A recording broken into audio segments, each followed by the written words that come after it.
Ladies and gentlemen, please welcome the Executive Director and Founder of the Center for Election Innovation and Research, David Becker.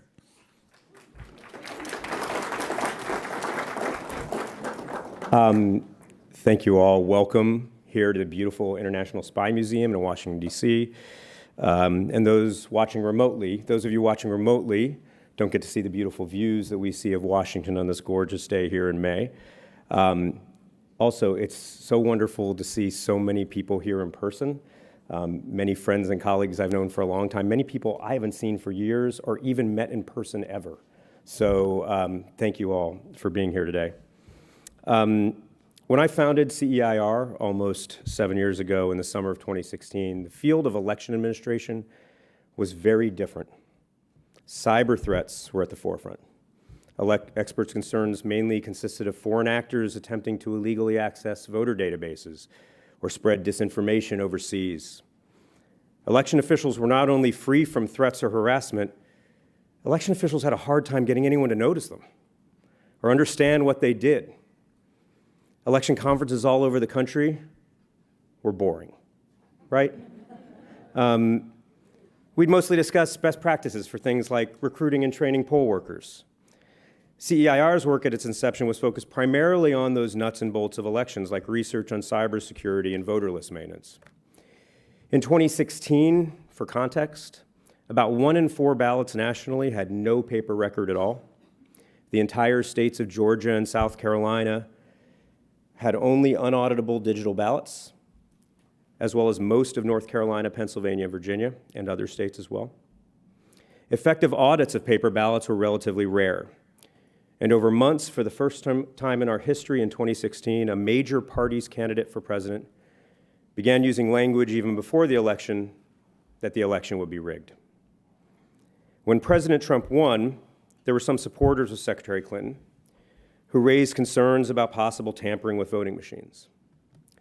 While she did not pursue those claims or request recounts, others did, and yet every investigation confirmed the results. I was among the first who stated publicly that there was no evidence of any problem with ballot counting in the 2016 presidential election. I stated then, and the fact remains, that President Trump won the election. Many supporters of Secretary Clinton were disappointed in the result, but the election was conducted fairly and transparently according to the rules that were established prior to Election Day. Over the next 4 years, as we all know, a lot changed in the democracy space. False claims about widespread voter fraud were amplified by the White House itself. And once again, no evidence of fraud could be found or produced. But while that was happening, election officials, many of whom are in this room right now, were improving and professionalizing this field to the highest level ever achieved. States without paper ballots moved on a bipartisan basis towards paper ballots and moved towards requiring stronger audits than the nation had ever seen before. By 2020, 95% of all ballots were paper, including every battleground state and the entire states of Georgia, North Carolina, Pennsylvania, South Carolina, and Virginia. Additional states came together to ensure their voter lists were more accurate. And our work evolved as well. We conducted more research and engaged with the media more often to ensure voters were aware of these improvements and the overall integrity of the election system. Despite major challenges like insufficient funding and resources, election officials were ready heading into the 2020 election. And then COVID hit. It was a crisis that election officials had never experienced before and couldn't have planned for. The pandemic began just as primaries were heating up. While voters were understandably fearful for their own safety and consumed with concern for their loved ones, election officials felt the same, while also having to invent how to run an election in a global pandemic. This meant facilitating the most social of democratic functions, voting, while accommodating social distancing. Yet somehow, against all odds, the hundreds of thousands of election officials and volunteers in thousands of different jurisdictions pulled it off. When they had problems during the primaries, they learned their lessons and planned accordingly for the general election. When legislators at federal and state level failed to provide needed funding for new expenses that couldn't be anticipated, election officials partnered with philanthropy. When voters needed more ways to vote safely, election officials worked with their states to expand those options. When huge numbers of experienced poll workers couldn't work because they were at higher risk of contracting the virus, election officials recruited and trained new ones from lower risk groups.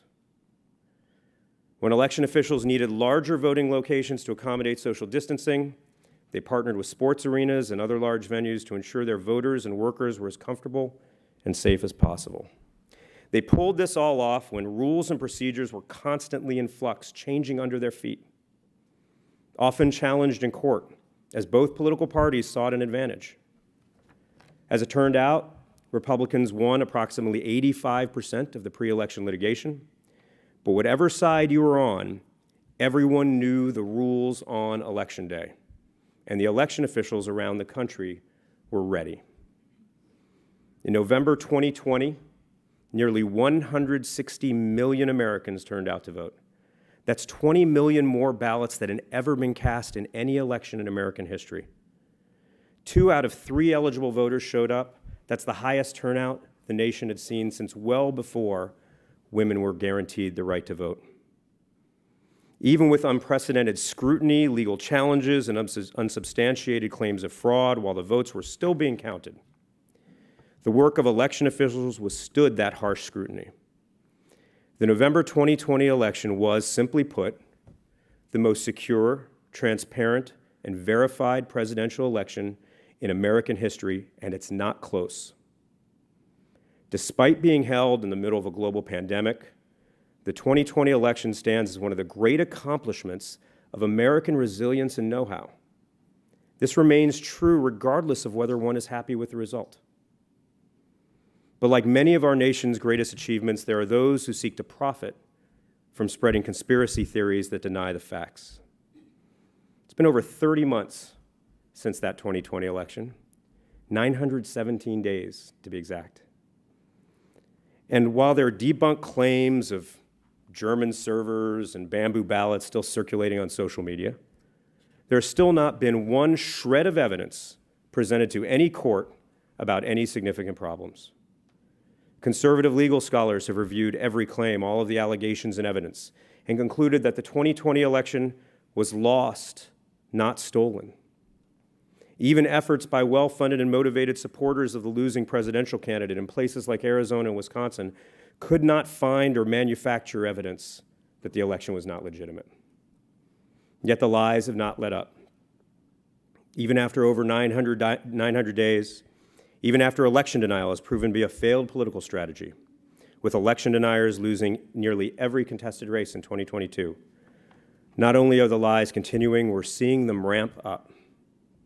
Threats and harassment of election officials continue, and we're experiencing an unprecedented exodus from the field. From California to Pennsylvania and everywhere in between, dedicated public servants are asking themselves whether it's worth it. Is it worth the constant, unrelenting harassment and abuse just to serve as a civil servant? And yet most of them are still answering yes. It inspires me every single day. And our work at CEIR will continue to evolve and meet this moment. No matter what, we will serve the needs of those professionals, the men and women who ensure that every eligible voter gets a voice in our democracy.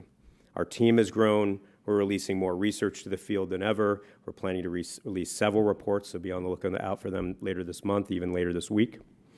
On topics as diverse as the quality of voter lists, the security of voter registration systems, the effects of new laws on election officials, and the depth of election denial among some Americans. We're working with the media and the public to educate them about the voting process, even holding a public focus group in Arizona with citizens who doubt the integrity of elections. We're responding to efforts by election deniers to bully election officials and isolate them from their networks with convenings such as this one and other efforts. And we are working to protect those men and women, our neighbors, our family members, who serve as election officials, whether it's a Secretary of State or down to volunteer poll workers, through our election official legal defense network. which provides pro bono legal assistance and advice to election officials all across the country, regardless of party, co-chaired by former Obama White House counsel Bob Bauer and former Romney and Bush campaign counsel Ben Ginsburg. And we've helped dozens of election officials over the last 2 years. I'll just say, while I'm very proud that CEIR has been able to provide this service, it breaks my heart that this service is necessary in a 21st century democracy. We remain committed to working with the many election officials and others from across the political spectrum who remain committed to the ideal that facts matter, that integrity matters, and that the will of the voters matters, even when we disagree with the voters' will, perhaps particularly when we disagree with the voters' will. In this room, we have election officials from Maine to California. We invited every single chief election official across the country, Republican and Democrat, conservative and liberal, to this convening. We have Republicans and Democrats here. We have Trump voters and Biden voters in this room. And over the next day and a half, we'll come together to discuss challenges, best practices, and long-term solutions.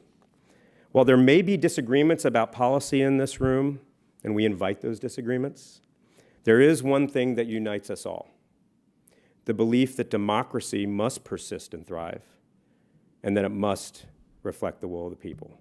So thank you all for being here. I really appreciate it. It is wonderful to be in a room with you all. Thank you. And I particularly want to thank the many of you in this room who serve in a role of election administration. Again, there are secretaries of state in here, there are county level officials, there are local officials. Many people don't recognize the fact that you don't show up on the Monday before an election and set up the machines, that you're working 365 to prepare for elections, and honestly, you're working harder than ever. And despite the attacks, your work still is withstanding any scrutiny anyone wants to apply. It's remarkable. You are being held to an unprecedented standard of perfection, and you're coming as close as anyone could reasonably expect. And again, your work inspires me every day. It's why I do what I do. With that, we're going to head to our first panel, so you don't have to keep listening to me talk. Our first panel is Lessons Learned from the 20 and 2022 elections. So I'd like to welcome to the stage first my friend and co-author, CBS News Chief Washington Correspondent Major Garrett. Major, come on up.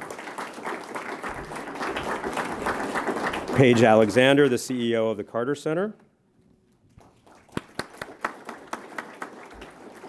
Justin Levitt, Professor of Law at Loyola University School of Law. Charles Stewart, Professor of Political Science at the Massachusetts Institute of Technology. And shortly, they will be also joined, one more, Stephanie Thomas, Secretary of State of Connecticut. Thank you, Stephanie. And lastly, we will be joined by Secretary of State Brad Raffensperger of Georgia. His flight was a little bit delayed, so he'll be joining us shortly. So welcome, and take it away, Major. Thank you. Good morning, everyone. It's great to be here. Brad will be making a dramatic entrance at any moment, so make sure you are emotionally prepared for that. Exactly. I want to get started right off the top, and we'll start here with Paige, and we'll go straight down. 2020 was a traumatic event for the country, and there were a lot of projections about what would happen in the midterms, some of which were realized, some of which were not. But the first question I want to ask everyone on this panel is, net, after the midterms, are you net optimistic about where this is all going or pessimistic? Paige, let's start with you. It's an easy one. I'm optimistic, but because you wouldn't be in this business if you weren't optimistic, it would be difficult to continue doing the work that we do. We have learned, the Carter Center got involved in U.S. domestic election work because we've done this overseas in 40 different countries, and we see similarities that we felt needed to be addressed. And I think we are learning and iterating as we go. I think all of us are, as to what levers need to be pulled in terms of making this a free, fair, transparent set of elections. And so I'm optimistic. Let me stop you right there, because I do think that is a moment worth pausing to consider. The Carter Center now involving itself in observations of U.S. elections. Did you imagine that would ever come to be, and why did you feel it was necessary to start now? Well, when President Carter started the Carter Center 40 years ago, the intent was to just work internationally, one president at a time, and that's what he believed. I came into town in 2020. I took this job. I had been living overseas, and to see the political polarization that had happened while I was overseas, happening in Georgia in particular, I went down and talked to him in Plains and just said, we're not going to be credible overseas if we're not looking in our own backyard. And so that's why we ended up getting involved. I also said, what are you saving your money for? And he said, a rainy day. And I was like, it's pouring outside. There's no way that we can not sort of address and jump in. So we jumped in 2020, looking at the same polarization that we had seen overseas that got us involved in elections. But in the United States, unlike overseas, you have a National Election Commission, you work with one central election commission. In the US, even in Georgia, 159 different counties, there are different rules for many of those counties. And Stephanie and I were just talking about, Connecticut's one of 4 states that doesn't have early voting. So every single state is different. So to work in 4 states for us is like working in 4 countries. So it seemed necessary. So President Carter was supportive, and that's why we're involved. Justin. Thank you, Major, and thank you to David and CEIR. I have a very similar answer to Paige. I consider myself a civil rights lawyer by training, and we are steeped in living amongst the worst of the worst, and some of us get incredibly excited for really bad fact patterns because that makes a really great case. So you won't find a broader group of cynics out there in the world, and yet, like Paige, we wouldn't be doing this work, none of us, if we weren't fundamentally optimistic in the long run. And so I have no illusions about the troubles ahead, which I think will mirror some of the troubles behind, unfortunately. But I also have fundamental faith in the majority of human nature that people ultimately want a democracy that responds to them. And we ultimately have agency in that process to both create and keep a democracy that responds to the people.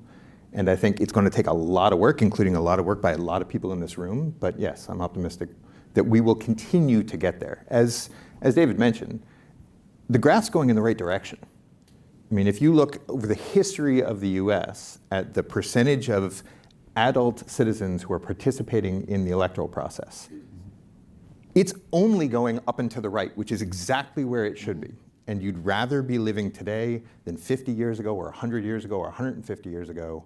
Doesn't mean there aren't bumps ahead, but I'm optimistic. Charles, many of us in this room rely on the data sets you provide and the analysis that you add to that data. Your optimism, pessimism, sir? Well, I'm usually the optimist on the panel, so I'm glad to see I'm not the only optimist on the panel.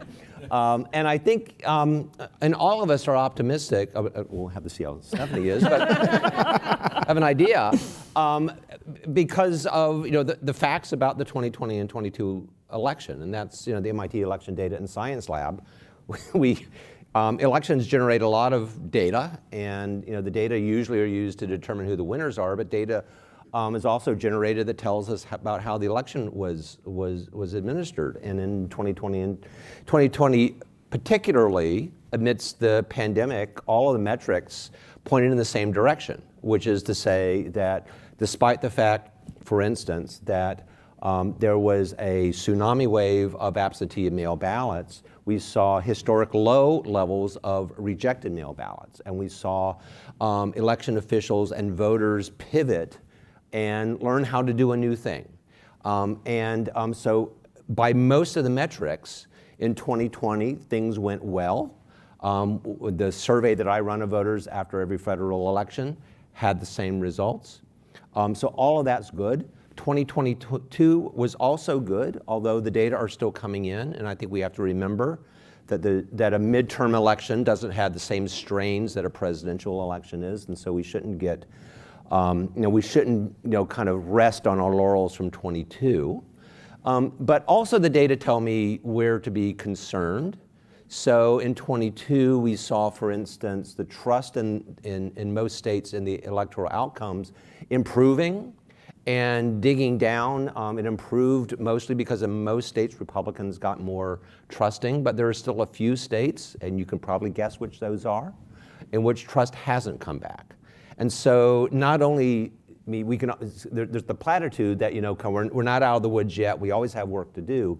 But in addition to that, which is true, there are particular places where I'm looking, still not concerned about the election administration in those states, but knowing that there's a special work to be done in some states in dealing with simmering levels of mistrust. The good news is that in some of the states we were worried about in 2020, things are not as bad, at least at the mass level, but things are still festering.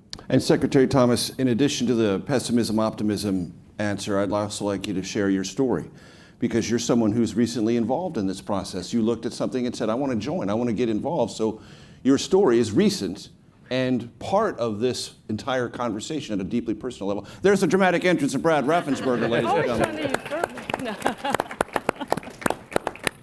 We'll get to you in a minute, Secretary. We're good. Talk about time. Secretary Thomas, please. I'm literally a doubting Thomas, but I am optimistic.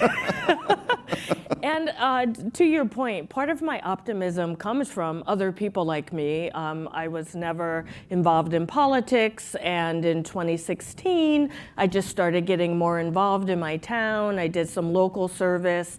I ran for the State House in 2020, and I won. And in my first term, our secretary declined to run again, so I ran, and I won, and here I am. So the optimism, or the reason for my optimism is I look to the people, and I've never seen, I think many of us took our democracy for granted, and we just thought it was going to work and run seamlessly.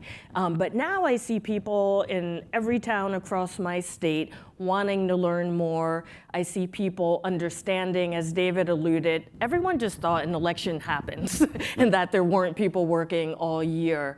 So to have a seat in demystifying that process, teaching people about civics is the reason for my optimism. So I feel good. What's the atmosphere in Connecticut on this question? Believability of elections, functionality, et cetera. Like everywhere, it's mixed. People consider Connecticut a blue state, but I would say outside of a few cities, it's very purple. So we certainly have election deniers, naysayers, and whatnot, but I think the good old New England reasonability, I think if you share the data, and let them know how things really work, they're appreciative. And hopefully, ask me again in 2024, but hopefully we're going in the right direction. Excellent. Secretary Raffensperger, the question is, after the 2022 midterm, optimistic, pessimistic about the direction of this debate, believability, trustworthiness, and functionality of elections? In Georgia, I think it's positive. But I did do a town hall with you in Arizona. Yeah. And I just felt that I was back in about November 15th, 2020. Yeah. And it's just really, I guess, the dynamics there. I think that one of the benefits of having a governor and your Secretary of State running for re-election, so they're out there talking to everyone, I think that's really good, because then you're engaging with the voters, answering their questions, giving them the facts.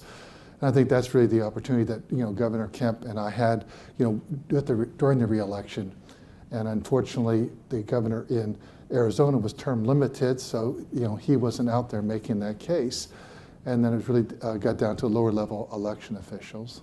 And they do the best they can, they just don't have as big a megaphone as your governor does. Would you say the temperature about election denialism has gone down in Georgia? Yes. It's not as big a problem as it was, say, 2 years ago? I feel people feel comfortable because no matter how you want to vote in Georgia, it's based on photo ID. We think that really elevates security, but also it also provides confidence. And number one thing I think we need to, at all levels of government, is wherever we can look to increase trust. And if it doesn't do anything to really take away from the accessibility of the ballot, but actually can elevate trust, we think that's a good thing. And tell this audience, Secretary Raffensperger, about the post-2022 voter experience data you have. Well, post 2022 experience is that we kept lines short, which was actually something we put into state law because counties actually determine the number of precincts you have, how much equipment you have, but we worked with the counties, but then we actually got that put into state law. And we kept lines on election day, under virtually an hour of just about everywhere, so it was very, very successful. A few times at 7 a.m. you have a few lines, but we worked through those. So we had a great voter experience. We're very voter-centric. We also had tremendous turnout. If you look at the census, the federal government just put out data, and that 82% of all active registered voters voted in the state of Georgia. So really high marks for voter participation also. And I know that law encountered quite a bit of criticism. Do you feel that the experience and the data vindicates that law? Well, it's pretty obvious that if you live in the world of facts, yes, it does. And that's the world that I think any Secretary of State should live in. Is that, from your perspective, Secretary, a cautionary tale about when legislatures change laws, the debate about those laws and their real-world effect can be overhyped at the front Well, end? they obviously were because we lost an all-star game over it. But if you really look at what that law do, SB 202, the Election Integrity Act, put in photo ID for all forms of voting. Many people don't realize that we've been sued by a political party. Guess which one? Both of them. Both the Democrat and the Republican, and both of them said it was subjective. So we put in objective criteria, which is what Minnesota had been doing for over 10 years. Many people aren't aware of that if you're not in Minnesota. But Nebraska and Kansas use that same procedure, and we like that we've done that. So we take that off the table, and we have objective criteria. We added an additional day of early voting. They said that we took something away. Well, there were probably at least 50 different bills that were working their way through the system, and they didn't see the time of day. They didn't even get committee meetings. But what did pass was 17 days of early voting. And then we worked to make sure that lines stayed short. So every single data point proves that it was never easier to vote. We had record turnout, and so we're just really grateful. And people had a good experience. When you keep lines short, that is probably one of the most things. People need it to be accurate, and they want to get their results quickly, and we did that also. But they like short lines. Charles, I want to ask you about what the data tell us, which is, as you mentioned, high turnout in recent elections. That's one dimension of consumer satisfaction. You're showing up. Right. And generally, when voters are asked what their experience has, generally speaking, their experience has been positive. Right. So you have these two very large metrics on the positive side of things. Right. And yet, there is as high a percentage of Americans as ever been doubting the validity of elections. Mm-hmm. So you would think they would be, if you doubt them, you don't participate. No, you participate, you say you have a good experience, but then you doubt. Is there any way to reconcile that contradiction? Well, one of the ways to reconcile it is to be very precise about what we mean when we are measuring voter confidence. So the first thing to say is that the metrics about the voter experience have moved very little. Both in terms of, just when we ask people about their experience in the voting place, and then at the end when we ask, do you trust that your vote was counted as cast, there's a similar set of questions that are asked. They're about as high as they've ever been. The issue comes when you start asking about, well, what about your county, what about your state, what about nationwide? And that's where we've seen the sag. And in political science, for a political scientist, it's pretty clear why this is happening, and the research has borne this out, which is to say, most people don't know about election administration, right? They know what they know. And that they rely on trusted others, usually politicians, but can be other folks, to interpret the larger world to them. And so over the past couple of years, what we've discovered, not surprisingly, is that election administration has become a salient issue. And a large number of voters were hearing how horrible things were. Maybe not in this state, although in some states that was what was being said. But also, well, things are fine here, but look at what they're doing over there and how horrible things are over there. We already knew that voters in general are very comfortable with how they vote. And if you run by them how folks vote in other states, you will oftentimes get that, they vote by mail there, or they have to show voter ID, or they don't have to show voter ID. All these things are mysterious beyond where you are. And so I think that, certainly in 2016, we saw a little bit of this in 2020. By nationalizing the issue, a large number of voters are now listening to national politicians about, in general, how things are going, but also they're seeing expectations about how elections should be run more nationalized. The final thing I'll say is that this is not unique in election administration. This is happening in public health, this is happening in education. Yep. You can go down the line. So I think as we think about these issues in the election space, we should be aware that this is, our friends and colleagues in these other areas are experiencing exactly the same thing. And I think we can learn something from those areas as well. Paige, from the Carter Center's perspective, when you're looking at elections in America, as compared to where you look at them internationally, and oftentimes internationally, you're going to a place that has no democratic experience, or they're trying to stand it up for the first time. And so many of the things are mysterious, and the basic core functionality has to be addressed. Do we have, from the Carter Center's perspective, a functionality problem in America, or just a confidence problem? I think we have an education problem. I think the confidence is lacking, one, because as Charles just said, when it's moved to a national level, you don't have neighbors talking to neighbors about things. You have this taken out of that sort of echo chamber of trusted individuals who are explaining this. So, many of you probably remember the videos that we saw, Schoolhouse Rocks and things like that, which taught us how things worked back in the day. So I think it's an education component that if people understood, if they were made aware of what the steps were, then they would recognize. I mean, it's fact-based, as we had talked about. So we see this overseas. You want people to trust the people in their neighborhood to tell them about the voting and how it's done. So I think it's confidence, but I think it's also an education component. Justin, I want to ask you about something that I frequently encounter when I talk to people who still have doubts about the 2020 election. They will say, because they've heard it or they read it somewhere, well, all these affidavits were filed. Those people would not have lied about what they saw. They swore under oath. Those affidavits have legal merit. They weren't seriously considered, and that's why I still doubt this election. Yeah, it turns out... Jump into that space if you'd be so kind. Unfortunately, filing a lawsuit is essentially nothing more than a tweet with a filing fee. That if you A tweet with a filing fee. Write that down, ladies and gentlemen, please. And people don't realize, it used to be that if a lawsuit were filed, that must mean that there's something to it, that there's some there.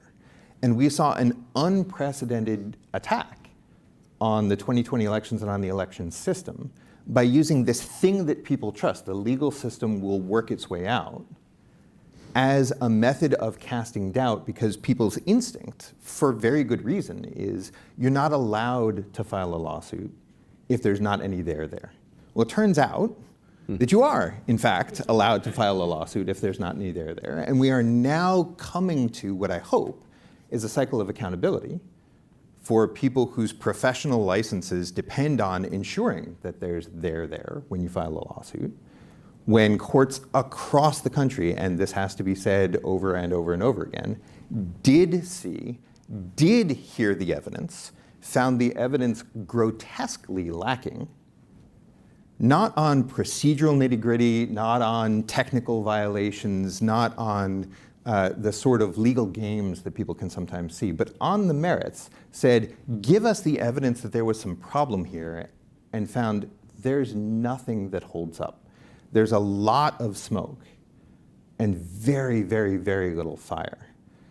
I understand that people want to have confidence in the piece of paper, but the thing you can have confidence in is the system that evaluates the piece of paper.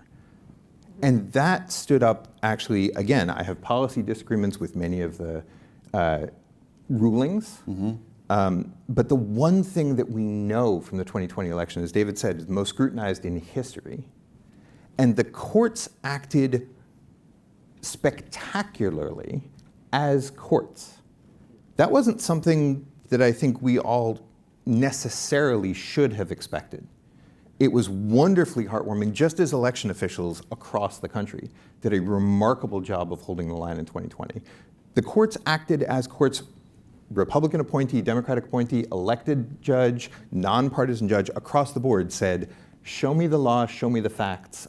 I will assess whether you've actually got a case. And across the board said, no. Justin, let me pick up on that for a minute, because I think in my industry, we sometimes do a disservice to this country by describing, at the federal level, certainly, ex-appointed judge. Mm-hmm. Therefore, leaving the audience with the impression that that judge appointed by that president at that particular time is going to rule a certain way. Just remind our audience, Justin, if you'd be so kind, because if I remember from my reading, some of the harshest assessments of cases brought in this space came from Trump-appointed judges. Correct. That's absolutely right. And I think across the board, that's what the law said. The judges looked to the law and looked to the facts that were presented to them and then asked, are there any more facts that we're not hearing? Gave plenty of opportunity for people to come forward with actual facts, and found at every stage that there was conspiracy, there was wild prognostication, there were assumptions being made that didn't hold up. But as all of the election officials here know, the things that were being described was not how the election actually worked. A lot of it had to do with either misunderstanding or willful misunderstanding, or assumptions that something had to work one way in X jurisdiction because they naturally work that way in Y jurisdiction. But the judges of any partisan stripe and none, I mean, the fact that you're appointed by a particular president doesn't mean that you're a diehard partisan in that role. When you put on the robe, that's a very different way to experience the world. And across the board in 2020, judges put on their robes. And again, I don't agree with every decision, but they, across the board, evaluated facts and law. And yes, you're absolutely right that some of the judges who were appointed by one of the biggest contestants in the 2020 election were not shy about expressing their view about the lack of merit behind some of the claims. Secretary Thomas, I want to talk about the practicalities of your job. It's been my experience that secretaries of state, where they have a strong election administration obligation, have not always had a forward-facing comms shop. They haven't thought about they just basically take care of the election and not orient themselves either to the pre-election communication with voters unless asked, and don't have a large infrastructure afterwards. Attorneys generals do, because that's a very ambitious post. It's a stepping stone to something else. Governors clearly do. Are you changing, or is your office changing in preparation of that as you talk to other secretaries of state? Is this now much more a fundamental part of the job? I think that's a nice way of saying secretaries are under-resourced and underfunded.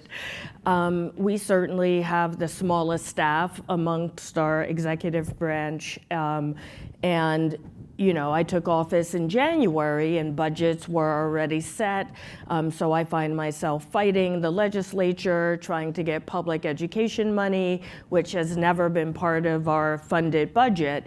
So I do think it's changing. Our legislature has certainly had many vocal advocates on our elections committee saying that we need to make sure we can educate people around how elections work. We need additional staff in our office to deal with the onslaught of FOIA requests. And across the board, they are fighting for that funding. And I come from a nonprofit fundraising background, so I believe in guerrilla tactics and grassroots tactics. So I am trying to find as many trusted messengers as possible to help deliver that message. At the end of last week, I just announced a program. We're calling it our CEO program, Civically Engaged Organizations. And we're asking businesses, nonprofits, churches to take the pledge and adhere to about 6 points to help educate their employees and customers about when elections are coming, to disseminate toolkits about how government works, how their voice can be heard. Entirely nonpartisan, but I'm trying to be really smart about collaborations to help get the message out there so that people, I think people distrust what they don't know. So the more I can have these messages coming neighbor to neighbor instead of secretary to constituent, I think we'll be better served. Secretary Raffensperger, you mentioned something that the two of us and David and Bill Gates, the other Bill Gates, in Maricopa County participated in Arizona the day after the Super Bowl. And just to briefly summarize for the audience, it was a focus group that was done. You can watch it on YouTube. Frank Luntz was the moderator, 17 election rejectionists who all participated voluntarily in this focus group. There were 90 Arizona State University students and a live audience. When we put the program together, we imagined it would be a 1-hour focus group and then an hour discussion afterwards. Now, we did 2 full hours on every question that came up about elections 2020 and 2022. And Secretary Raffensperger, I want to ask you your takeaway from that experience, because it was clear after 2 hours of conversation, it wasn't hostile, wasn't confrontational, that no one's mind was changed. That this was deeply embedded skepticism or full-blown suspicion. It was a free flow of ideas and exchanges, but we didn't move, or nothing moved. I didn't go there with the intent of moving anything. I just wanted to see what it was about. Secretary Raffensperger, what was your takeaway from that experience?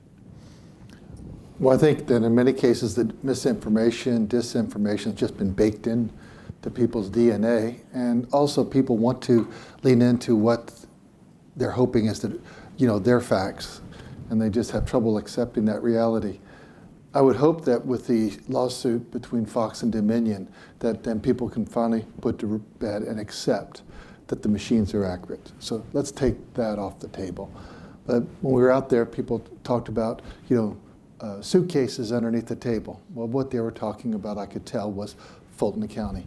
And that's been investigated by our investigators who are post-certified, the GBI, who are post-certified, the FBI. And when you say that to a Tea Party group, guess what they say? Well, you can't trust the FBI. And we all chuckle there in the meeting. But then I say, guess who actually looked at it? President Trump handpicked Bobby Christine, the U.S. attorney of the Southern District, came up to Atlanta to replace B.J. Pack, and he became the acting U.S. attorney. He specifically looked into that, and he found nothing there. But that's all out there, but that's after that urban legend has gotten out there, and it's just really baked into people's DNA because they want to believe. And that's the challenge that you have. People want to believe. What they really need to understand is what happened in Georgia, and it may have happened in other states. In Georgia, 24,000 people just skipped the presidential race. They couldn't vote for any one of those 3 folks that were up at the top of the ticket, and yet they voted down ballot in the other races. Highly unusual. And it was highly unusual because I've been down ballot all my life. And so, trust me, when you run for city council and you win a race and there's only 6 to 8% of the people that turn out, that's not a mandate. So, keep your ego in check. But when you run for the state house in a special election like I did, first election, then you kind of understand that people just don't come out for certain races. The presidential top of the ticket, then the U.S. senator and governor. Those are the big ones, obviously. Yeah, 24,000 skipped the presidential race. And that's why I believe President Trump came up short, because the state house and the state senators all scored about 5 to 6% more than President Trump did. And our Republican congressmen in Georgia collectively got 33,000 more votes than President Trump. On this panel, you're, Secretary Raffensperger, the one person who can speak to my next question directly, which is the pull within Republican Party conversations about what to say about the 2020 election. And I ask because just before we walked up here, a sitting Secretary of State in West Virginia was quoted as saying he's now convinced the 2020 election was stolen. It is a lure in Republican Party politics, is it not, within a primary conversation to deny the results of the 2020 election? Well, the challenge that people have is most people don't want to face the brutal truth. But if you read any business book, number one, you got to face the brutal truth, And so I've read Good to Great, I did Cliff Notes on it because I've had some business setbacks and I had to face the brutal truth. And if we keep on doing what we're doing, we're going to keep on getting what we're getting. And I didn't like it. And so I figured that I need to figure out the path forward. But I think what people want to do is they want to say, well, if it wasn't in Georgia, then it had to have been in Michigan. And yet you had a Republican state senator that did a 60-page report, I believe it's that, then published it, at great cost and a lot of consternation he got from blowback in his party. But he looked into that. He was looking for fraud. He was looking for everything.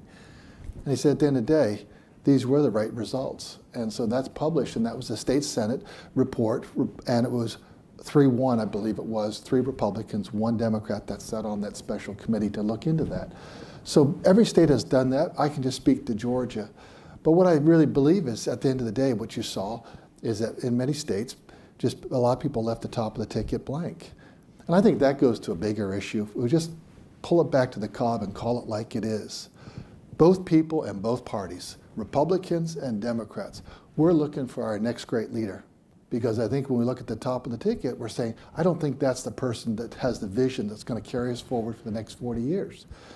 And I just hope that next great leader is Republican. And on the other side, I'm sure they were looking for their side, and I'll let them worry about theirs. But I think that that's what you see going through here is an awful lot of political angst because people just don't feel that their leadership is responding to them. Paige, I want to ask you about something that I experienced. I was substituting for my colleague Margaret Brennan on Face the Nation several months ago. And getting ready for that show, we did a focus group with 4 Trump voters. And during the course of that focus group, we did it all on Zoom. It was about 40 minutes. We cut it down to about 11 for the actual show. One of the women participants said, when people come to me and they talk about democracy, I feel like that's a weapon being used against me. They define it differently than I do. I feel whenever I hear this democracy talk over and over and over again, I'm just being put down. I'm being put on the defensive, and it's a weapon to make me feel bad. And I thought, wow, that's a very interesting perspective. I'd never encountered anyone saying to me words in that way. Yeah. That a conversation about what I thought was a unifying word, a word of generalized accepted concept in this country, could feel like a weapon. In your experience, in the Carter Center's experience, I imagine in other countries that don't have much history, the definition of what democracy is matters. It seems like we have a contested argument now in this country about what democracy means. A challenge for us, yes? And absolutely. I mean, words do matter, and it becomes semantics when you have these conversations about the use of the word democracy, because it's been othered. Essentially everyone has othered somebody else. That's your view, this is my view, and they don't match. We have this same issue overseas. We'll do a code of conduct, and we'll ask elected officials to sign on to a code of conduct. We tried to do that in 2020, and we got some traction, but by 2022, we had candidate principles, because we couldn't even call it a code of conduct. I mean, the candidates didn't want to be told they had a certain conduct that they had to aspire to. So we have candidate principles. There are 5 basic candidate principles that, honest integrity for the election, civil discourse, recognizing the results. Now, these aren't enforceable, but if you can get, when the secretary signed on with his opponent, when Stacey Abrams signed on and Brian Kemp signed on for the gubernatorial election, when you get opponents to actually say, okay, we will adhere to something and we both respect this, you hope it brings everybody else along. But those are some of the principles of democracy, and it's the democracy deficit, as we've talked about overseas in many of these countries, but it's the democracy deficit that's happening here in the US now. And so, is it civic education? Is it rule of law? How do we get to that next stage? But I think words matter, and when that word has been used and there's any negative connotation to democracy, you really have to scratch your head and say, well, what can we all agree on? So, they're basic principles, and that's the direction we're going. Justin, you were nodding vigorously as I was asking Paige that question. Please jump in. Yeah, so I think it's fundamentally a trust question. And when people are reacting to democracy, it's not because they don't like democracy. They do, and as Charles has pointed out, they very much like their own democracy, right? The local democracy they have enormous amounts of trust in. It's just those people over there, it's the othering that Paige talked about. I think that there is a way to get back to extending trust beyond your own inner circle, but that takes immense amounts of work. And it takes immense amounts of leadership from people validating the fact that you can trust more than just what you can touch, that you can trust beyond, because there are other people there who are working just as hard to make sure that it is worthy of trust. I think that's right. I think we're at a place now where that's been compromised, but not irrevocably. Charles? Well, I'm resisting the temptation to be the political science professor here. Oh, please lean in, Charles. But the reason is, this is not how I think about things, but I also think that if we're concerned about communicating with folks and getting across the idea that elections are run fairly according to the rules and run well, we need to be. We need to, I think, actually, in some ways, lead into and maybe even embrace some of these ambiguities with language. And I say that because for my entire life, it's not been recent, I just turned 65, people have oftentimes said, well, it's not a democracy, it's a republic. And that's something that's being said more and more these days. And I also don't think it's not a coincidence that republic is close to Republican and democracy is close to Democrats. Right. And so, this is going to get sucked into the vortex of the sorts of partisan differences that we have these days. And so I guess the two things I would say is on the one hand, I mourn the fact that the word democracy has been weaponized.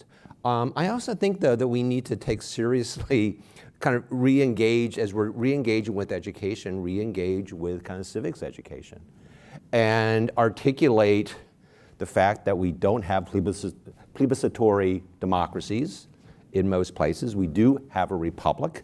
We do have representatives who stand between the public and law. And I don't think we can dismiss entirely the pushback on the term of democracy. And for those of us who care about fair elections, we do need to be concerned about our language. And maybe, unfortunately, the word democracy is something we need to be especially sensitive to. Secretary Thomas, have you had any experience with this? As we said at the outset, your life story is, hey, this is working. I'm a living embodiment of this. But have you encountered this idea that, well, when you say democracy, I feel threatened, I feel like I'm being put down, which is exactly what this photo articulated to me in this conversation. Certainly do. I have faced this. Words do matter, but when I'm in front of certain groups, I would never say democracy. I usually say constitutional democracy or representative democracy. In many of my speeches, I say whether you think you're in a democracy, a republic, or a constitutional democracy, because I try very hard to be entirely nonpartisan. But the words matter, so I've taken more of, I would say, a marketing approach. I remind people now at the top of every speech, I say something like, when things aren't going your way, it's really easy to say the system isn't working. But that is actually how democracy works. We all get to have different opinions. Some of them win out, some of them don't. I think that lightens the mood a little bit. So I just try to educate people and connect our democracy with values and feelings and like trust, and I try to stay away from the words, and I let the political scientists and the lawyers and the advocates try to fight that fight. I go to the 4th grade level. Secretary Raffensperger, you also have lived experience with this. You had a primary against someone who denied the 2020 election, and you went statewide, and you, as I remember it from your retelling of it, went to lots of small places, lots of small venues, and had lots of small, but what you hoped would be important conversations. Walk us through that. Well, the first conversations I had was primarily Rotarians. They have their 4-way test. Is it the truth? Will be beneficial to all concerned? Will build goodwill? And those are great values to build on. They're really civic. They're eternal values. It's how we all want to be treated and how we should treat others. And then I would just talk about, really go back in time. First of all, talk about when I took office in 2019, I had 9 lawsuits or more from Stacey Abrams and all of her folks that said, But when not for voter suppression, I would have won this thing. And so she never conceded. And so I pushed back on that point by point. And eventually it took 4 years, but we finally won at trial on every single count, every single, alleged offense that they charged us with, we won, and she didn't appeal.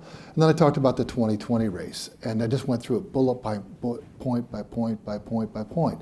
Then I defended SB 202, because I had to do that also to help them. This is what we have: photo ID for all forms of voting. Lines have to be shorter than 1 hour, and all the metrics that we put in place. And I said, here's what the issue is at the end of the day. It gets down to integrity, and that's really what the core issue is. And I also believe that one of the issues that we have is that if you're on this side of the aisle, you need to hold your folks accountable. And if you're on this side of the aisle, you need to hold your folks accountable. It doesn't do any good for you to say, hey, I'm going to go talk to my neighbor and tell them what their kid's done. No, fix your own house. That's really what really works. We don't need this Hatfield McCoy stuff where you point at each other. Fix your house. We need to fix our house. And we need to hold people accountable. It gets down to integrity. And a big part of that is that's one of the building blocks for trust.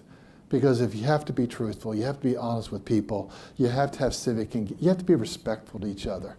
And when you do that and back it up with integrity, character, they're just those good, healthy values that, that's really what the values that built this country on. And I think really any civil society have been built on those key values.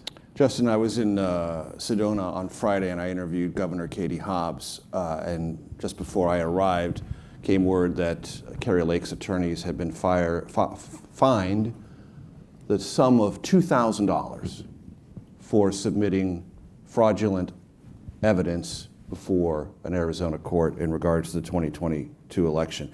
And it was Governor Hobbs's observation that while that fine was important, in the larger incentive structure of denialism, it was minuscule. Your thoughts? Yeah, that's exactly right. And that was the second, by the way, sanction of the same attorney for bringing a case that was not based on evidence and making false representations to a court. I don't think that's the last shoe to drop. But as you point out, $2,000 is, at this point, an unfortunate cost of doing business. What's the business? The business is grift. There's a lot of money to be made in whipping people into a frenzy. And I'll say that just generally, full stop. There's a lot of money to be made in whipping people into a frenzy, and people have figured out that in this context in particular, there's a lot of money to be made in whipping people into a frenzy over the election structure. The amount of small dollar donations that came in the days after the 2020 election in order to continue the fight. P.S., almost none of that money went into the legal battle. That was to line the pockets of those who were fundraising. That's unfortunately a replicable model as long as people are willing to give up their money without actually investigating where they're putting it. And that fosters the sort of extreme stances on election denialism that we see, and a $2,000 judgment isn't going to be sufficient penalty to stop it, I'll say again, yet. That wasn't the first sanction. I don't believe it's going to be the last sanction. There are a number of professional entities across the country that are taking far more serious steps to remove people who have abused the trust as an officer of the court from the opportunity to ever be an officer of the court again. I think that is, we talked about integrity and we talked about accountability. I think that's one very important step. But we won't change the broader structure until we realize that it's we who are ultimately responsible for feeding into the money machine. If the people don't want to give the money, then the money is not there to be made. David started off this morning talking about the 2016 election. And there was an awful lot of concern going into the 2016 election about the potential for foreign actors to interfere with and hack our elections. It turns out we were hacked in 2016, but not through the machines, not through the registration databases, not through the change in any ballot. They hacked us. They found ways that Americans would disagree with each other, and they amplified those disagreements in ways that produced or exacerbated social division. Now in 2020, the hacking's coming from inside the house. We hacked us. And these same exploitations of the division that we have are being used to fundraise, and we see that consistently. The only way to stop that will be for us to unhack us, to realize that we have to start examining the sources of information more, for us to be a little more careful with where we choose to spend our dollars. And that will, I think, cause the incentive to dissipate for people who are right now becoming awfully rich off of making everybody who works in election administration's lives more difficult. Charles, I'm going to really rely on your native optimism here to help you, analyze what the data and your research tells us about the potential ability for us to unhack ourselves in this space. Boy, you asked me the hardest question that you could have asked in this. I mean, I think that, so how do we unhack ourselves? Well, there's time, right? I guess I am skeptical about a lot of communication strategies because of what we know in political science about bunking and pre-bunking and post-bunking and all those sorts of things, where a lot of these sorts of activities cause people just to be more, more skeptical about everything, both the truth and falsehoods. So I am, unfortunately, a little not quite optimistic about that. But it's also the case that that election denialism and distrust can also be put forward by poorly run elections. And so if I'm optimistic, it's that I've now seen 2 challenging elections in a row that have been run well. And so when I say time, I think will be part of the solution. I think, and the reason I'm optimistic is that I'm optimistic about the ability of election officials to run trustworthy elections. And in many places across the country where, for instance, in Georgia, the evidence is that yes, people are coming back from the brink in Georgia. People are coming back from the brink in a number of states. Unfortunately, they're not coming back in Arizona. They're not coming back in Pennsylvania. But they are coming back in other states. And they're coming back in states where the evidence is the election was run well. And you're getting both parties to kind of recognize that. And so this comes to kind of my, looking into 2024. It seems to me that election officials, especially in small shops, I don't know how, obviously, everyone needs to communicate what they're doing and educate people from what they're doing. But I think running a really good election in 2024 is the important thing. Doing the blocking and tackling, the short lines, having enough ballots, getting the votes counted quickly and accurately. Those are the sorts of things I think they're going to pull us out of where we are. And the optimism is election officials have done it. Things are challenging, but I've seen it done. To your point about people coming back from the brink, I see former Secretary of State Trey Grayson in the back. I know he has a theory about this, that for those who can come back, welcome them back. Do not scorn them, do not push them away. Paige, I want to ask you about something that the Carter Center has tremendous experience with, which is something that's very difficult. Going into a place where an election is contested and negotiating with the top candidates beforehand, something they are oftentimes reluctant to do, say they will accept the results. Right. How hard is that? And what methods have you found most successful to achieve that? Because that seems to me to be one of the threshold orientations that has to be laid down before an election can be successfully carried out and verified and believed in. Well, we can walk into Liberia with blue Carter Center shirts on as observers and, be the independent observers, nonpartisan. Walking into Fulton County when the Secretary of State was kind enough to invite us as the only nonpartisan observer for the risk limiting audit, we all had blue shirts on, and that was an immediate lesson to me because we were put in the Democratic corner. It was like, okay, tomorrow no one wears the Carter Center shirts. You know, wear a baseball cap, but not a blue shirt. I didn't realize the color blue had been taken over. So, you know, we are slowly learning how to do things in a nonpartisan way with a name like Carter, which, you know, with all the reassessment of his legacy now, still at the end of the day, he was a Democratic president. So when we have those conversations with elected officials, and again, this is a code of conduct that you have a conversation beforehand and say that you'll adhere to the results. You know, we're doing that here, but we have 12 principles overseas that everyone signs off on. We could only get 5 agreed to here and in the US. And so we will be pushing those 5 out because I think that they are ones that people cannot other the candidates with. But those are difficult conversations. The secretary in Georgia was very wise in putting together a bipartisan task force in 2020 because he knew that we had to have voices from both sides, one telling his office what we were thinking and hearing and seeing, but also that you have to work within your communities to make sure you have trusted voices to hold your elected officials accountable. Secretary Raffensperger, I want to start with you and come all this way on the panel, so in order.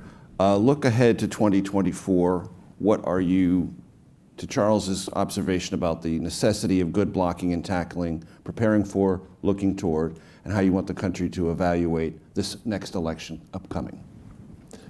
Well, from our standpoint, making sure we keep lines short, making sure that we report the results quickly. I think that's really important. And then make sure the counties have the resources they need for whoever does show up. We will prepare them for a record turnout.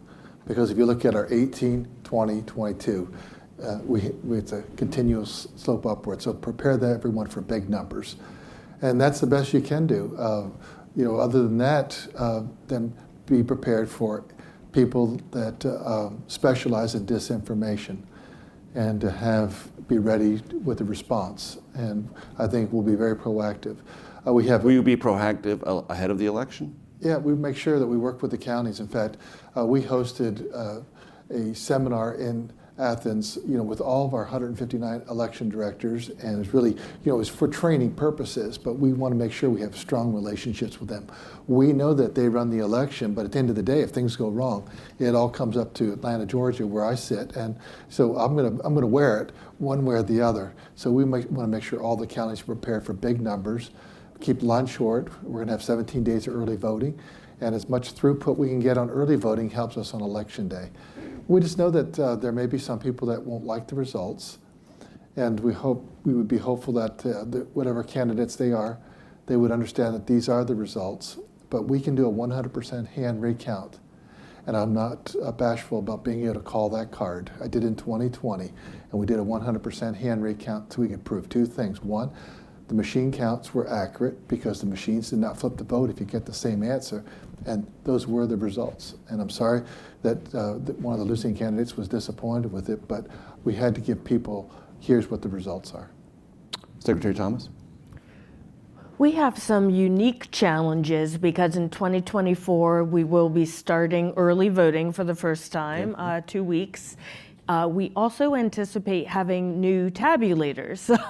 So there is a lot of room for mistrust. So we are trying to get ahead of the curve. A lot of it will come down to human capital, making sure in Connecticut our elections are administered on the municipal level. We have no county form of government, so it's 169 separate towns, 1 Democrat, 1 Republican registrar in each town. So making sure they have all the training they need. We've had quite a turnover in the last 2 years. So training, resources, and a lot of transparency as we take on these 2 huge new projects. Charles? So I've already given part of my answer. I'll give the rest of my answer. I mean, the thing about 2020 was that election was an emergency break glass election. Mm-hmm. And we knew it was going to be challenging. Congress didn't come through as much as we wanted, but they came through to some degree. Philanthropy came through. State and local governments came through, Anheuser-Busch came through, lots of folks came through, just regular people came through and volunteered to be poll workers.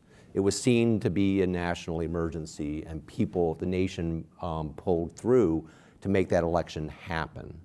2024 is not going to be that level of emergency, but it's still going to be a challenging election. So I guess I would say I am optimistic. The system has been stress tested and tested in the past, but there are things, and actually I'm looking at the cameras now because I know the people in this room know this, but county commissions need to be funding their county election offices, state legislatures need to be funding, need to be paying attention to the sort of legislation to help election workers be supported, to help support the getting out under the mountain of FOIA requests and the rest. So there's still some work to be done to make 2024 come out. Justin. I'm going to give a hearty amen to everything that Charles just said with a slightly different starting point, or a slightly different analogy on the starting point.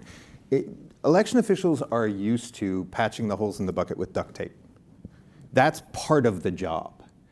In 2020, they built the entire bucket out of duct tape. There was no bucket. And unfortunately, I think, they did a spectacular job such that people now expect every bucket to be made out of duct tape. And that is wrong, deeply wrong. The unbelievable resilience that election officials, state, county, town, local poll workers showed in 2020, I fear has taught us the wrong lesson, which is just to rely on resilience and we'll get there, which is exactly the wrong approach. It's true that Congress gave emergency funding, but none of that was an investment. Yep. All of that was afterward and barely enough to keep the lights on, and in many places not enough to keep the lights on. Philanthropy was necessary. Anheuser-Busch was necessary. And now the environment has gotten such that it's a lot harder for philanthropy, for private organizations to be able to contribute, even on a strictly nonpartisan basis, which means that county commissions have to step up, that state legislatures have to step up.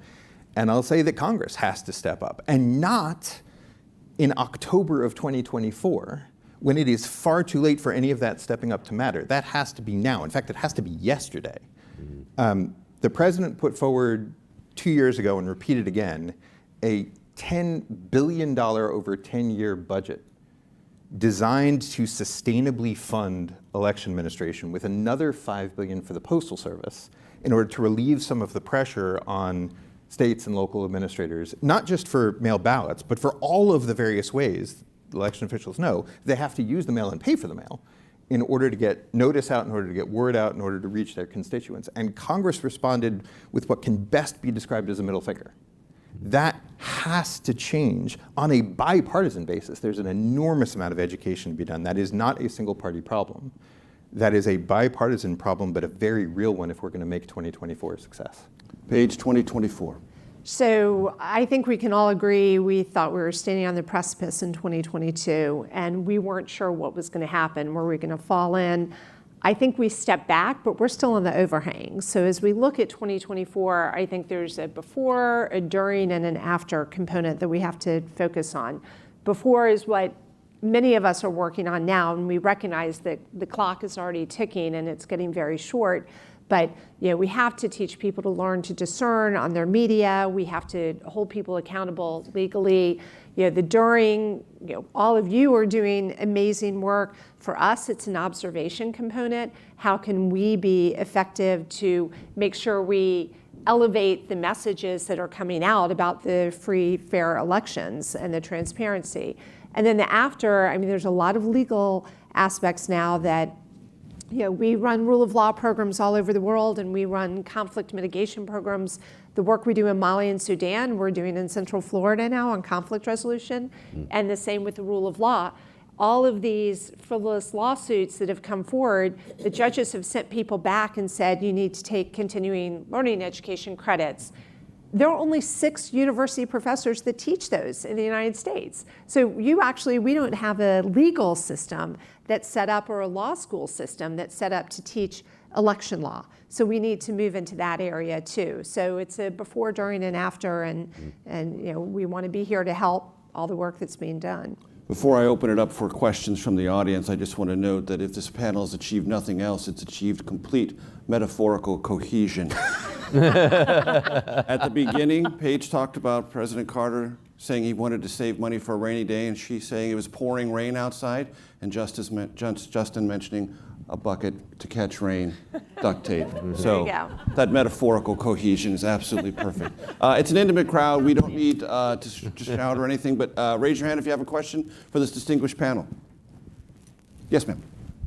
It's been an awesome panel. Thank you all so much. My name is Grace Gordon. I'm with the Bipartisan Policy Center.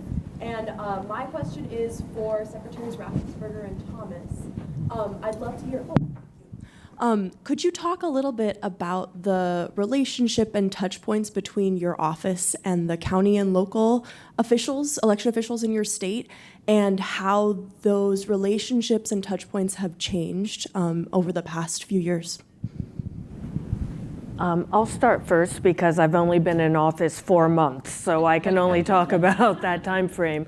But both when I was campaigning and since I've taken office, I really believe that those are the frontline workers. And as I said, in Connecticut, we have a Republican and Democrat in every town across Connecticut. So whenever I'm on business anywhere, I always stop in to see the registrars. I attended their conference and I took their their training course, which earned me a standing ovation at their conference. But I also started monthly calls that are not training related or specific messages that I'm trying to push. It's really an open forum. I give them updates on what the legislature is doing. I allow them to ask any questions. And it hasn't been done in like a decade. So people have been very appreciative. I come from a business background, so sort of this two-way communication model and continuous improvement is what I bring to the role, and so far, so good.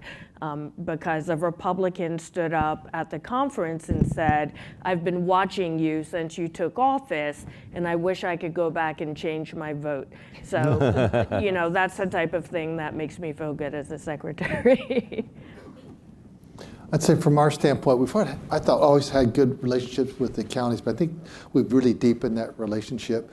We are updating with electronic poll pads, which just allow us to accelerate check-in of voters, but we just don't send it out to them. We actually did some training for that. So we're always looking at what we can do. And then when we looked at the budget, we wanted $4 million for new battery packs because we use ballot marking devices. It's older battery technology, weigh over 50 pounds, and there's new ones for 30 pounds, like comparing a Nissan Leaf to a Tesla. And so we want to secure that. We got half of those funds so we can really help the counties run elections because we recognize the age of the average poll worker. So whatever we can do to support their efforts, we do that.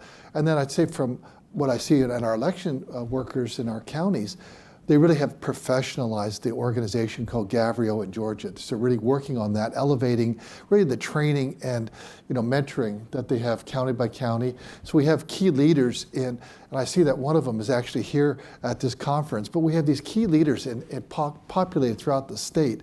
And what they're really doing is bringing in about 4 or 5 other counties where we're doing these implementations. We gather there, and we send someone down from our office, but they're working together. So it's really a team approach up and down, and it's really working well. And I think they know that if they have issues, we have an open door policy. We're just really excited about our state election director. We put him in this office right after 2020, and he's just jumped into it. But he started, in the county office, then in 2 county offices, and he's just elevated, I think our entire reach out and outreach to all of our counties. Elon, did you hear that? Tesla. Okay. Next question. Mm-hmm. Oh, right over here. Hi, thank you, everybody. My name is Dochi Fasihian. Oh, right there you go. There's a mic right there. Oh, thank you. Thank you, everybody. My name is Dochi Fasihian. I'm with Issue 1. I have one question for anyone on the panel that can answer it.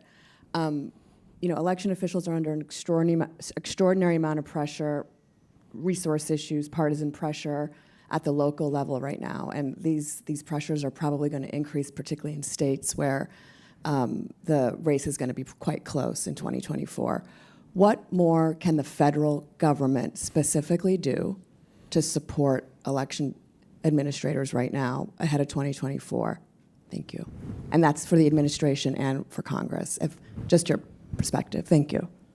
Justin. So I'll dive in with two things right off the bat, and I wish there were more, but unfortunately, the limits on the federal government's ability to help are pretty serious, not least because not everybody wants the federal government to be helping.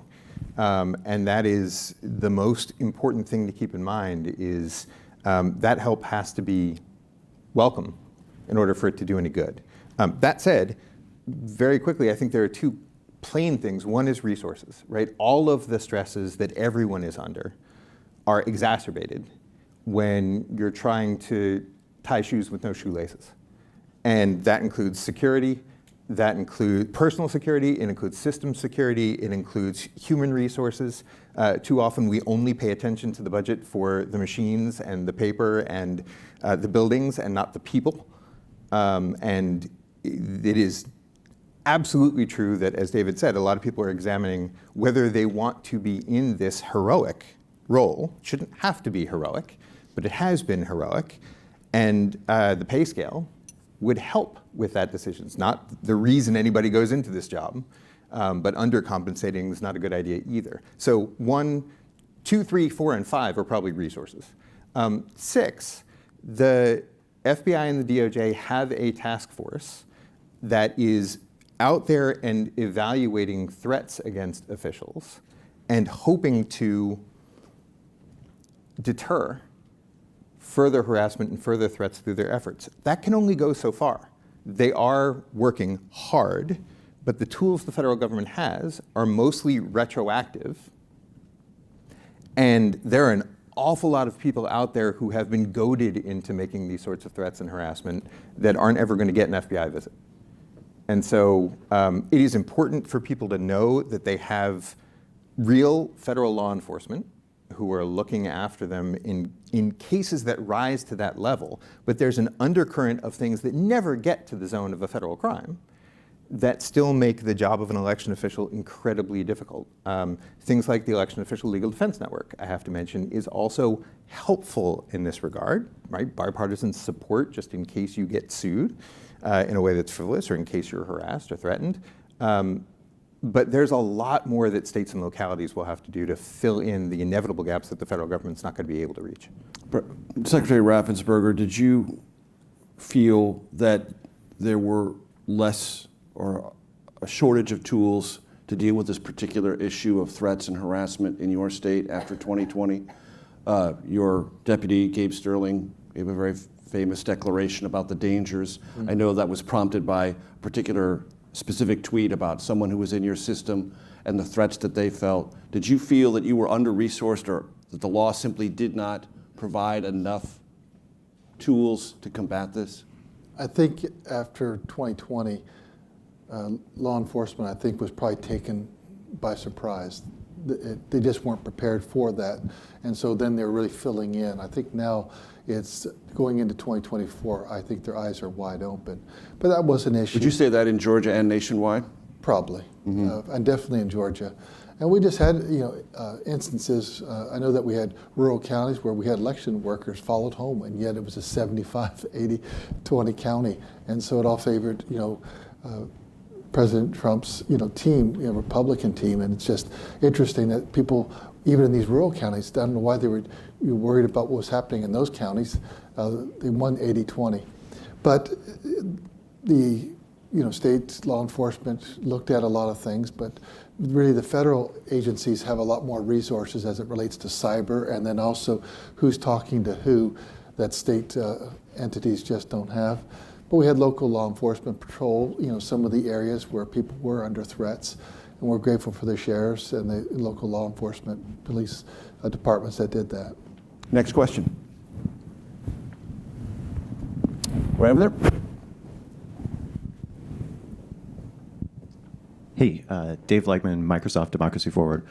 Charles, you identified othering as one of the biggest problems in administration right now, right? Paige actually was Okay, great. othering. Both of you, I mean, I think that's one of the most important things you've picked up on. We talked a lot about mitigation in the short term, but like, what's the long-term solution to that? Is it standardization, federal regulations, things like that? I mean, how do we get people to trust elections happening in other places in the U.S.?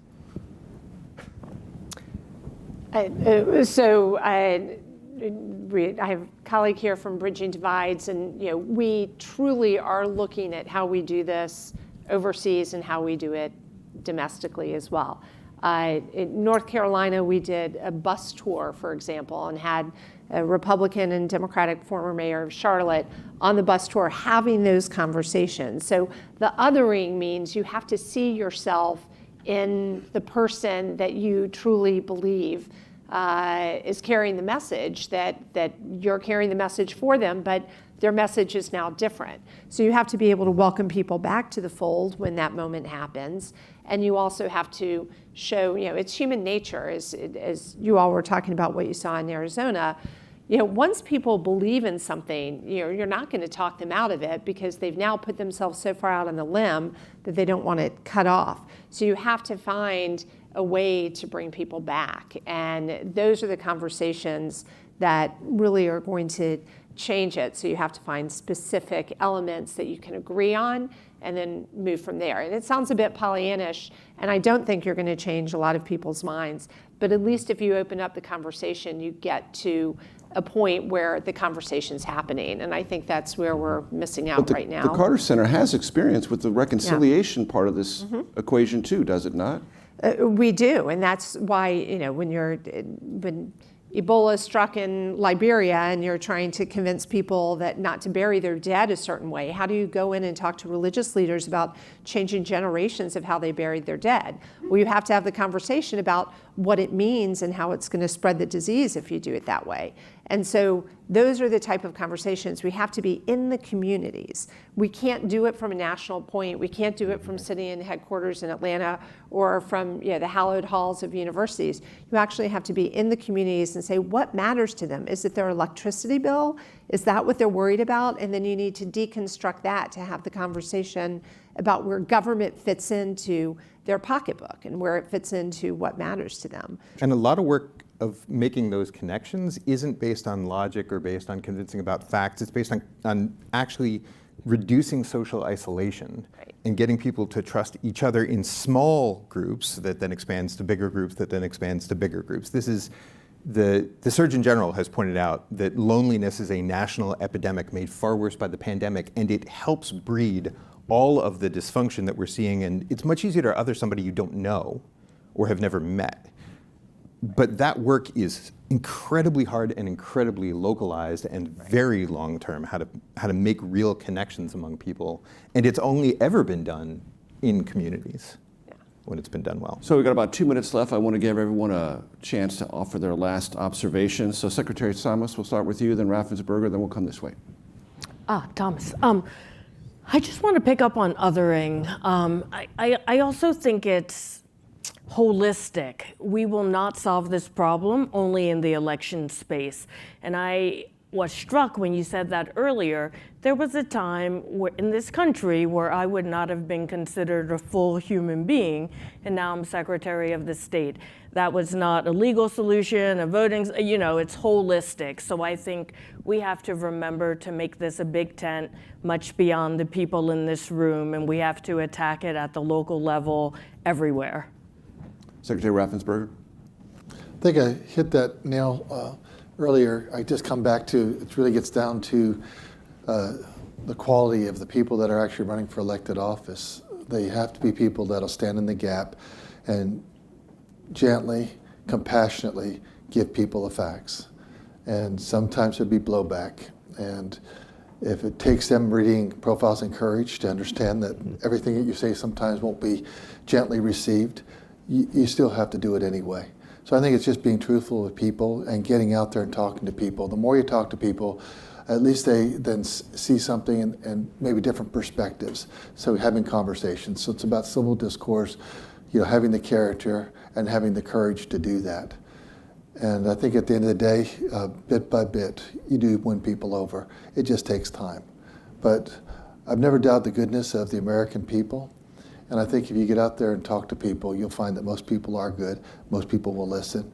And they'll respect you for what you do. But the most important thing you can have in life, and it's great to have the respect of your spouse, the respect of your kids, but it's your self-respect. Because that's the person you got to look in the mirror every morning. Charles?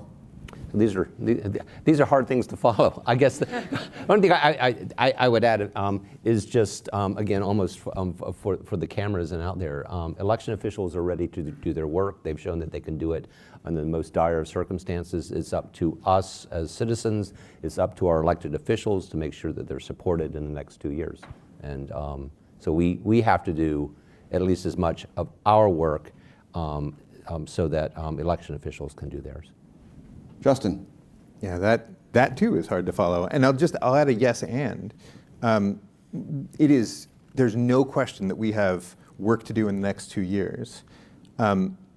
But we can't only think to the next 2 years. I think the Secretary's observation that this takes time is really important. And if we are only ever looking to solutions that kick in a few months ahead or a year ahead or even 2 years ahead, we're going to miss the really, truly meaningful solutions that take a decade or more to develop, but that always yield dividends. And so we have to, even as we pick up pieces of the long-term plan that will help us over the next months and years, we have to commit to the long-term plan. Ben Franklin walked out of the Constitutional Convention saying, we have a republic if you can keep it. Yeah. And that was not a 2-year cycle.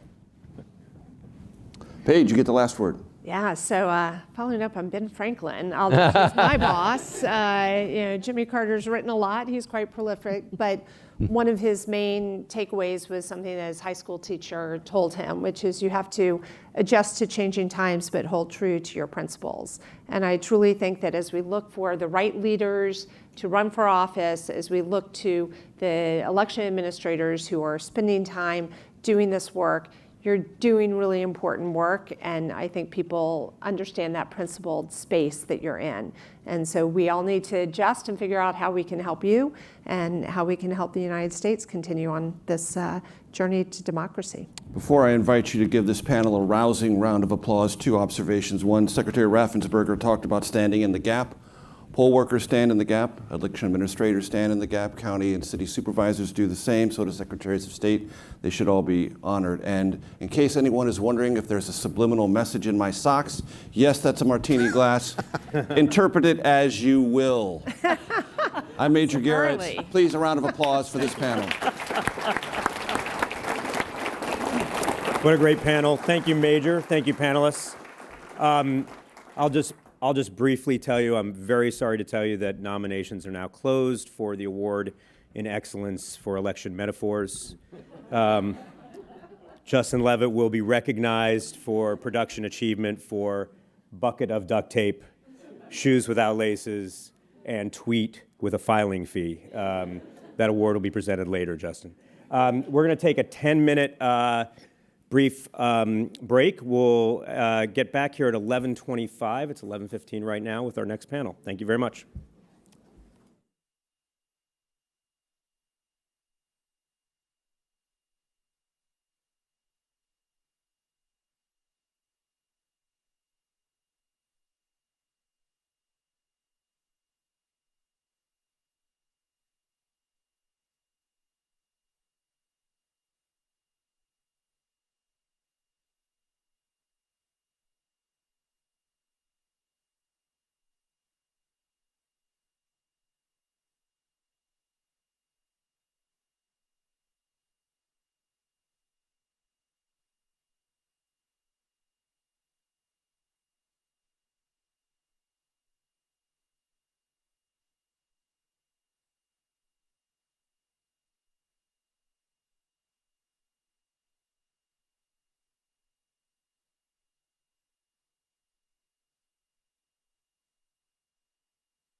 Ladies and gentlemen, please take your seats. Our program will resume shortly.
All right, we're going to get started here, so if everyone can make it back to their seats.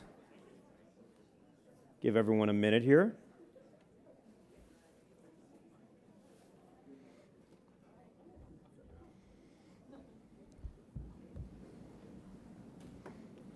Well, I appreciate everyone quieting down so fast. That's remarkable.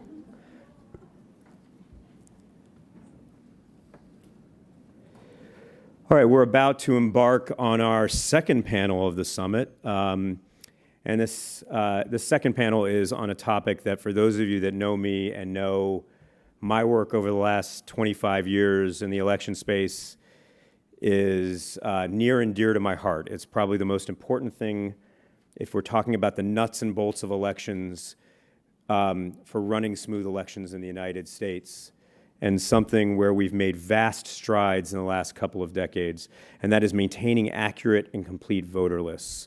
And those two aspects are really important. Whereas when we talk about voter registration, so much of the time the oxygen is taken up by those who would seek to make it a choice between affording the franchise to all eligible voters and keeping clean lists and keeping those who are ineligible, maybe because they've moved or died, off of the list. And what we know is that that's a false choice, that you can do both, and that both are necessary to fully enfranchise voters. So we've put together a great panel for this conversation. I'm really pleased to have everyone here. First, it's going to be moderated by Pam Fessler, formerly of NPR, who many of you know. There's so many reporters now who cover election and election administration issues and are really doing a great job of understanding the challenges there.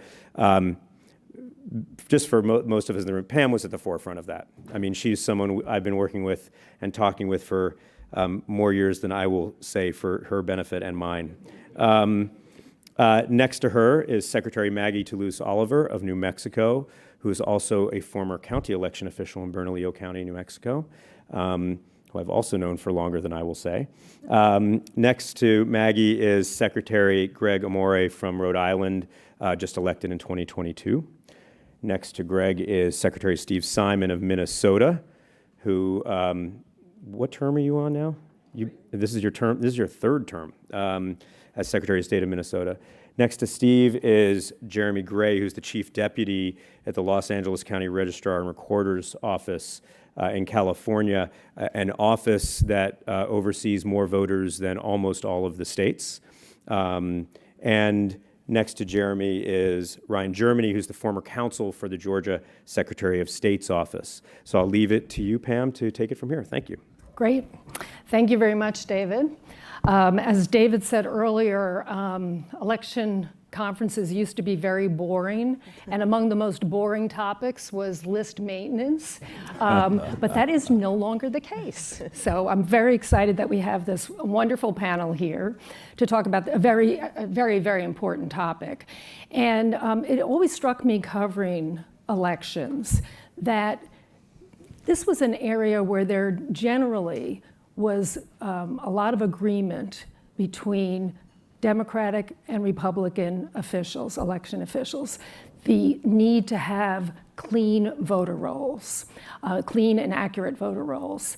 And you put a lot of work into making that happen. That work still continues. But we also see that the rolls still have problems.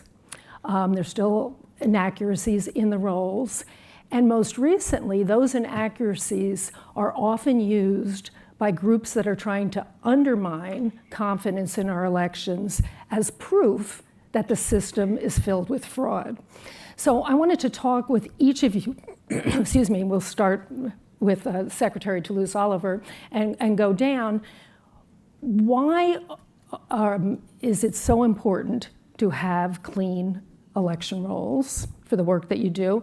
And then what are the biggest obstacles that you're facing right now to achieve that? Well, thanks, Pam. Thanks all of you for being here. I'm very happy to be with this pretty awesome panel.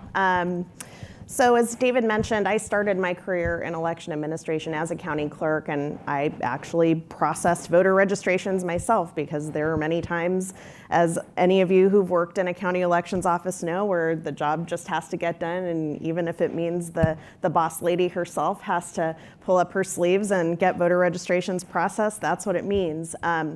Obviously, having clean voter lists is incredibly important for election integrity, because everybody wants to know that eligible voters and only eligible voters are casting a ballot. And so making sure that we have clean voter lists is absolutely critical to that effort. And I remember when I first came into office, so I'm a Democrat, let's just get that out front, be very clear about it. I remember having sort of ongoing dialogue, I don't want to say battles, but ongoing dialogue with groups from the left who were watching the, it's called different things in different places. It's pejoratively referred to as the purge, but the voter cancellation process that we all have to undertake, every single state, every 2 years by federal law, as to how that was being done and whether it was being done properly. And I very quickly realized, coming from sort of more of the political side of things to being an election administrator, that this was an absolutely crucial process, because the more duplicates, the more errors, the more issues you have with the voter file and with registered voters, the more likely you are to have problems and questions about whether or not election outcomes are accurate. Over the years, over the 16 years I've been doing this work, we have gone from having very few tools in our toolkit other than just being, at least I've been an election administrator since HAVA and since the requirement to have a centralized statewide voter registration database. I can't imagine what those of you who were in this world had to deal with when every single election jurisdiction in your state or across the country had their own. But that's all we had. And in New Mexico, I should also say I'm very blessed that we're one of the states that has been able to use Social Security numbers. We were grandfathered in under the Social Security Protection Act. So we've always had that tool in our toolkit in my state, which has been great. But with the evolution particularly of ERIC and being able to not only share information with other states, but also to use the Social Security Master Death File, we follow, I think now in our state, the gold standard. The challenges moving forward, I'll be very brief since I've already talked quite a bit and we have plenty of panelists, are that I think there is an expectation that somehow voter lists should be perfect. And that is just literally never going to happen. We have a transient population in this country. Voter registration is voluntary. It may be automatic in certain places, but it's still voluntary. And so we're never going to have a perfect list at any given time. And so figuring out how to not make the perfect the enemy of the good, and to be able to have a high level of accuracy and confidence, that's our challenge moving forward. Secretary Amore, I know that you've only been in office, 4 months? So how do you see the challenge of keeping accurate rolls in Rhode Island? What are some of the things that you face? Yeah, so just about 15 minutes ago, I was a high school history teacher worrying about my list of students. Right. That has, which was like 35 that has expanded students, significantly. Right? But I would agree with Maggie that the best pushback on questions surrounding voting is a solid voter list. And we need to do everything we can to make sure that that's the case. As a legislator prior to my time as Secretary of State, I sponsored what is known as the Let Rhode Island Vote Act. And the Let Rhode Island Vote Act basically expanded voter access in many ways. Drop boxes in every community, at least one drop box in every community, no excuse mail voting, the opportunity to not have a witness or a notary on your mail ballot application. So expanding access. But a key element of that bill was the requirement for the Department of State to do voter list maintenance 4 times a year. Prior state law required 2 times a year. This would require 4 times a year. And to Maggie's point, my primary opponent accused me of wanting to purge the list. And I'm a relatively progressive guy. And I have a record, a 10-year record in the General Assembly as a relatively progressive guy. And there's a confusion. And so we talk about left and right and where the denialism comes from, where the pressure points come from. It come from both ends of the spectrum. And so, we make sure that we explain what that means. And I think, the prior panel did a good job of talking about how important it is to take the time to respectfully explain the system. And if I can speak to a small group of people and there's a ripple effect based on that conversation where we talk about the fact that we're receiving information from our Department of Corrections twice a month where they're indicating who is incarcerated, who has been released, that we're receiving information every other week from the Department of Health, that we're receiving our ERIC reports. That calms people and makes them feel better about the process. But I think it's a process. This is not a soundbite situation. You really have to make your case in small groups and in large groups when you can and explain the system. And when you do that, people gain confidence.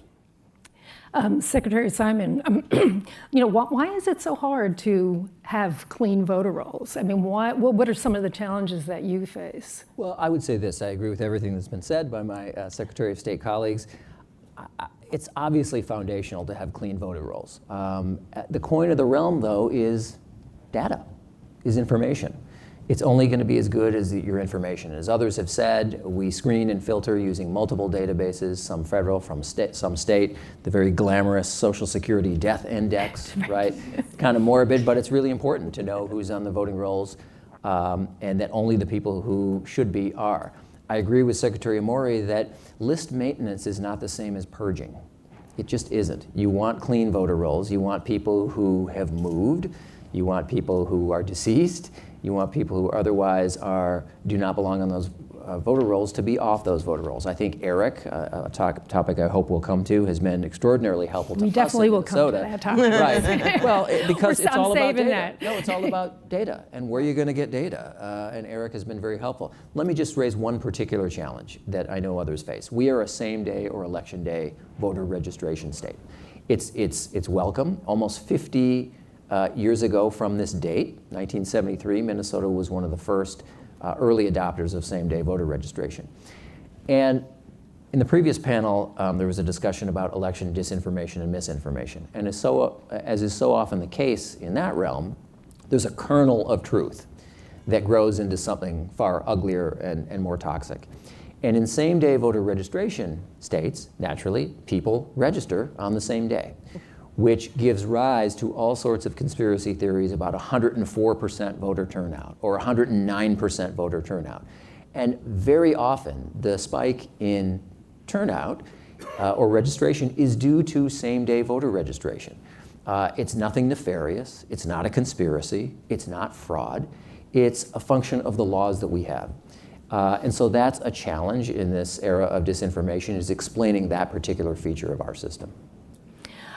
Jeremy, I know that you have a different perspective because you're deputy at a county election office, so you're much more on the front lines. Do you see? Do you get a lot of pushback in the county from people who say, "Hey, these voter rolls are a mess," and then how do you respond to that? Yeah, definitely. I think number one, LA County is larger than 40 of the 50 states in the country. Right. So we have a unique perspective in that, we manage at the grassroots, but our size, scale, and complexity, it gives us a bird's eye view of some of the national challenges and issues that we deal with throughout the country. I think it's very important in this subject not to delineate our voter rolls from any other identity-based process that we have in any other sector. So my background is primarily in information technology. For the last 10 years, I've been in and out of elections, but ultimately it's very, very important to understand that our financial institutions, our healthcare institutions, and our public safety institutions are dealing with the same challenges as it relates to managing accurate data related to our constituency. Most individuals also don't associate the challenges that we're having, not just in California and LA County, but throughout the nation in housing. 30 years ago, you moved into a home, you stayed there for 30 or 40 years, you may hand that property down to your family, and that stays in the family for 50, 60, maybe even 100 years. That was tremendously easy to track at our various registrar's office and our assessors and our property tax organizations, et cetera. And it's no longer like that. I think one of the earlier panelists stated that we manage a very fluid community now. There's a lot of movement associated with that. We are a vote by mail state, and the minute someone receives a ballot from the previous resident, though that individual may have moved out a week prior, you have a perception that we are not managing with the appropriate level of quality control. So it is a lot of complexity involved when you're managing such a large identity-based management process.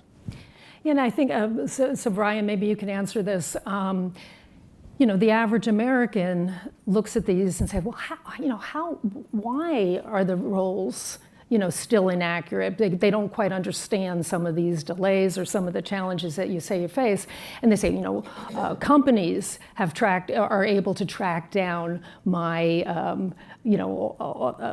lists of people who are customers, that there are other lists in our society and our economy that are up to date and very accurate. How do you explain that, in say in a state like Georgia, to the voters, that there are all these issues? Do you have an education process, or how do you deal with this? Yeah, thanks, Pam. My name is Ryan Germany. I was general counsel at Secretary of State's office in Georgia from January 2014 until January of this year. And I told my wife it was going to be a 2 to 3 year job, and I was there for 9 years, so I missed that one. But when I came in, I had a lot of litigation experience, which I think ended up serving me pretty well in the office. But I didn't know a lot about elections other than voting and turning on the TV and seeing who won. And what I learned pretty quickly is what everyone in this room knows, that running an election is a complicated logistical exercise that requires a lot of teamwork from the top down, from a state, from at the top of the county like Jeremy, all the way down to people at the polls. And across a whole state, whether it's a state like Georgia or California or any of these states, it's a complicated logistical exercise. And that's why list maintenance is so crucial, because it's really two things. List maintenance is, one, it's a voter-centric thing to do, because it helps make sure that when a voter shows up to vote, everything is right. You don't want them to show up at the polls and there's outdated information or something like that, because then that takes longer for the poll worker to handle. People around it see it, and it just looks like this thing is not really that smooth. So it's really a voter-centric exercise. And two, a wise man told me this, and I'm stealing it from him, but list maintenance is enfranchising. Because a lot of what you're doing is telling voters, hey, here's what we have, looks like it might be out of date, can you update this? And especially do so before you show up to vote. Now, that being said, some of the difficulties of list maintenance are, when I was at Secretary of State's office in Georgia, we were definitely the recipient of a lot of those tweets with filing fees that Professor Levitt was talking about. And particularly in the run-up to the 2018 election in Georgia, and even the 2016 election, we were sued by groups on the left who were basically calling any type of regular list maintenance that we were doing voter purges, use it or lose it. I mean, all kinds of very Twitter-friendly type phrases. And these were old laws in Georgia. They were not new processes or new laws. They were existing laws. They were actually passed by a Democrat General Assembly and signed by a Democrat governor.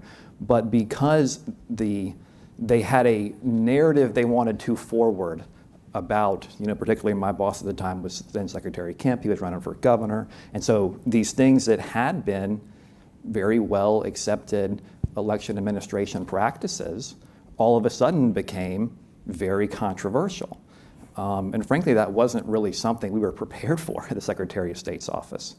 And then to the other side of it, on the right, following 2020 election, we saw all these lawsuits about from people affiliated with Trump that, oh, here's this inaccuracy, and these people voted who didn't live here, and all of this stuff, and it's a difficult process to really run perfectly because of just data and time and giving people notice. So, to answer your question, Pam, one thing that we do is there's a lot of notices in the law that are given to voters, and frankly, I would say that I think voter lists are a lot of times more accurate than some of the lists that companies have, because it doesn't really matter if they send a catalog or a piece of mail to the wrong address. And we get that a lot when kind of the political groups will send out mailings.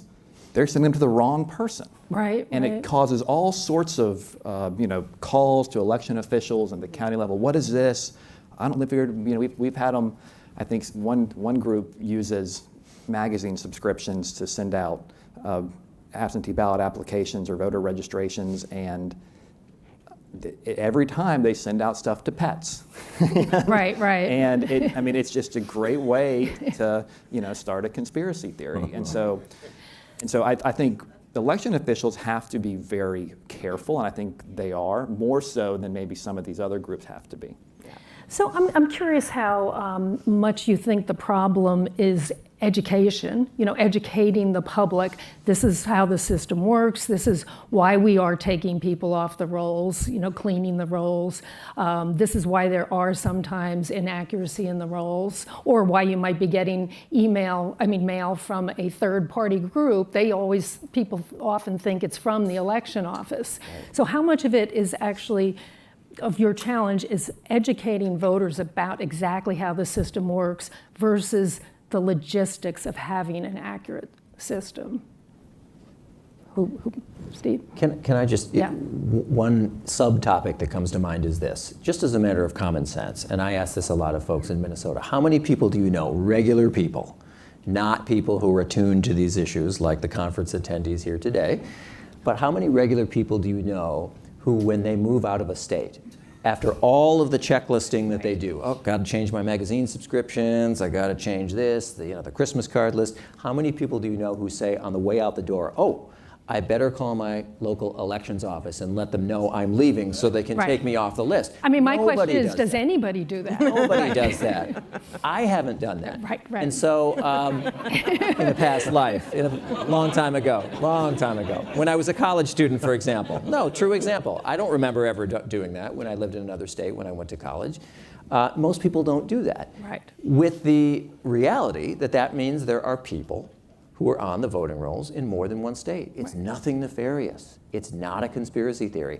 And I don't mean to make this political, but both the Trump children and the Biden children, it turns out, when people looked at records, were on lists in a couple states. Doesn't mean they were bad. It doesn't mean they were perpetrators of fraud. It doesn't mean they were up to no good.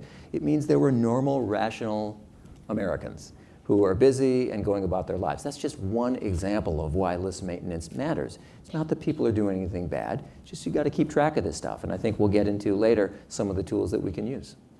You have 40 million Americans yearly changing address. Right. So that's a significant number.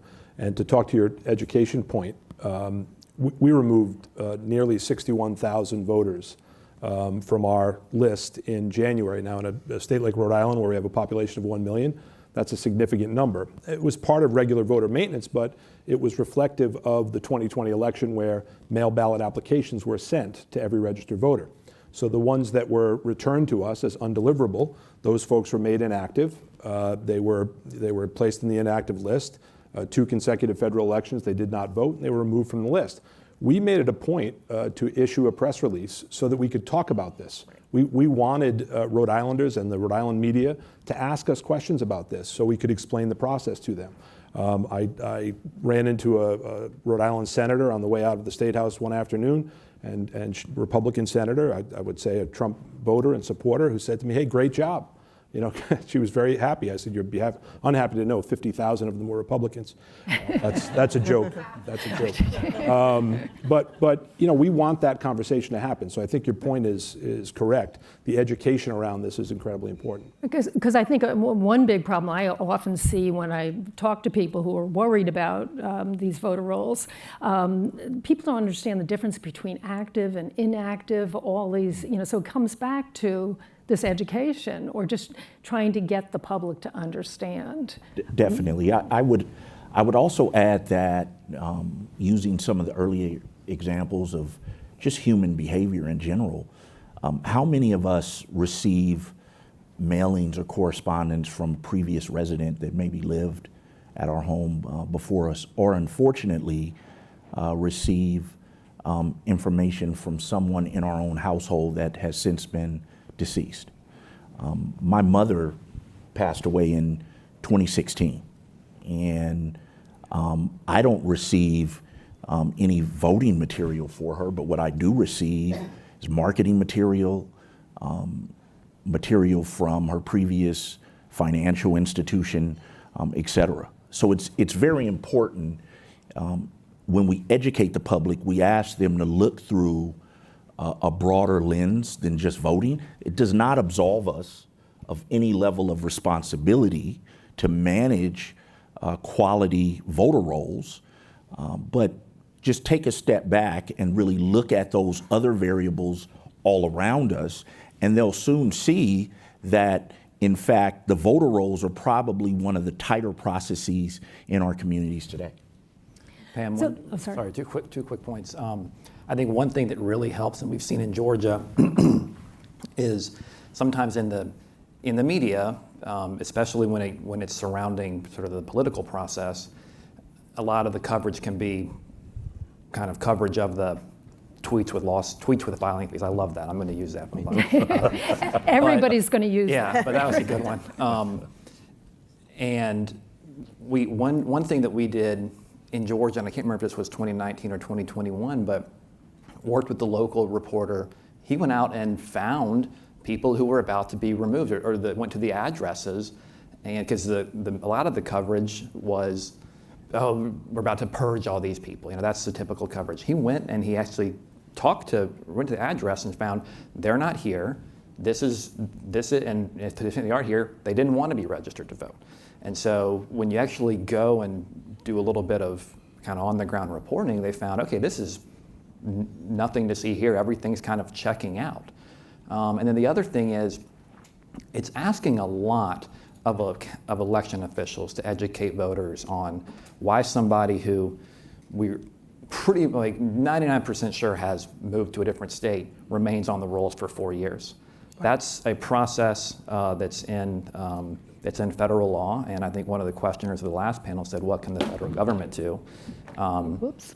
As I say this, I know it's very unlikely, but they could look at the laws that say, okay, in the 90s, maybe that made sense when things were primarily by mail and telephone and things like that. That's not the world we live in anymore. So Right. that length of that 2 federal election cycles is a long time once you've notified or once you've identified someone as, hey, they're no longer in this state. Right, especially when you have so many people, as Secretary Morey mentioned, moving every single year. Let's talk a little bit about some of the main tools that are out there to help you maintain your voter rolls.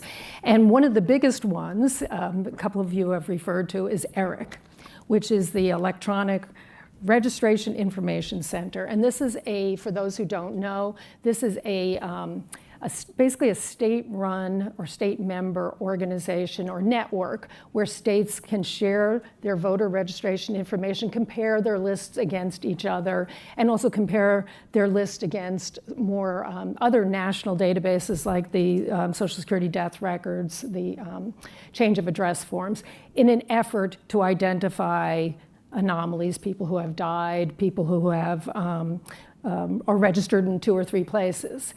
I think at the height, about 32, 33 states belong to ERIC, but over the past year, we've seen 7 states have actually just recently pulled out of ERIC.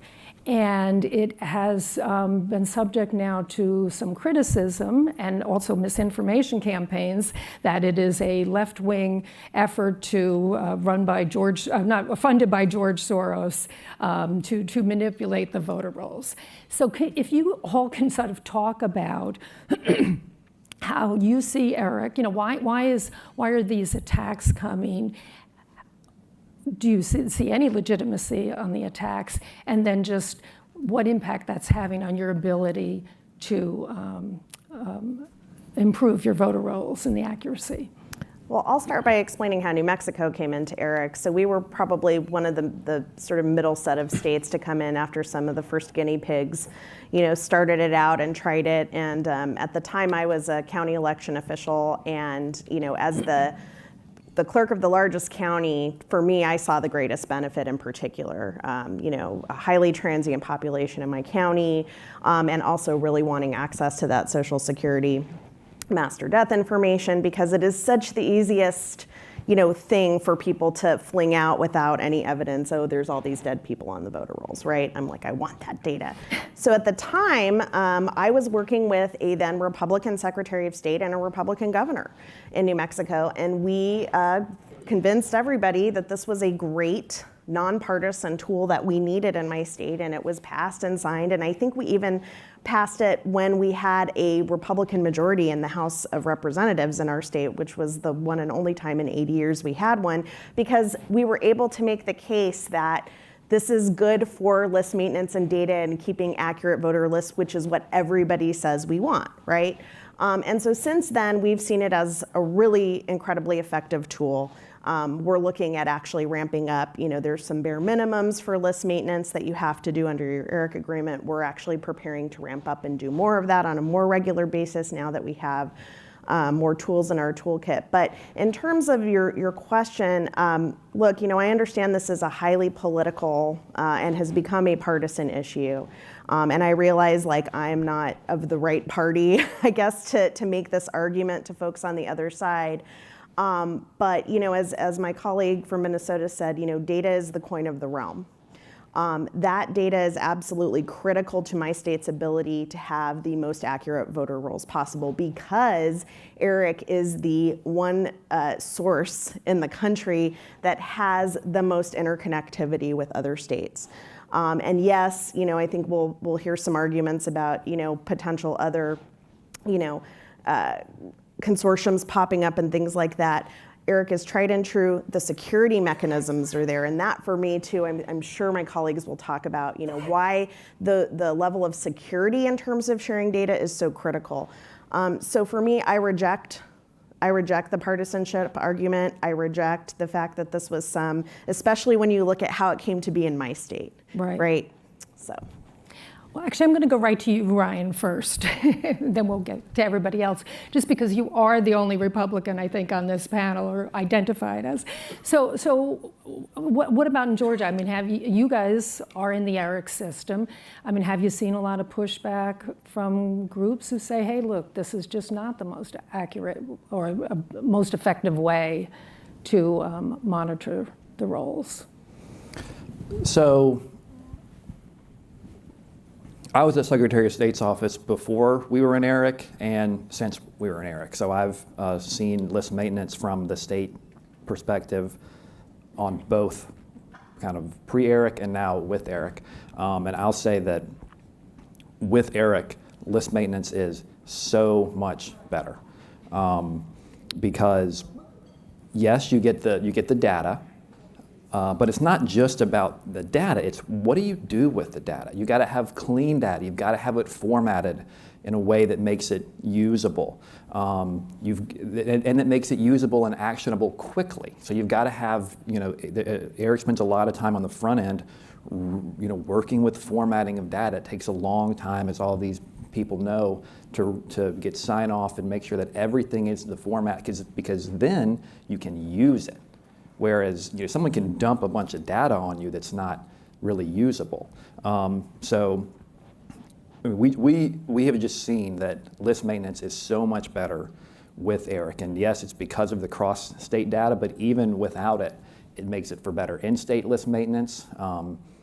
It makes for catching more dead people that we might not catch through our normal state process. So I would say that. And then secondly, I think we're so used to pushback in Georgia on kind of whichever. This is the least of your worries. Whichever thing we do, there's a lot of pushback. So that's kind of freeing in a way. Okay, well, what's the best way to do it? And I think we saw it. I think a lot of the pushback is similar to what we saw pre-2018 election, where these were existing kind of non-controversial processes that all of a sudden fell victim to a narrative that was being pushed by people with a reason and resources to push that narrative. And I think, unfortunately, ERIC is kind of basically next in line of the narrative of the people who want to push the voter fraud narrative. And I just think if we could get out of the I'm stealing this line too, but someone said if we could get out of the voter suppression and voter fraud voting wars, then there's a lot that can be accomplished. Secretary Simon, actually, I'm interested. Why do you think that we're seeing this pushback against ERIC, and then just in Minnesota, what impact is this controversy having in what you do? Well, I'll start with the second question first, if you don't mind. Obviously, the more states that are in ERIC, the better. You want as rich and deep a data set as possible. You want states from as many data from as many states as possible, and it's in every state's selfish interest to have as much data from the states that have as much as possible traffic between those states. So in Minnesota, the premium states for us would be our surrounding states: Wisconsin, Iowa, North Dakota, and South Dakota, or Upper Midwest in general. And so anytime a state leaves, it's not a good thing, although I do want to reassert some control over the narrative. I think ERIC is in very good shape. Over half the people in the United States of America live in ERIC states. There are more states, even with the recent departures, than there were in 2020, many more than there were in 2018 and 2016. So obviously this is a bump in the road, but this is not cause for doom and gloom. It's a setback, no question. To your point about why, to be fair, no one on this panel is an ERIC skeptic, and I want to be fair about the fact that I'm not as good a spokesman for those folks as they are for themselves, but I'll do my best objectively and try to be faithful to what I understand the arguments to be. One argument has to do with Soros funding, and that is nonsense, and that isn't a real mainstream argument, but I want to get it out there. That's not true. It's funded by the states. The other is this idea that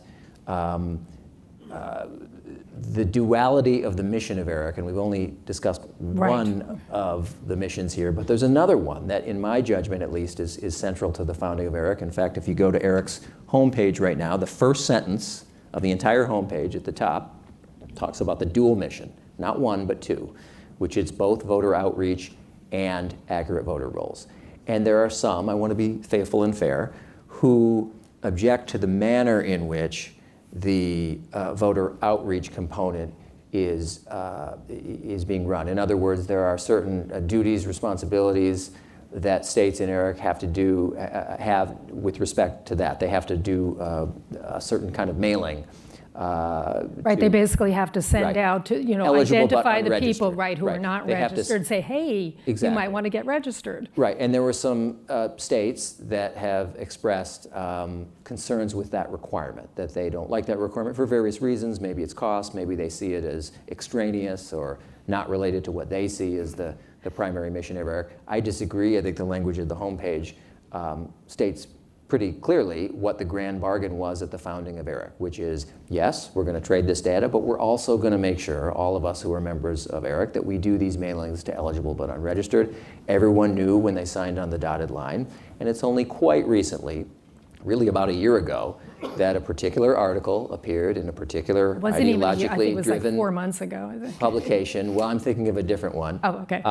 That at least I date some of the heightened skepticism to that. But to be fair and to try to be faithful to the argument, it seems to be mostly centered around the obligation with respect to these eligible but unregistered mailings. Yeah, I think that's interesting, that was sort of a side of the controversy that I didn't anticipate, sort of this argument that it's not really our job to go out and register voters or to increase the voter rolls, and I say our job meaning election officials, that if people don't want to be registered, that's their right. We shouldn't be pushing people who don't want to take this step themselves. Is that something that you're seeing, Secretary Morey, in Rhode Island at all? I don't think there's an objective analysis of ERIC that doesn't come to the conclusion that voter rolls are more accurate if you're involved in ERIC. So I mean, that's just the foundation. But I mentioned the Let Rhode Island Vote Act previously in my remarks, and the dual mission that Secretary Simon talked about is what we used in going into the Let Rhode Island Vote Act. We wanted to make sure that we expanded access while at the same time made sure our voting rolls were accurate. And I find it interesting that the ERIC system, when it was first rolled out in the original states, was lauded by Republicans as a way to avoid fraud. And to the Soros point, it's interesting because we started this conversation talking about the difference between voter list maintenance and voter purge. And some of the criticism was there may be purging here. And it's fascinating to me that it's a pattern of projection that continues. And I see no objective analysis that doesn't come to the conclusion that being a member of ERIC creates more accurate voter rolls. Well, and it's interesting, in some of the states, the secretaries of state, some of the states that have pulled out, the secretaries of state or other high election officials were praising the system actually weeks before they pulled out, saying it was the best tool. Interestingly, Jeremy, I would just want to bring that. So California, Stephen was talking about that the more states, the better that are in ERIC. But California, maybe you can talk about what California has not been in ERIC. Definitely, we are optimistic at the local level that the state of California will become a member of ERIC. We are. There is a recent Assembly Bill, AB 1206, and the California clerks and elections officials have taken a position of support. I think first and foremost, let me say that for the most part, local registrars don't have the burden of partisanship. So you're not going to hear me reference right or the left or any specific political party. Ultimately, the objective is to administer fair, transparent, accurate elections. And if you talk to a registrar within any state, I'm going to assume that they're going to state, in fact, just that. And at the end of the day, if you are managing a large data set of any kind, and that data set is insular, having no connectivity to other sources to ensure accuracy, I assure you that is not best practice. And for us in LA County, we see ERIC as a potential vehicle to improve even further a lot of the activities that we go through rigorously and routinely on a normal basis to keep accurate voter rolls. So I think that's very important to highlight. So why did it take so long for California to join? Yeah, I cannot speak for the Secretary of State. I understand that, you know, because of the size and complexity, there were areas regarding cost and other factors that they are looking at.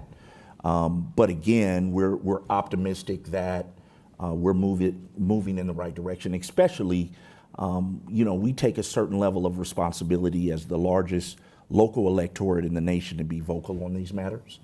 And we have, in fact, supported California adopting this. Right, because you mentioned cost, because states do in fact pay to be part of this network. Yes. I'm just curious, any of the panelists, what do you see happening? I mean, do you think that there's going to be a continued erosion in support for ERIC, or will it be, is this just sort of a little blip and that it's going to restream? I think states will realize as they try to replicate ERIC that it's very difficult. In our case, about 30% of our interstate movement is with Florida. So as Florida removed themselves from ERIC, we're working on the Florida database and trying to line up as best we can without the reporting mechanisms that ERIC provided, and it's burdensome. It's burdensome, and so we're having difficulty with that. I think that's because Florida has one of the states that's pulled out. Correct, and I think states will realize that it's difficult to replicate what ERIC provides, and I'll go with the previous panel's optimism and say that as time moves on, I think states will return. I think so too, and I do think, you know, there are some legitimate questions that have been raised. You know, ERIC is now a 10-plus-year-old organization. I still personally believe strongly in the founding principles of ERIC. I think those of us who are current ERIC member states very much do. But, you know, as with anything, as time moves on, as technology moves on, as the conditions under which we're operating evolve, it is necessary to sort of look at the inner workings and at the mechanics of the organization and say, hey, is there room for improvement here? And I think, you know, the global political argument has ended up being sort of fought along these very, you know, fractious minor detail lines within, say, the bylaws of ERIC and things like that.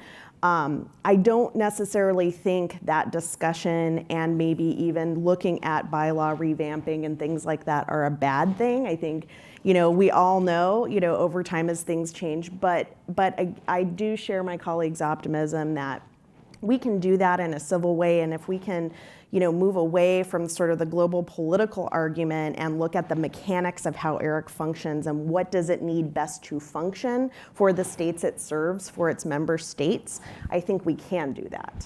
So what kind of improvements would you like to see? Well, I mean, I think there, you know, is legitimate discussion about the eligible but unregistered mailing and whether or not, you know, the way it's sort of being mandated now is the best way to do it. And I think, you know, those of us who even strongly support, I know Steve and I have had so many side conversations about ERIC in this last several months.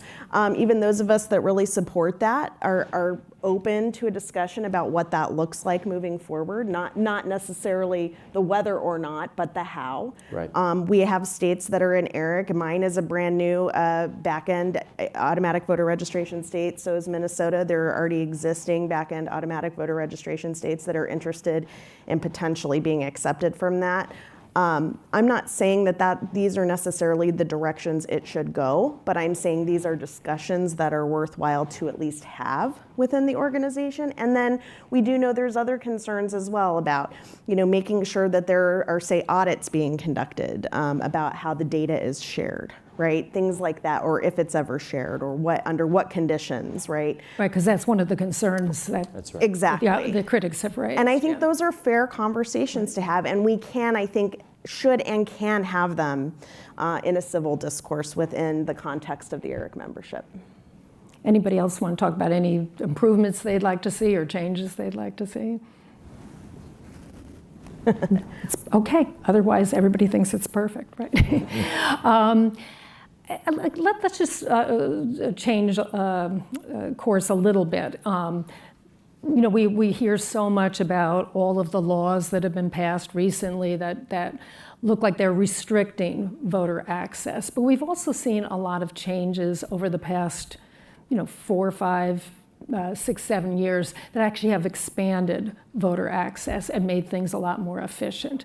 I think you mentioned automatic voter registration. We now have, I think about half the states, almost half the states now use automatic voter registration. And for people who don't know, that means, if you go to the DMV, you basically are automatically registered if you're an eligible voter, unless you opt out of the system, and that this has made things work more efficiently and also expanded the voter rolls. There are most of the states now have online voter registration to make it more efficient. We also have same-day voter registration, which I guess about 22 states, I think, have that now. So I'm curious how these changes have affected your ability to maintain accurate voter rolls, and just has it. Some people will say, oh, that's led to some of the bloating of voter rolls. Could somebody address that? I'll speak to that from the Georgia perspective. Georgia actually implemented automatic voter registration in September of 2016. It was one of the first states to do so, I think second behind only Oregon.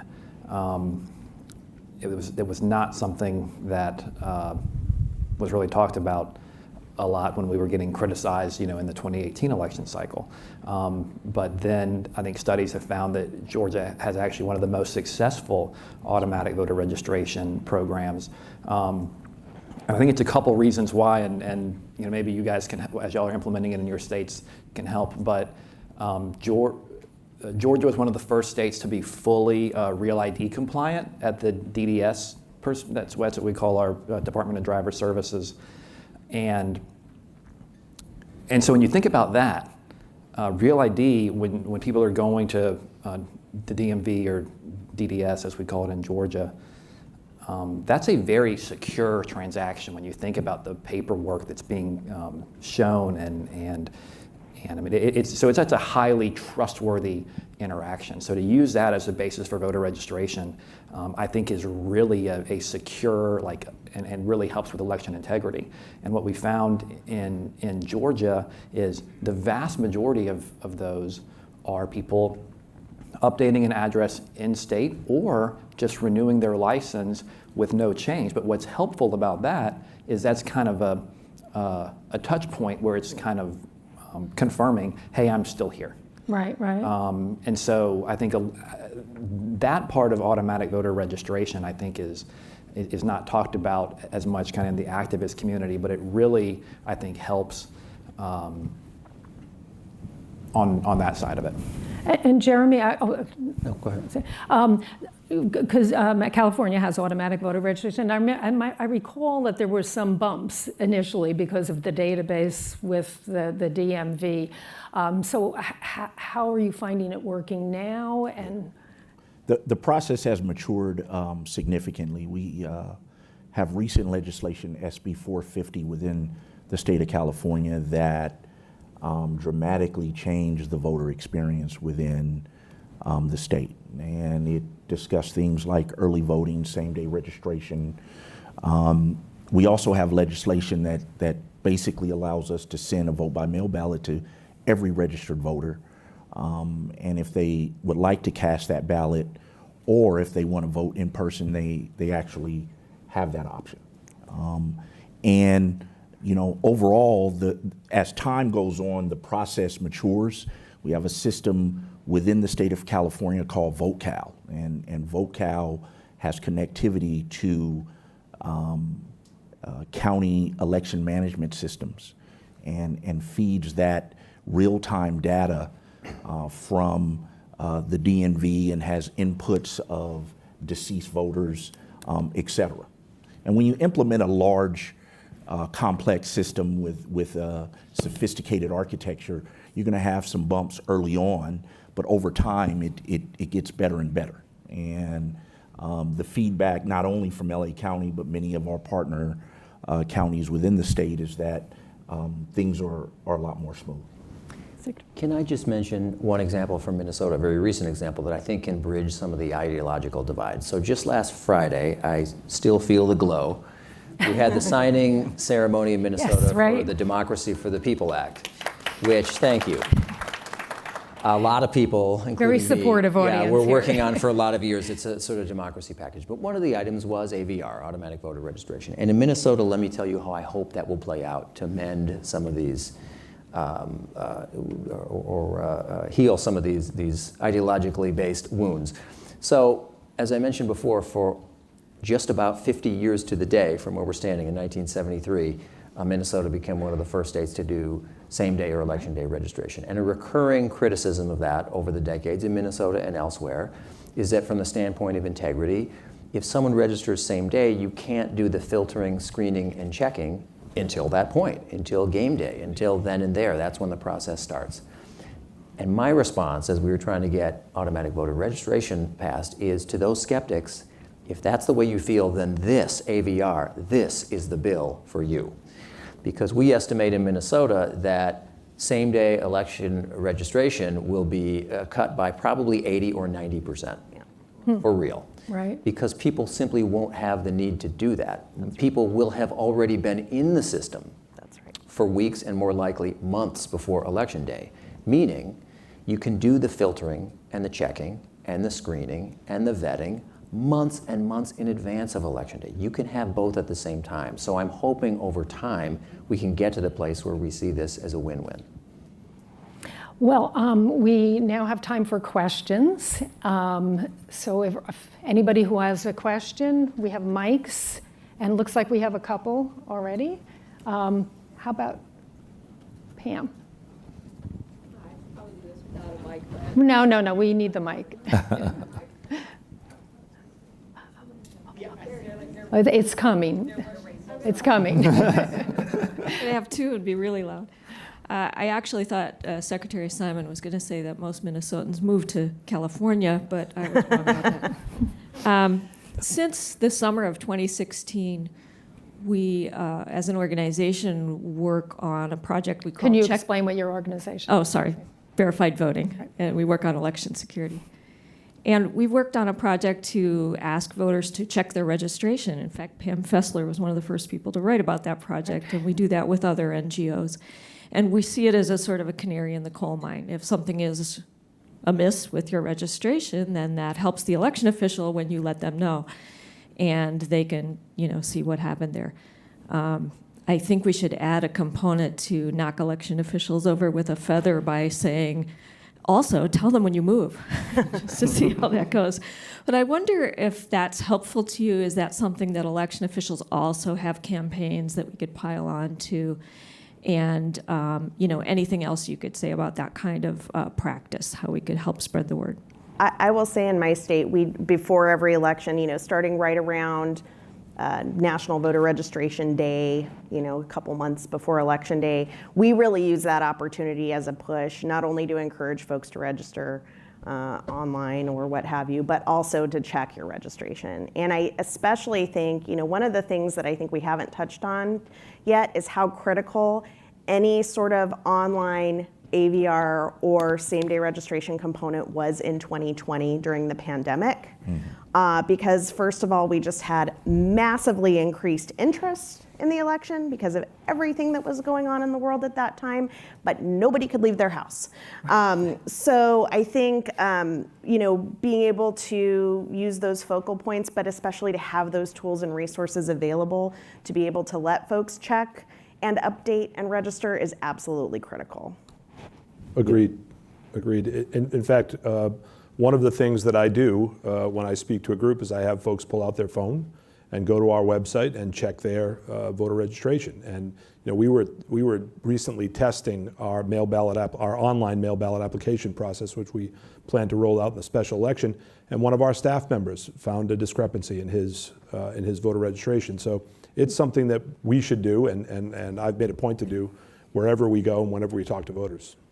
What about, oh, did you want to say? Yeah, Pam, we worked extensively with you, and I would say that it's very important for voters to understand that the first layer of accountability is with us as a voter, to manage our footprint, our identity. So the best form of defense is to start with the voter, an active, engaged voter that's actively managing the accuracy of that record. So it's very, very important. We do have outreach campaigns for that. For the most part, we get a lot of engagement from voters, especially, unfortunately or not, right before your election periods. But we do find a high level of engagement in response to that outreach. When Pam was talking about that, I did one of the first stories, but when I actually went on the computer at the time, I can't remember what year it was, to check my son, who was a recent college student, and I saw that he was still registered in the state of Maryland. He had gone to the University of Michigan. He was still registered in Michigan, and he had just recently moved to California, and he was registered in California. But again, he just, like most Americans, didn't, follow up with his election officials.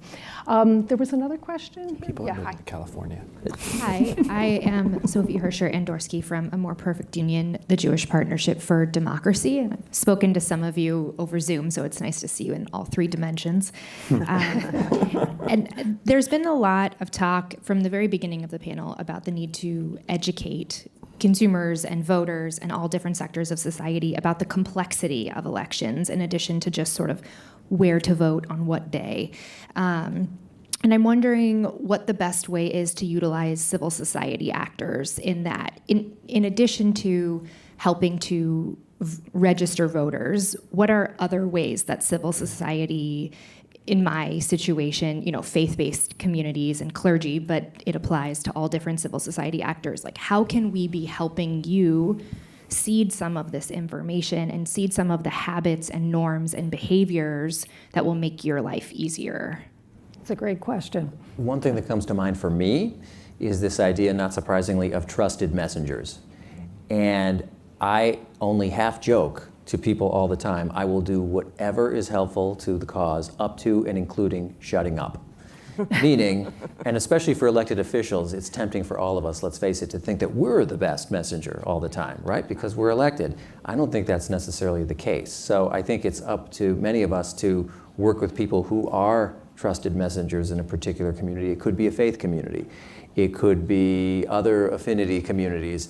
But finding out who those are, and that extends to various dimensions of the work we do, whether it's voter outreach or other things that we do, finding the person who people trust in a particular community who already have the relationships that we can't possibly have in the Office of Secretary of State, finding those people to be the trusted messengers. That may seem obvious, but that's sort of a guiding principle for our office. Yeah, and I think you're right. You did do that in 2022. So maybe you can give us an example of how you did work with some of these, trusted messengers. Yeah. So I'll give you an example of immigrant communities, new Americans. There are growing and vital networks, sometimes in the faith communities, sometimes not, sometimes in an economic realm in Minnesota, among East African and Southeast Asian communities in particular. And I think it was effective for us and others to enlist them in nonpartisan voter outreach. This goes back to 2020 as well, the COVID election, a scary time, a time of great anxiety and uncertainty, and we were able to enlist trusted voices in those communities to get across information on what the rules are and how they've changed. And so we've had some real success in new American communities in Minnesota, finding those people who communities already know and already trust. And Ryan, you said? I think that's a great question. We have welcomed a lot of third-party groups who are here to help in Georgia, especially over the past couple years. And I think Jeremy's right. First of all, there's a responsibility on the voter to kind of be aware of, okay, am I registered? Is it up to date? Where's my polling place? I think our responsibility as government officials, formerly in my case, is let's make sure they have the tools that can do that. And I think everyone's talked about the websites they have in Georgia. It's called My Voter Page. And I think for you guys, be aware of those tools also, because we've had we had a third-party group who was here to help in Georgia out to register voters, and all they did was basically dump boxes of disorganized and messy and sometimes fraudulent registrations on counties that were either illegible or just duplicate or in some cases even fraudulent. Whereas if you're interacting with a voter and you're saying, hey, let's check if you're registered, here's how we do that, is that up to date? Hey, you can actually update it online. Like, if you know those things, that makes the life of an election official at the county so much easier, reduces the delay in processing, it decreases any errors because everything's electronic. So I think that's a great, just be aware of those tools and kind of what works best for the local election officials. And it's almost always going to be kind of an electronic form of communication. Yeah, so for LA County, we have thousands of micro communities within the county. So faith-based organizations for us plays a pivotal role in ensuring that we're providing services that are accessible. We provide language assistance for over 18 languages within LA County. That's just one example.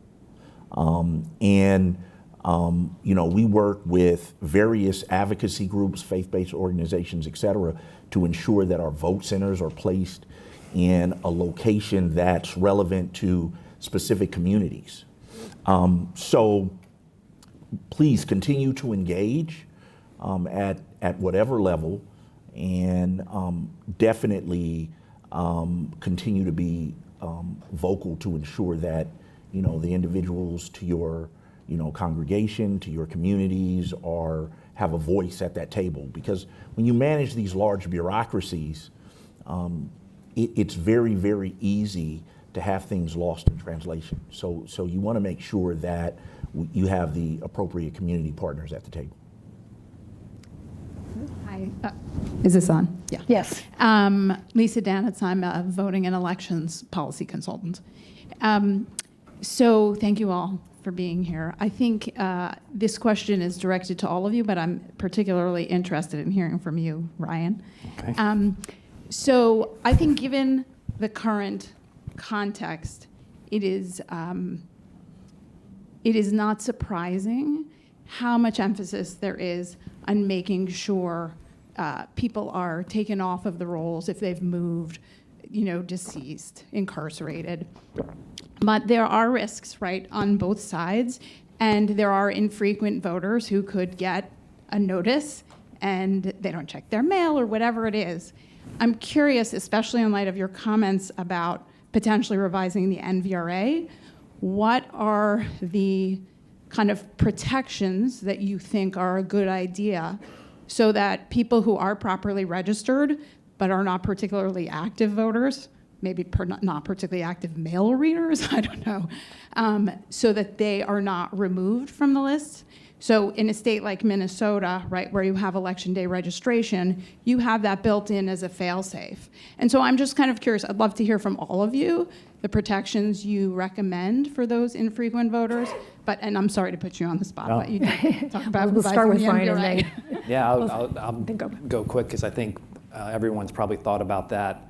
One, from a policy perspective, I do think we need to think about how are we communicating with voters, because mail is probably not the best way. In Georgia, I think we're trying to collect more and more email addresses of voters, but even then you have to be careful. But I think so that's one thing to think about from how do you communicate and let people communicate quickly.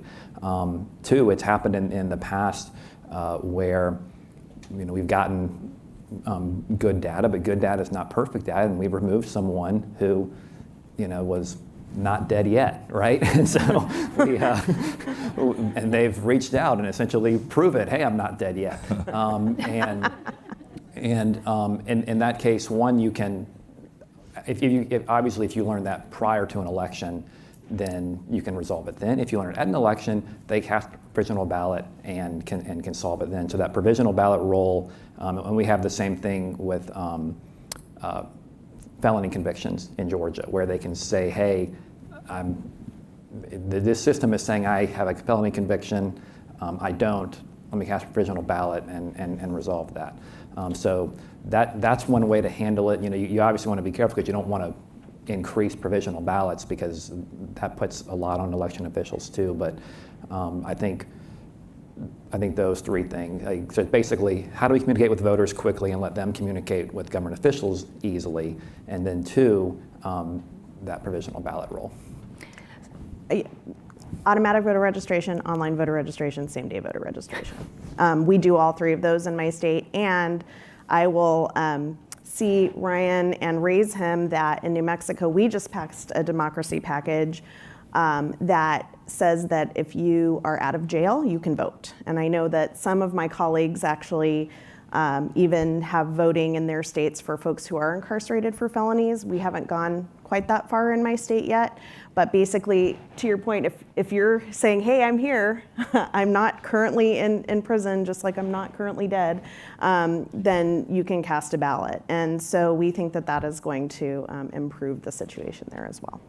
And to your point, we made an effort to let people know that we pulled those 60,000 plus people off the rolls. At the same time, we are vigorously promoting same-day voter registration. It's a priority of our administration, and we do have the provisional ballot option for folks as well. And I would just say in Minnesota, I cringe at the term purge. Yes. It's not really accurate. In Minnesota, people are put on inactive status, and it's relatively easy to get off of inactive status.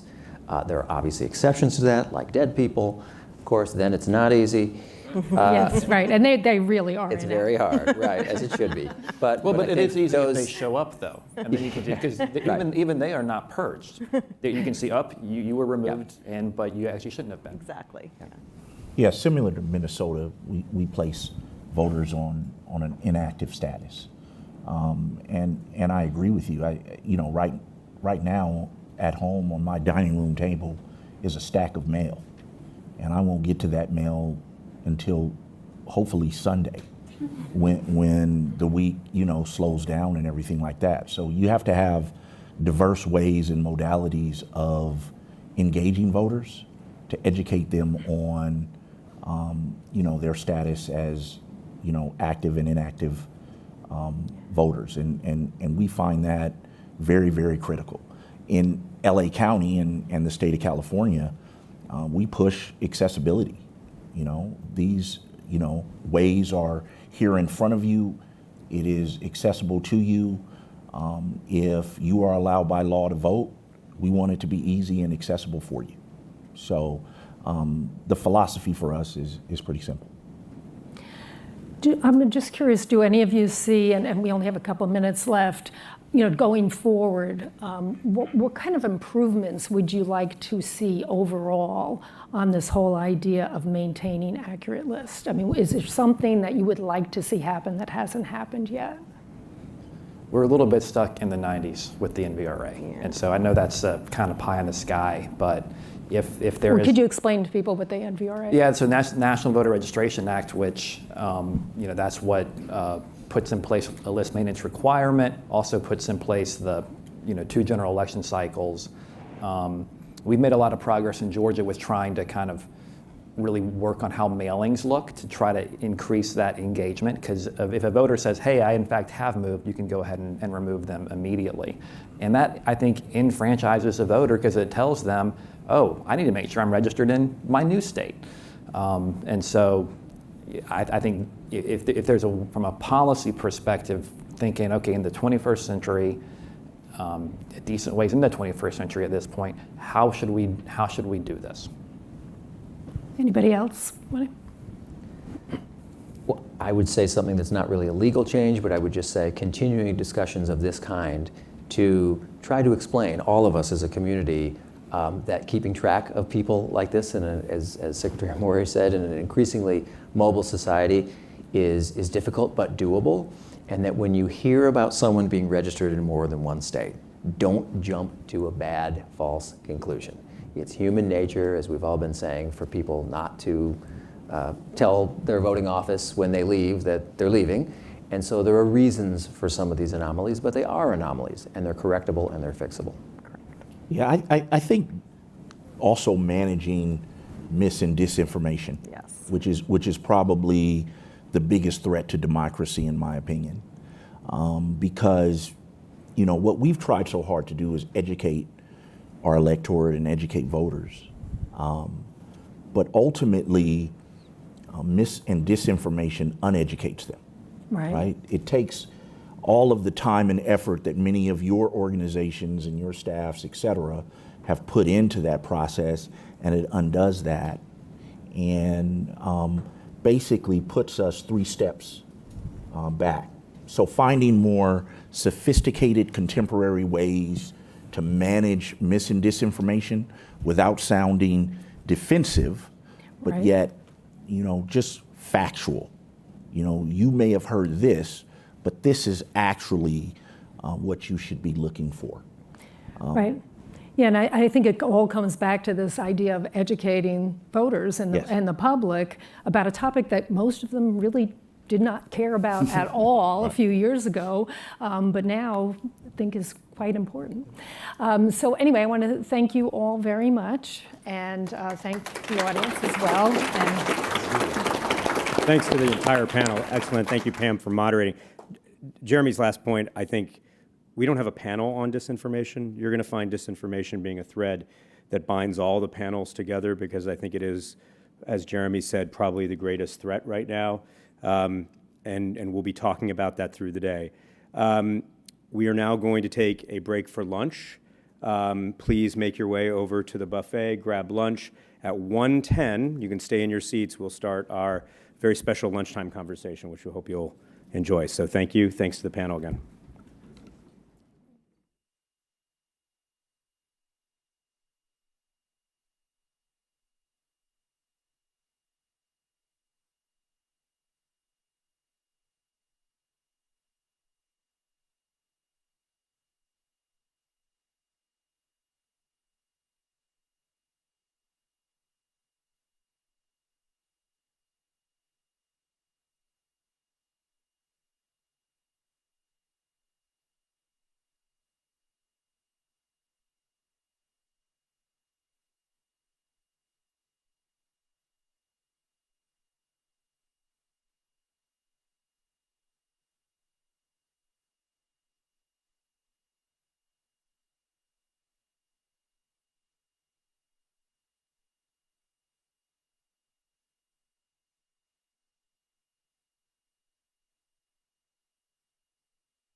Hello? Hey, if everyone can just go ahead and grab your last bite or beverage and get seated, we're going to get started here in like 1 minute. So you have 1 minute to get seated and quiet down.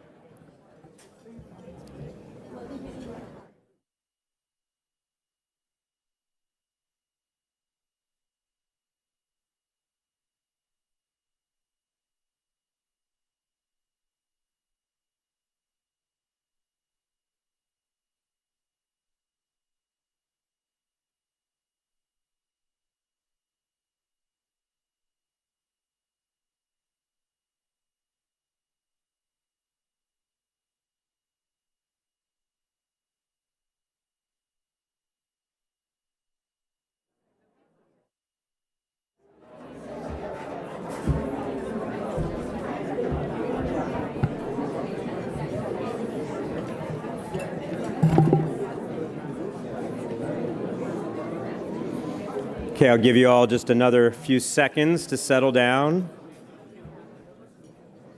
This is a conversation I think everyone's going to want to pay attention to and not want to miss. Wow, that was quick. I'm amazed at this power. All right, so now I'll be joined by our distinguished guests. And come on up to the stage when I announce your name. Representative Jamie Raskin of Maryland. Sorry to catch you mid-bite. Secretary Brad Raffensperger of Georgia, who you've already heard from, and your seat's over there, and Kyung Law from CNN. Good to see you. I'll just briefly, Kyung, why don't you sit in the center, and then Brad, why don't you sit over here? Does that sound good? Left to right. No, that's not really. From their perspective, you're on the left, Secretary. So I'll just briefly say a few words about each of these people, each of whom I admire and respect a great deal. Kyung Law, many of you know if you've been watching CNN at all, she has been covering intimidation and threats levied against election officials since 2020 and the resilience they have in the face of those challenges. She was probably, this is bringing up not so great memories for you, Kyung, but embedded down in Maricopa County during the Cyber Ninjas affair for many weeks down there, and we got to see firsthand, thanks to her reporting, some of the things that were going on and the election officials that were facing challenges due to the ongoing election denial in Arizona. Secretary Raffensperger, you've already heard from. He's Georgia's 29th Secretary of State, first elected in 2018 and overwhelmingly reelected in 2022. One very important note that we haven't talked about too much, but we alluded to briefly, Secretary Raffensperger oversaw Georgia's transition to an all-paper voting system in 2019 and 2020, the first time Georgians had voted in person with a paper ballot in 2 decades. Can you imagine for a moment what kind of disinformation would have been generated if Georgia was entirely digital without a paper record in 2020? And that's thanks to Secretary Raffensperger's leadership, the leadership of his team, and the work they did with county election officials in Georgia's 159 counties. So thank you. Yeah. Last but not least, Representative Jamie Raskin represents Maryland's 8th Congressional District in the U.S. House of Representatives. He serves as the ranking member of the House Committee on Oversight and Accountability in the 118th Congress and served as a member of the January 6th panel, which we all remember. I'll also say, I think everyone here in the room knows it, he just underwent successful treatments for cancer and rang the bell recently, and this is his first major event in public since then, and we're incredibly gratified to have him here. So please welcome all 3 of these individuals, and Kyung, I'll let you take it away from here. It is my pleasure to be able to talk to 2 people who are so well known in this room, but also around the country for your defense of democracy and the American voter. I wanted to actually start by saying how many people here saw the article this weekend in the Washington Post talking about PTSD and Maricopa County's Supervisor Bill Gates. Right. It was an he is here. And as he has shown once again by talking about his personal trauma, the relentless attacks, and the impact of all of that on his life, that this is not an easy job, what these men do here and what you all do out there. And so I wanted to start by talking about trauma. January 2021, it was an incredible week for this country, and notably for these two people on stage. I want to start by talking to Representative Raskin. We know because of your book and your interviews, you experienced two unimaginable traumas. First, the loss of your son, Tommy. Our condolences. But also, you were inside the US Capitol on January 6th. You wrote in your memoir, Unthinkable, I wasn't sure whether I was ever going to be able to do anything again. So to this room who has experienced, to varying degrees, what it's like trying to get up, what did it take for you to get up and to do the hard work of the impeachment and then the panel? First of all, thank you for having me, and I've been separated from these guys for medical, not ideological purposes, I think, right? It's, I've not been exiled over here, but I'm still a little bit immunodepressed. Yeah, in the book that you mentioned, the subtitle of that book is Trauma, Truth, and the Trials of American Democracy. So the kinds of trauma that I experienced, my family experienced, were actually being experienced by millions of people across the country in different ways, certainly the people in this room, but I ended up seeing all of it in the context of COVID-19 and what it did to our society, and then the assault on the truth and on democratic institutions and forms that took place. But the psychologists tell us that trauma means a violent demolition of all of your normal and rightful expectations about life. So what you think life is going to be like, we all walk around with assumptions like our children will always be there, or if there's an election, no matter how bitterly it's contested or how hard it's fought, that people will accept the results of the election and not attack the election administrators and not demonize them and, you know, level death threats against them and so on.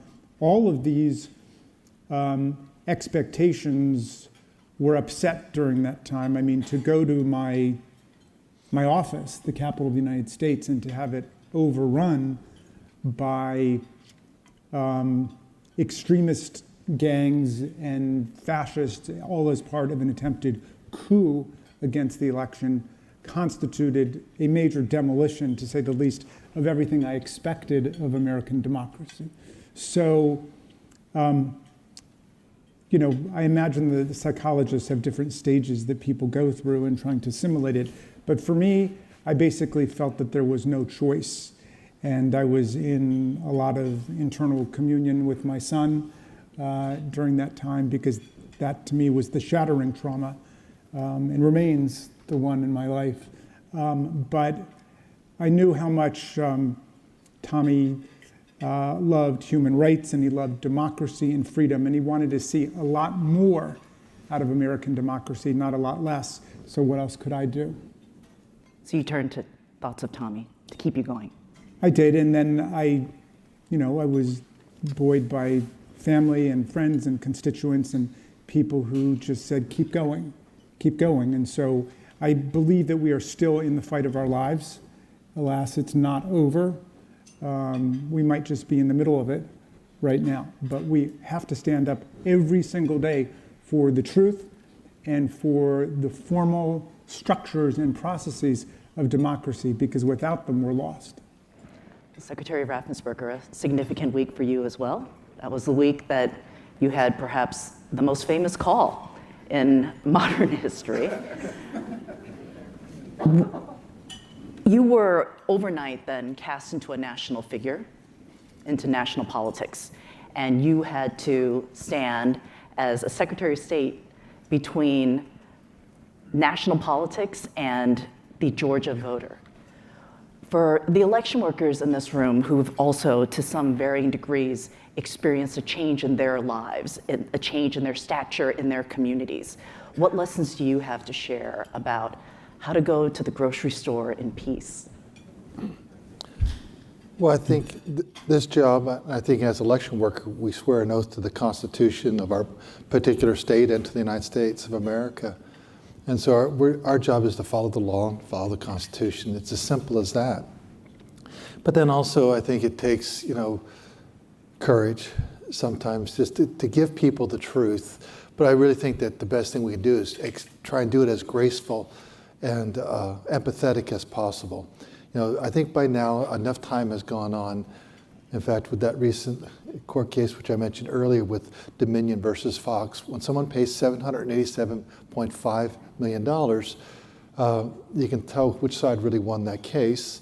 And then when there's actually findings of facts, when lawyers tell me all these terms, but there's actually facts that have been established and no one disputed those. So you know that the machines were accurate. So then you start just peeling the onion back. Then what was your issue? What is your issue?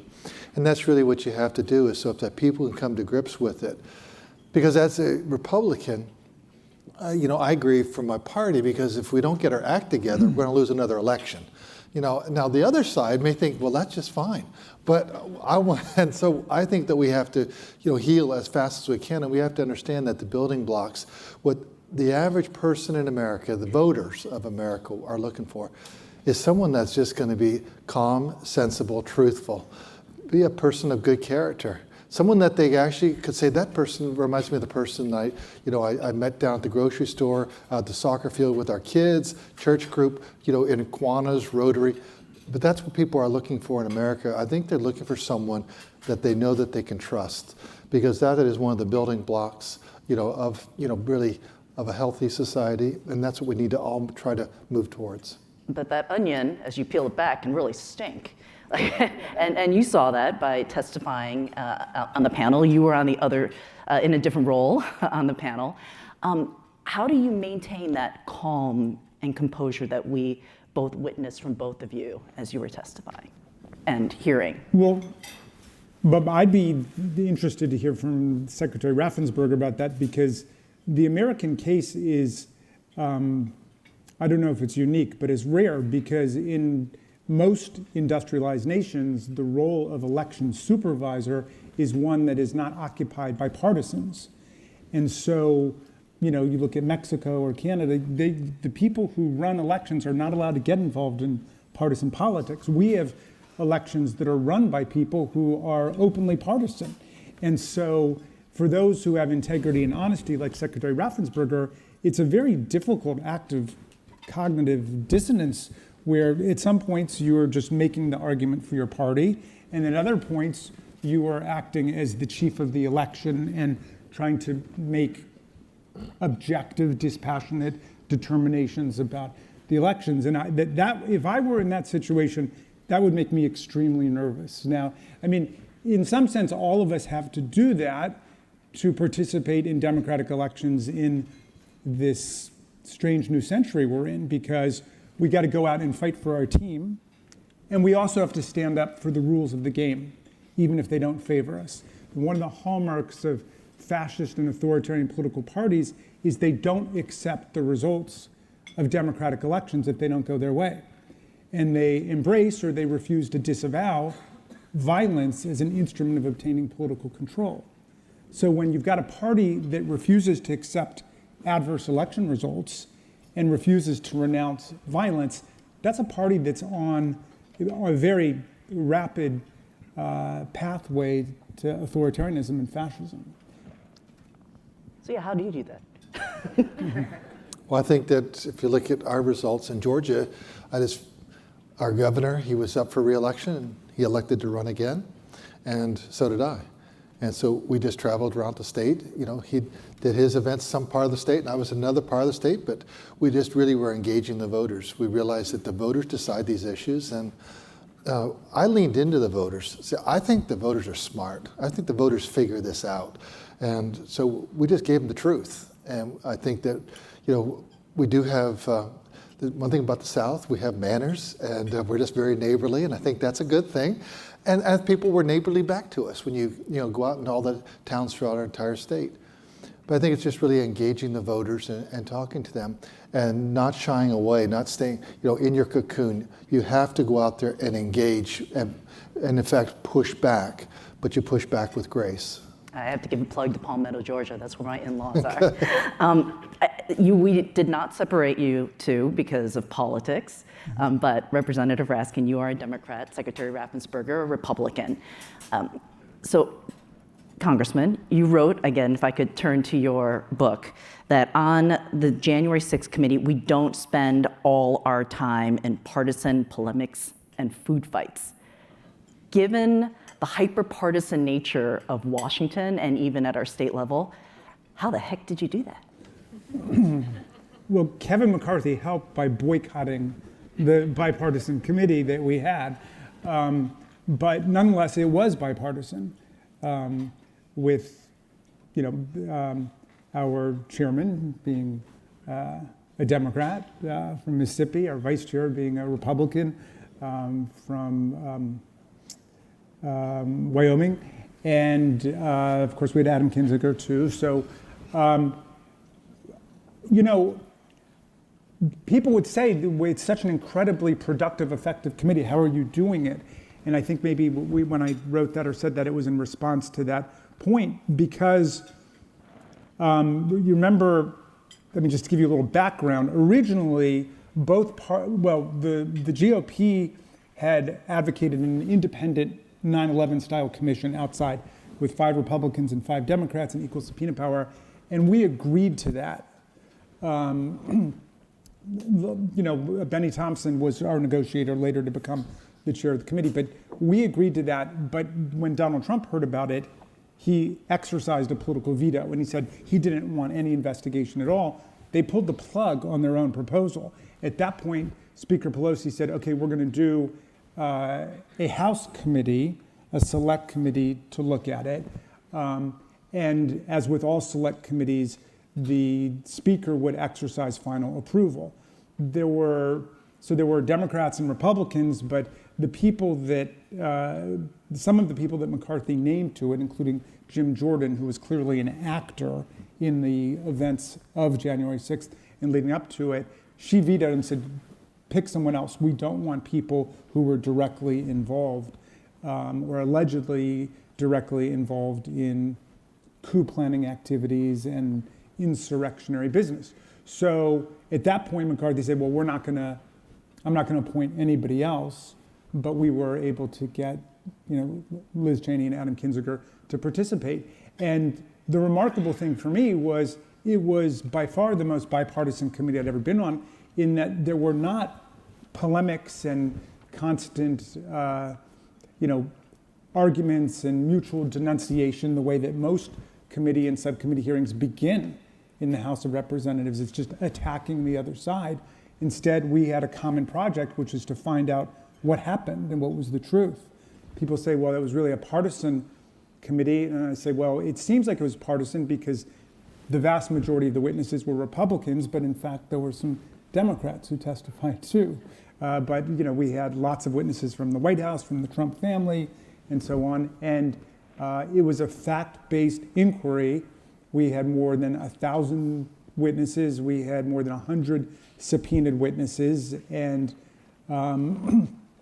we told the story to the whole world. Nothing cherry-picked or gerrymandered or skewed in any way.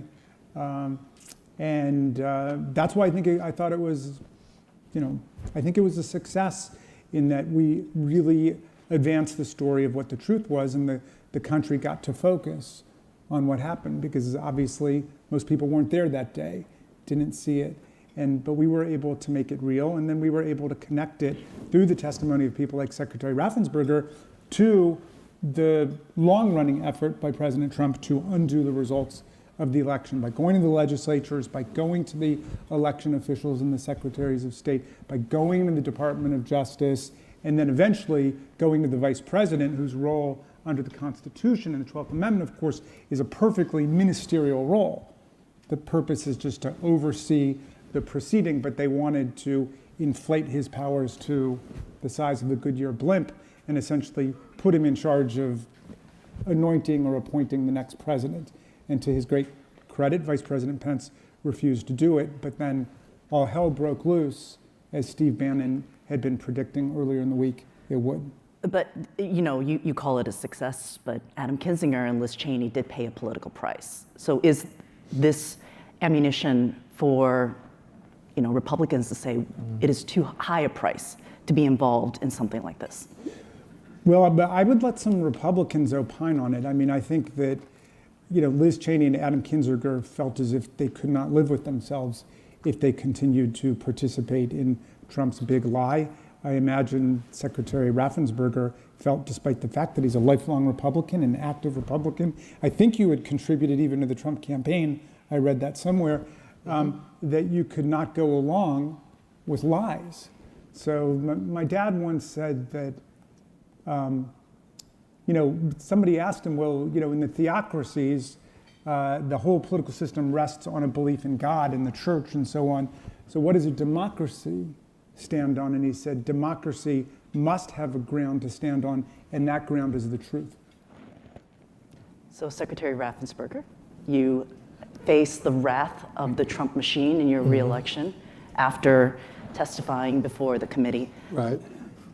Did you talk with aides and your family about all of this action that I took in defense of democracy, in defense of the Georgia voter, could cost me my job, will cost me donors. I'm going to seek re-election, but it is going to be tough.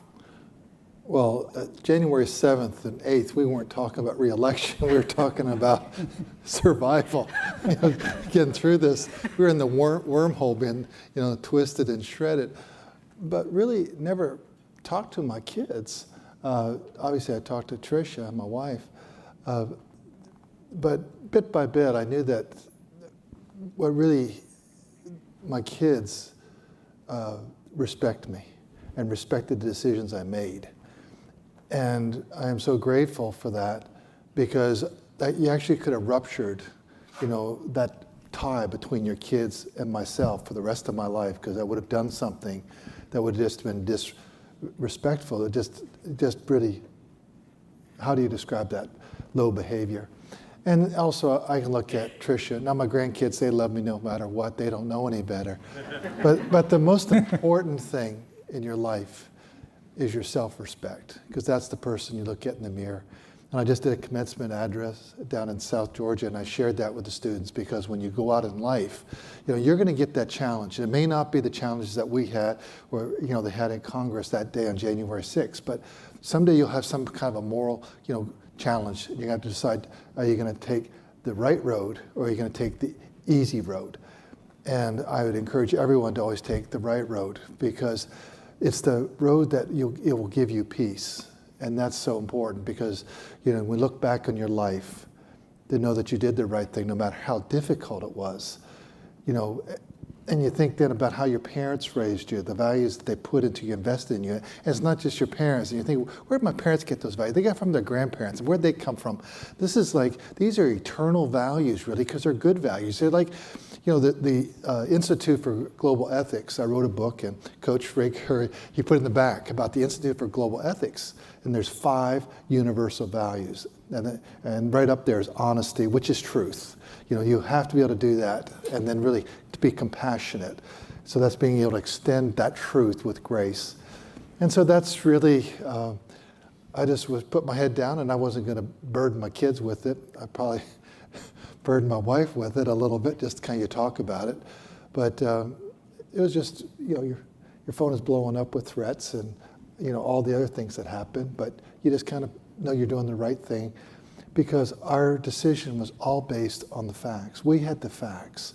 And after the election, we had several weeks before leading up to that to just get more data points. In fact, Ryan Germany, our general counsel, former general counsel, but we were just collecting information. So we heard a new allegation. Oh, okay, there's 10,000 dead people. No, there's 5,000. No, there's 10,000. Okay, let's check that out. We had 2. Now we found 2 more, and I told the January 6th committee to adjust the record in my book. I think I told them my book was right. My letter to Congress was wrong. That's what it was.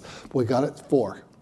And then I understand President Trump, his political allies, they paid over $500,000 for a report, and they said there's probably less than 25, and yet they were suing us on 5,000 and 10,000. But it's things like that. We had the facts, and when you have the facts, and you know what the Constitution is, you know what the rule of law is, then you just have to defend it. Would you feel the same if you had lost?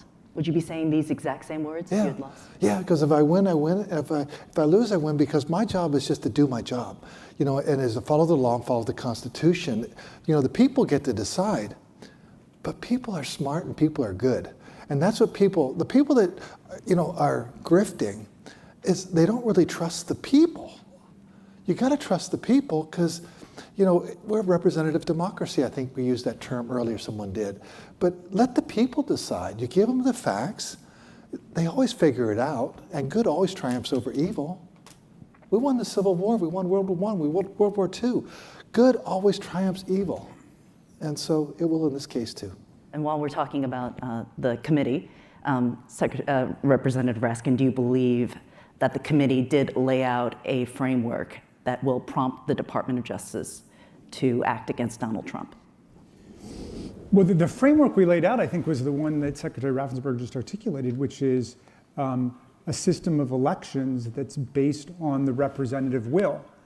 And in normal times, it's not that complicated. I mean, most people, nothing personal, but they don't think about election administration during normal times, right? I mean, they just count on it. Oh, I put my ballot in and it's going to be counted and it's all right. This was the election that proved that the people in this room are heroes because they are willing to stand up against every manner of violent threat and obscene insult and physical attack and screaming in their face and so on. It's in times of stress when we recognize how central the election administrative infrastructure is to make it happen. So I think that those who came and testified, there were a bunch of election officials who came in addition to Secretary Raffensperger at different levels, at the highest levels in the state, at the people who check you in and check off your name and the people who register voters, they came in.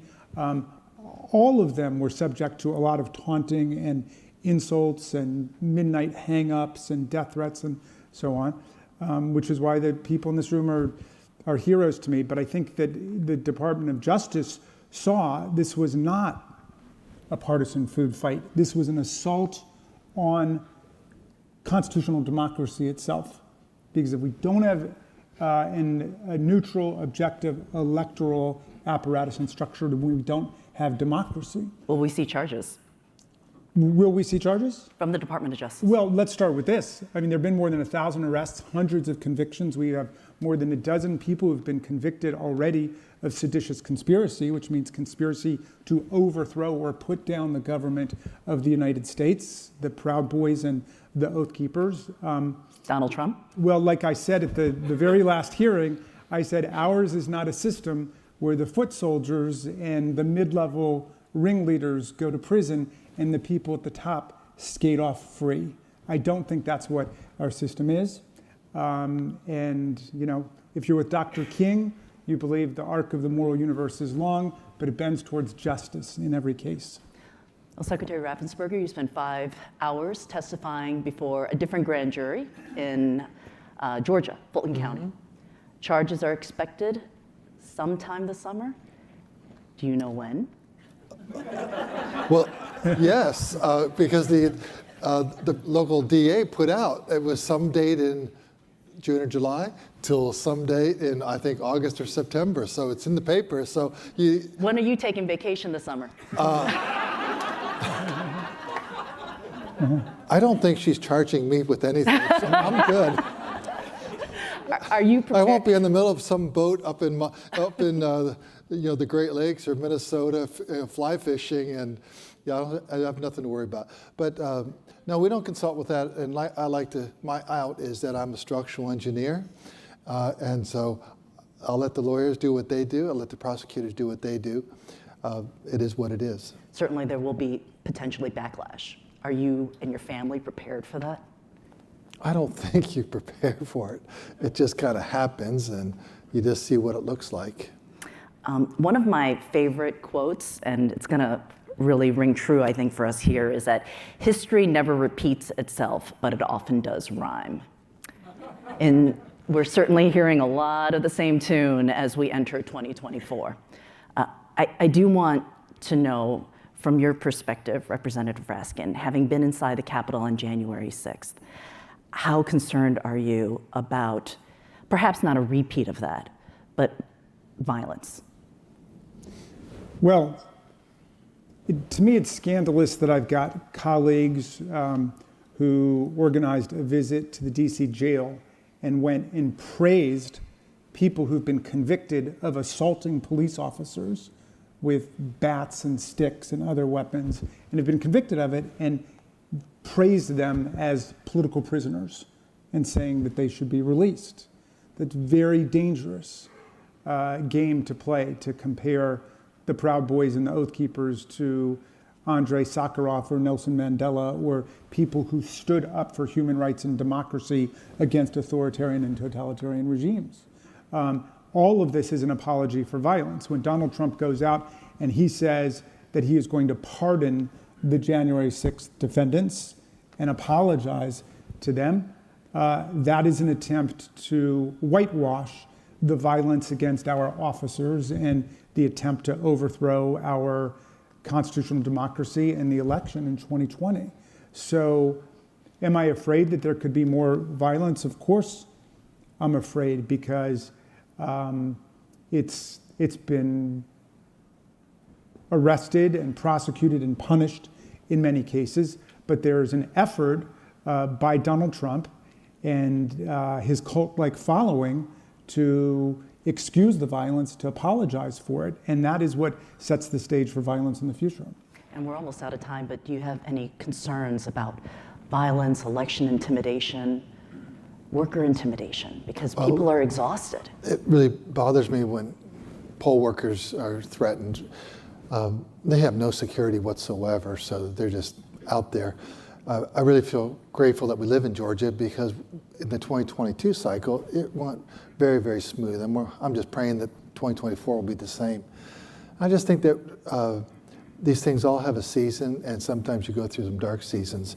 But I'm very hopeful that we'll figure a path out. Also, I think I would encourage anyone, you start looking at electoral votes, how many you need. You need 271 to become the next president of the United States. So you look at, some states are going to definitely be on that side of the aisle, some are going to definitely be on that side. So you look at the ones that could be in play. And then what you need to do if you want to win, and that's what my party needs to say, who can win in those swing states? And that's why we hold our primary on Tuesday, March 12th, 2024. I said whoever can win in Georgia will win nationally, because we are the bellwether state today. It is Georgia. It's not Ohio. That is gone. It's reliably Republican now. But we are a bellwether state. And if you can win in Georgia, you can win anywhere, and you will win nationally. And can I just add to it, when we get to a national popular vote for president, which is supported by the vast majority of the public, every state will be a swing state, and every vote will count equally all over the country.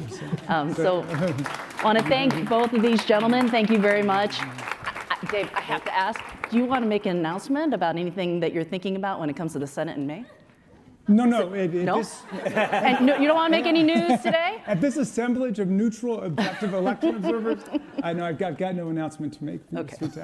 Sorry, Count. You don't get to break that story. First of all, let's give a big round of applause to all three members of the panel. It was such an outstanding conversation.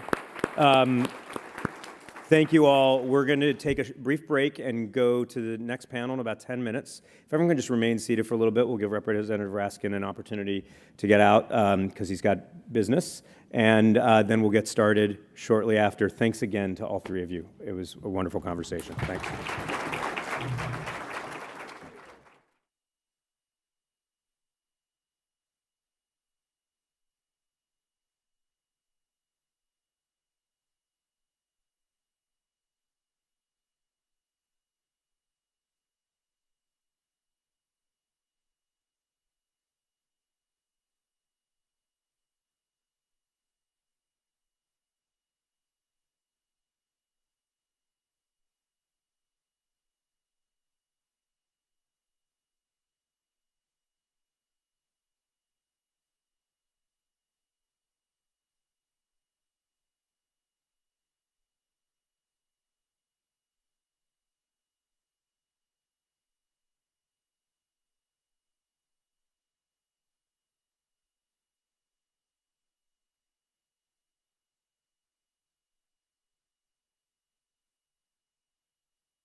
Okay, if everyone can start making their way over back to the main area and grab your seats, we're going to get started with the next panel.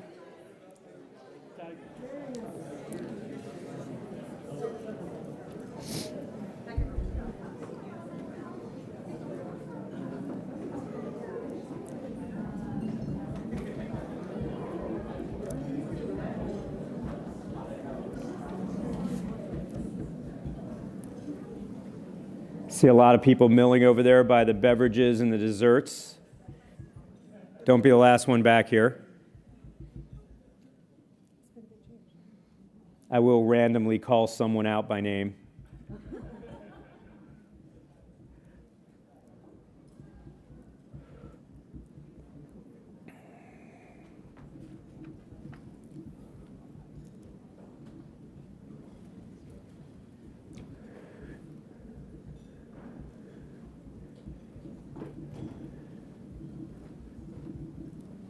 Get the last few folks in here, and then I'll get started. While people are getting seated, I'll just say before I introduce this next great panel, at the next break, I'd like to invite you all to visit the table we've set in the corner back there for the Election Official Legal Defense Network. My staff of the Election Official Legal Defense Network will be back there to share any information that you might want to learn about how EOLDN works, opportunities to partner with election officials in your state, and how we can help you address challenges related to threats, harassment, abuse, disinformation, et cetera. So EOLDN obviously is a key part of our work. I want to thank also our co-chairs, Bob Bauer and Ben Ginsberg, who I mentioned before. And I want to introduce, I see Angie Pitha over there. Angie, do you want to wave? Angie heads up our Election Official Legal Defense Network. So please take an opportunity to go get some information while you're grabbing a snack and learn more about EOLDN and how it works and what we do. Thanks, Angie.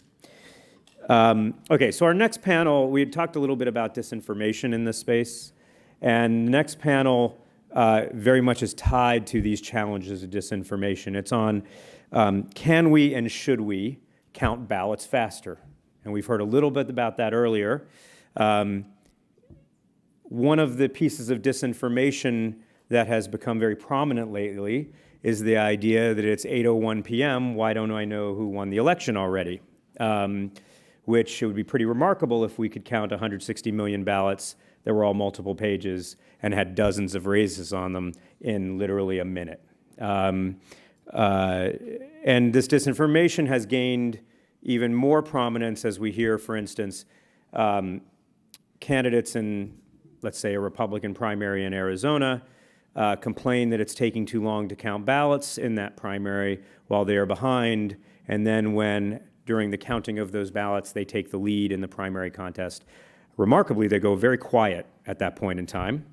But this is something I know election officials are hearing more and more, as if the normal process of counting ballots is somehow nefarious. And as if there has ever been a point in American history where we snapped our fingers and counted our ballots and knew the results of every race, no matter how narrow, instantly on election night. So please welcome this panel. I'll start. Our moderator is Diane Gallagher of CNN, who's been a wonderful reporter working on this issue and other issues related to elections. To her left is Kathy Darling Allen, who's the Registrar of Shasta County, California. That's Redding, California, if you happen to be driving north on I-5, right? Next to Kathy is Secretary of State Kyle Ardoin of Louisiana. To Kyle's left is Secretary of State Sarah Copeland Hansis of Vermont. And to Sarah's left is Secretary of State Tahisha Wei of New Jersey. So with that, I'll hand it off to you, Diane, and thank you very much. Thank you so much, David, and thank you all. I guess we should start with sort of just the statement of fact, which is that the United States has never had official results on election night. But there is a lot of interest, especially over the past few years, on how exactly we count ballots and when do we know results. And so The US tends to take a little longer than other countries sometimes, which has exacerbated some of the conspiracies that we've seen fomenting around this. So for all of you, how long does it actually take you to count ballots? Kathy, let's start with you. Sure. So in California, which is now an all-mail ballot state, traditionally the highest day of return for vote-by-mail ballots is Election Day itself. So especially in the last 3 elections, the results that we publish by the end of the evening on election night is about half the ballots that we have to count in total. So essentially every race is too close to call on election night in California. And California has infamously long ballots a lot. Yes, in 2020 we had 12 propositions statewide on the ballot. In the primary in 2018, our ballot was double-sided, 19 inches long. So very long and complicated ballots. Whew. Secretary Archwood, Louisiana is also a little unique in the way things happen. Well, we've gotten a little less unique, thank God, but we typically have unofficial complete results by 5 hours after the polls close. Of course, Election Day voting is the vast majority voting, and we still have DRE machines.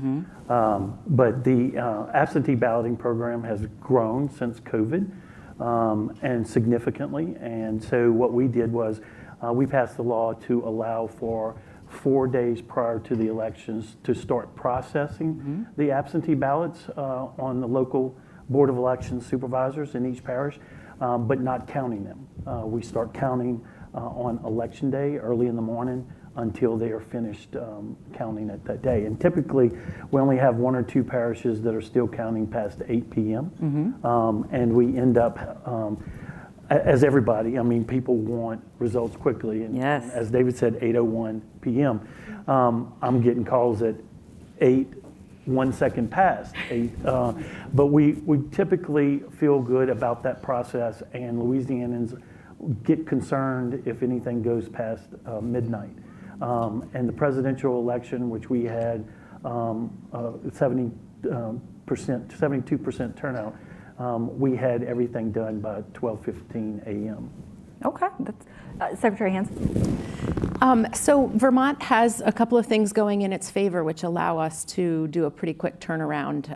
We have official results recorded with our office within 48 hours, but most of our jurisdictions have entered their unofficial results that evening. And so the couple of things that are helping us with that quick turnaround, number one, we have very few people. It's easier to count ballots when there's only 300,000 of them. We have 247 different election jurisdictions. And so, as you can imagine, these are on the municipal level, very small communities. But we also have a few election policies that have helped us to keep that timeline short. Number one is processing absentee ballots before Election Day, not counting them or announcing any tabulation of the results, but to be able to begin feeding those through. And as with anything in election policy, we're always looking at a balance between accuracy, fairness, and what would give voters the confidence in their election procedures. And Secretary Way. Thank you, Diane. I guess 2 principles you want to follow, of course, is election integrity, and you want to follow the rule of law set forth under your state. And for New Jersey, similar to Secretary Ardoin, with the greater number and increase of vote by mail, we call them in New Jersey, the no excuse vote by mailers, as a result of the pandemic, our state changed the law that you could process vote by mails 5 days prior to the election. So you have to factor in that. You also have to factor in, under New Jersey's law, that vote by mails, we're a postmark state. So we can accept a postmarked vote by mail up to 6 days thereafter. And then we have instituted the cure of vote by mails. With that being said, that gives an additional amount of time for counting. I want to say 2 days prior to the local boards of canvassers to certify, you have up to that time period. Then you have your provisional voters too, which the boards count, I want to say about 7 days after the election. So when you couple all of those considerations, we have our election workers following the law and are doing this with the utmost integrity and care. You know, I think that you hear folks say, oh, well, can you count it faster? But there's a basic premise, and again, for the government's process to work efficiently, as that's what we're looking for. All right, highlighting from you four right here, I think we all know that the US has a decentralized election process. Every state, and in some cases, you know, look, different regions, different parishes do things differently based on population, laws, and equipment. But all of your answers seemingly highlighted three very large tenets, which is accuracy, the methods that you use, be it DREs, BMDs, paper, voting by mail, and the idea of pre-processing. And there's at least half a dozen states in the country that do not allow for pre-processing. And we've seen how that sort of plays out when the entire nation is watching for particular races to be called. How much has that pre-processing option for you helped expedite getting quote unquote results? Because they're all unofficial at this point, but like getting those results. How much does pre-processing factor into that when we're talking about voting by mail? Well, in Louisiana, the pre-processing has become the most efficient part of being able to count more and more absentee paper ballots. Because what it does is it requires the board to sit there. They have to determine which ballots are to be challenged, which are not, which can then be counted. If you wait until election day to do that, then we've lost time, and it would be days after the election, of which then people would start questioning, oh, is this parish stuff in the ballot box? Are they trying to change the count for this candidate or the other? But also, each of these days of processing are meetings that are open to the public. So candidates can have representatives, party officials, watchers, what have you. But the registrars and the parish boards are in charge of that process. My office is there to assist them. I don't think we could have timely results without that pre-processing. And I'll make this comment on behalf of my colleague from Florida. They were able to count and process ballots. They had all of their absentee ballots or mail ballots counted by the time polls had closed, and they were able to provide results very timely in the presidential election, and I believe it was around 4 or 5 million ballots. That's a tremendous amount of ballots to be counted. If you waited till election day, you would be probably weeks before you finished. And so, you know, Florida recognized their issues from 2003, or when the Bush-Gore 2000, they realized that and they made changes. And so those of us who have seen an increase in mail balloting have noticed that we've got to have a quicker process, a more accurate process, because literally you're checking to make sure this person was legitimately sent the ballot.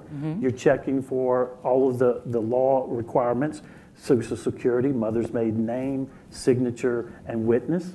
And so if you waited, we wouldn't have, obviously we wouldn't have the results. So that process has proved very efficient for our state. It does seem hard to sometimes equivocate, because as it's lovely that more people are paying attention to the election processes, but there also comes sometimes a lack of education with that. And so while there are many people who are very vocal about wanting quick results because they're suspicious of delays, even though this is the normal process of going through, it seems like a delay. But they also do want additional security measures. They want exceptional accuracy, as we should all strive for. How do you square trying to get this done quickly so you don't, create any sort of semblance of something going on, but also make sure that you check the most important boxes, which is accuracy, which is security, making sure this is run the way it should be run? I think you should look at it like you would look at a manufacturing line, right? Technically, what needs to happen, how much time do each of these steps require, how much human effort do all of these steps require, is there a way to automate any of these in order to speed the process along? And then, I would hope that you take that information to your state's legislature and say, look, these are the changes that we think we should make to the election law in order to allow us to be accurate, fair, seamless, and technically correct. So the title of this panel is Can We and Should We Count Ballots Faster? Can we count ballots faster than we're already doing? Can we do that? I think it's possible. I think that you've got to work with your legislature, and you work with, I think, civic groups that are active in the political realm to determine how can we best do this in a very transparent way. I would tell you what Secretary Hansis was saying. We have a yearly bill that we go through the legislature, and it's called our Omnibus Election Bill. And it is predetermined that it is not to have any controversial political legislation in it, but it is an omnibus bill to make technical changes to the election code or improvements to the election code that make it more efficient for our local election partners and us to do our job. But haven't a lot of those basic technical changes become politicized? I know that you, Kathy, can speak to that, where you currently work in every single day that you are doing your job. Yes. So we are facing change in how we conduct elections in Shasta County. Our Board of Supervisors, which has the authority to determine how we process ballots and how the way that we count ballots and the election systems that we use, has decided to go to hand counting. So that will dramatically change the speed with which we're able to count ballots. We will not be able to pre-process any longer. Currently under California law, we can pre-process starting right when we send ballots out. But under a hand count scenario, we can't start processing until 8 a.m. the day before. So that means that we will not have results of any kind at 8 p.m. or at 8:01. We're required to report every 2 hours on election night. And that process will start. We'll probably issue first results at 10 p.m. and then every 2 hours after that, continuously 24 hours a day until Thursday morning that week. Not only does that obviously slow down the results, but does that make it more difficult? I can't tell you, traveling the country, how many people over the past 3 years or so have told me they want, and for a long time I've heard the hand-marked paper ballot request from some, but now I am getting into this hand-marked paper ballots counted by hand. All of these things are methods that would slow down a process. So California's had paper ballots and mostly hand-marked paper ballots since 2008. So it's kind of not every state doesn't have paper ballots, but California has universally paper ballots. That's one of those pieces of information that gets broadcast at a national level and gets then dribbled down kind of to localities where it may or may not make a lot of sense. Real quick, Secretary, you were saying? So paper ballots obviously are the gold standard because you can come back after the election and you can take a look and double check, were the results that were reported what another set of eyes gets when these ballots are reviewed again. But I have to say, hand counting actually doesn't make sense from my experience, because when I look at the regular audits that have been done in Vermont, now this is my first term, so I did observe the audit this past year, but I've looked at the results from previous years, and it is in the communities that don't have a tabulator where you tend to see the more instances of a mistake in counting being made. And I think if you think about it, you would guess that someone who's maybe been working 15, 16-hour day on election day might make a mistake when it comes time to count that evening.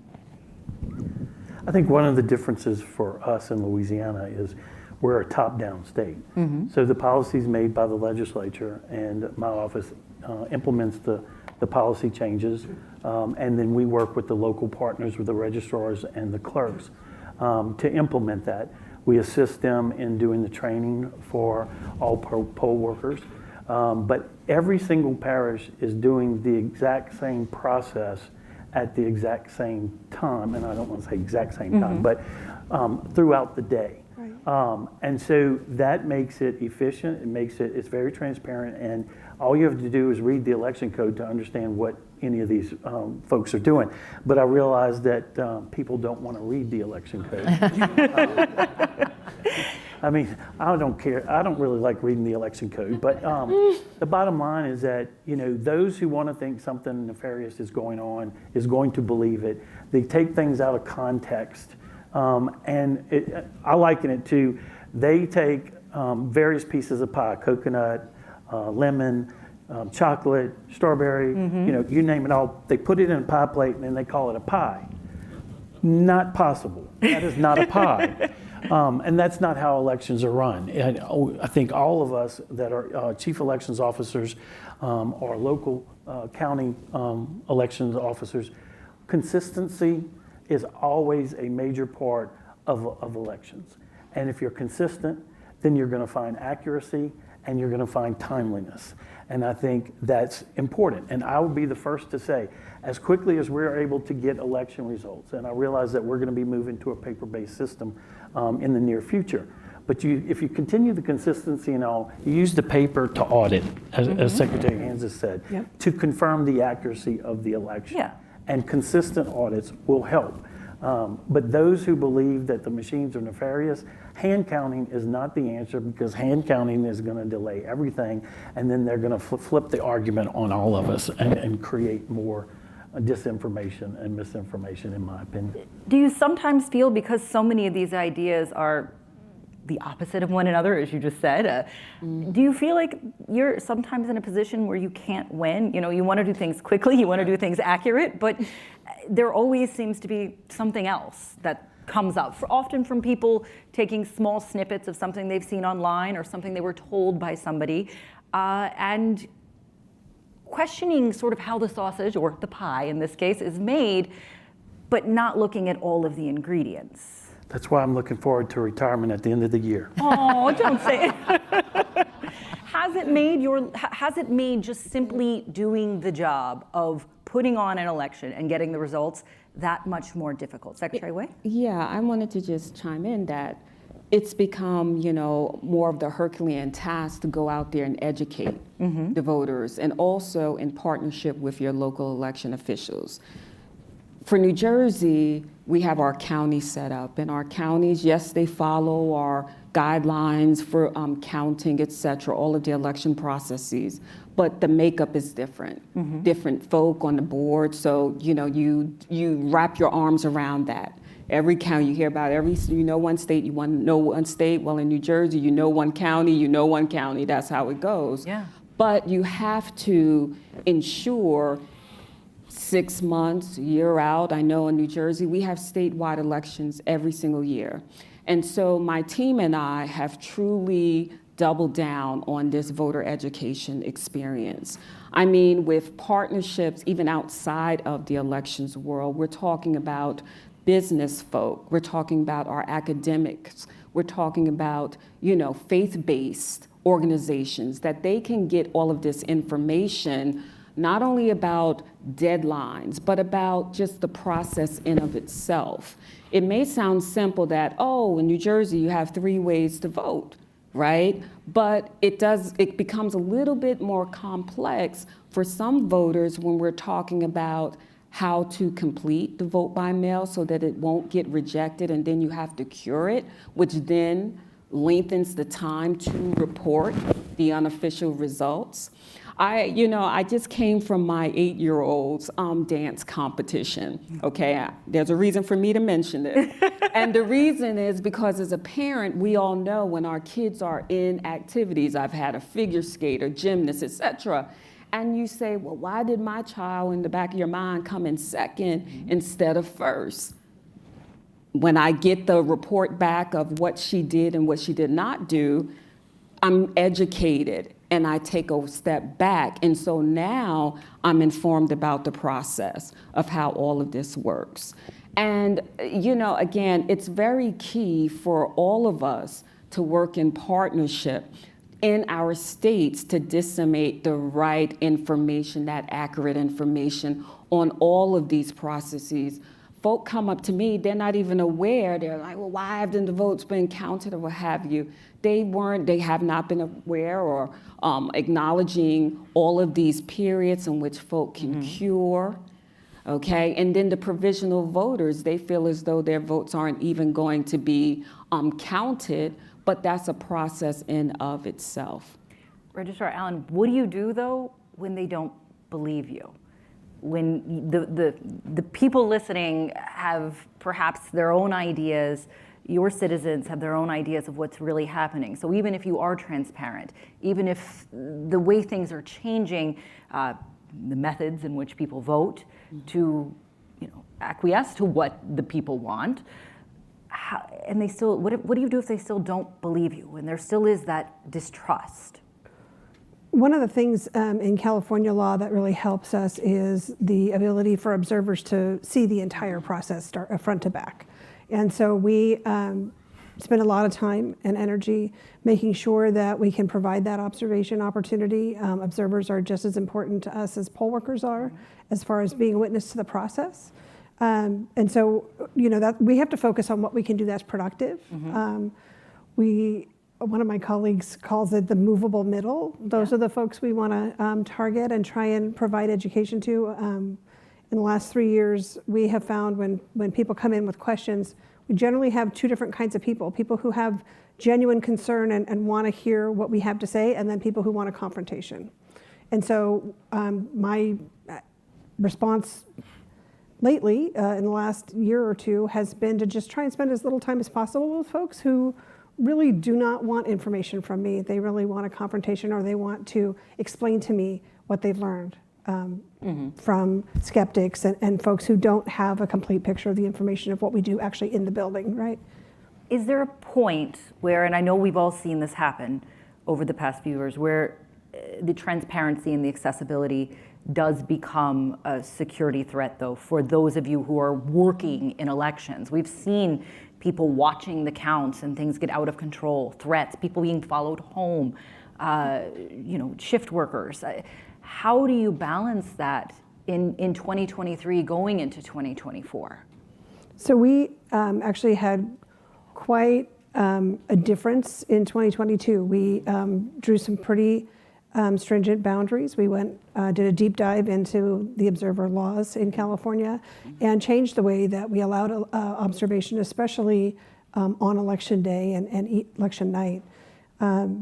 We got some pushback about that, but some people are not happy about that. But I can't be expected to run elections if I can't keep staff employed because they're afraid to come to work, right? So I saw all of you shake your head when I did that, about talking about the balance of transparency and security.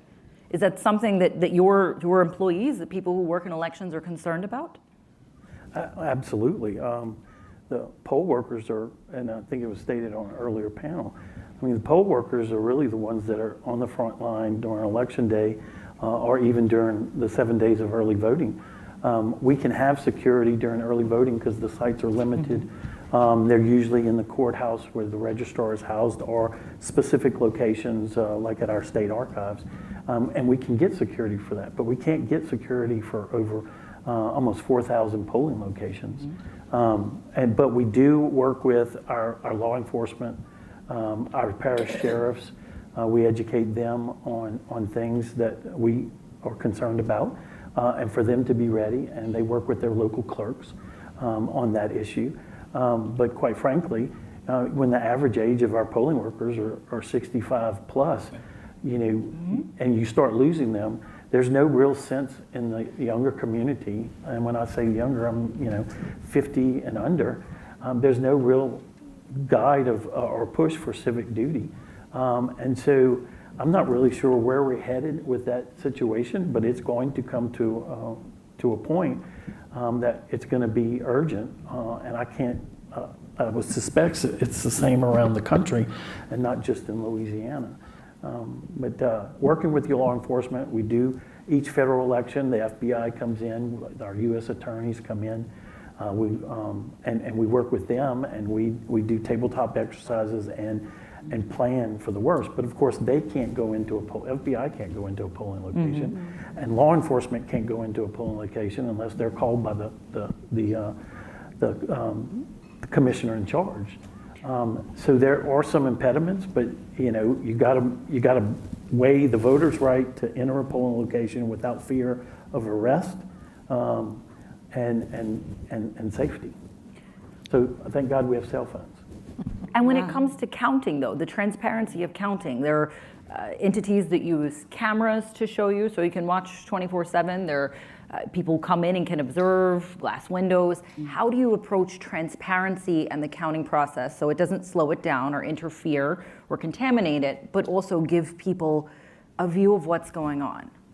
Yeah, in Vermont, we have, real-time observers, and the clerks are given the ability to clearly delineate where observers can sit relative to the folks who are actually doing the counting, and that separation is important. But before that, before you get to election night, I think what I hear from local elections officials, which I take as their wisdom, is they say, slow down, be methodical with changes that you make to election law, because every time there's a change made, then we have to figure out how to describe that in a way that our voters will understand. No, this is actually the way the law works now.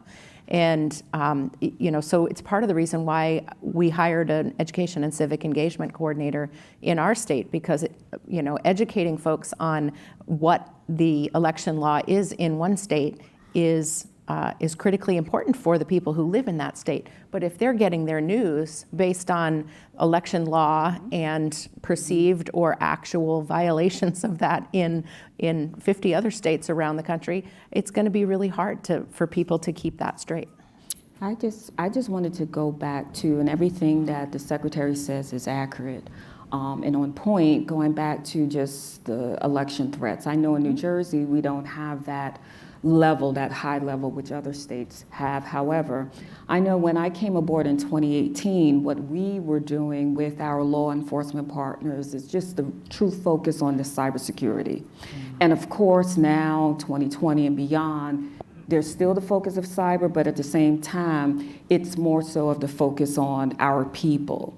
With that being said, our state police throughout the entire year, they monitor the internet, ensuring that there's nothing untoward being leveled against any election official. Also, at the same time, we work in partnership with our state homeland folk. Secretary Ardoin mentioned FBI, U.S. Attorney General's office, all of the good partners in developing what we have, the continuity of operation plans for our local election officials, because they're the ones on the front lines. They're the ones, if anything is going to occur and the polling locations are going to see and witness, and they need to be astute enough and timely enough to contact the right individuals to handle the situations. So the TTXs are key. Everyone now has to truly double down so that the workers, when they present themselves to us, they can be reassured, okay, that there are folk who do have their back. No, can we, stop an incident from happening, but at the same time, we can be proactive for their needs instead of reactive. How do you approach some of these changes that happen? You've got to get prepared. I know you've got to put things into, you said, an education plan, but we've discussed things that are perceived as delays that maybe aren't delays, or maybe it's just a really close race and you've got to wait until those provisional ballots, or you've got to wait for some absentee or something of that nature. We know that in places where the electorate is, tighter, we tend to have a little longer to determine results. How do you deal in real time? If you have a delay because it's a close race, maybe something went wrong that was unexpected. Maybe a machine didn't work for that few minutes and they've kept the poll open a little longer, delays the results. How do you deal in real time if that starts to catch fire online and suddenly you're the little basis of a conspiracy that spends up. How do you do in real time your job while also soothing the public and being transparent? I think you're touching on something that's really, those of us who do this work every day understand, that there's a lot of distractions from actually just getting the votes counted. But I think communication and getting ahead of stuff, if you know that there's a reason for a delay, do a press release, communicate with your voters as often and as carefully as you can. I think it's important to make sure that you're only saying what you know is true. And if folks want more, they may have to wait. There are delays that do happen. And at the same time, in my county, we've heard repeatedly that it's taking too long to count, and yet it has always taken this long to count. I started in elections in 2003, 20 years ago in June, and we had a 28-day canvass in California. We still have a 28-day canvass in presidential elections in California. Nothing is different from that respect. Vote by mail has dramatically increased in California up till the pandemic when we went all mail, and now we're all mail with in-person voting as well. So that does make the back end of the count take longer. Like I said, most ballots come in on election day itself, so they all have to be processed and counted afterwards. But I think that communication piece is really the key. I agree completely. So we have a voter hotline for throughout the day to report things. We communicate with the press throughout the day. If there's a problem going on, and someone reports it or someone picks it up from the internet, then we talk about it. And here's the normal processes that we go through. And this is not out of the norm. Something's going to occur. Well, elections are human resources driven. It's human people are doing it. I'll give an example. In a recent elections, we're always having elections in Louisiana, 4 every year, no matter what. It was a local election, and the clerk of court, in a haste to get results out of pressure, they transmitted. She realized through her process and our process that something had gone wrong. We had actually put out the right numbers, but in her internal process and her putting it out on her network, she realized she had an issue. It looked like one candidate won, the other candidate conceded, and once she reprocessed, it was just the opposite. But she got out ahead of it, and to her credit.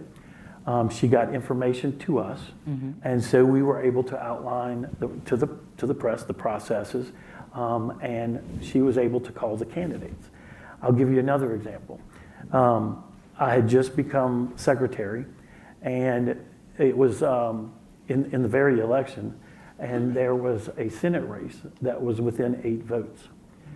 And one candidate went to bed thinking he had made the runoff, and the other thought he went to bed thinking he had lost. I had to pick up the phone because there was a problem at the local clerk's office in their processing, in their counting, and I had to call. I didn't want the one thinking he won putting his head on the pillow and then waking up tomorrow, the next day, saying, what happened? So I called him and I let him know, and I actually convened a meeting with all 3 candidates the next day, and we went through the process and we talked about what we were going to do, what the recount process would be, how that would work, and let their attorneys do their thing and let election administrators locally and from my office do our processes. When people understand the process and they see the consistency of the processes, then they feel comfortable. Otherwise, if they're willing to listen. I was going to ask, do you feel like that's necessarily true right now in 20? I mean, but that's real. Well, what you're going to have describing, if that happened in November of last year, is everybody just like dealt with it and listened? Does that happen in 2022, 2023? Does that happen the same way, the reaction? Here's the irony. I've been in the office for 13 years, 8 as secretary. Prior to that, first assistant. There are always going to be issues with elections. But it's so ironic that in 2024, the world came to an end for some folks, and it didn't for others. And then in the very next year, in 2021, we had another election. No one complained. And then in 2022, all of a sudden the world was falling apart again before we ever even got to the election. And we had a smooth election. There were no problems with it. If there were any problems, it was on the very local level, which had nothing to do with the federal races. Now, we're going into a gubernatorial race and all statewide, and people are going, we want hand count, hand marked, we want you to decertify the equipment. They forget I've got to go through a procurement process. And I don't know what other states can do. I don't know if your county had to go through another procurement process, but that's not an easy thing to do.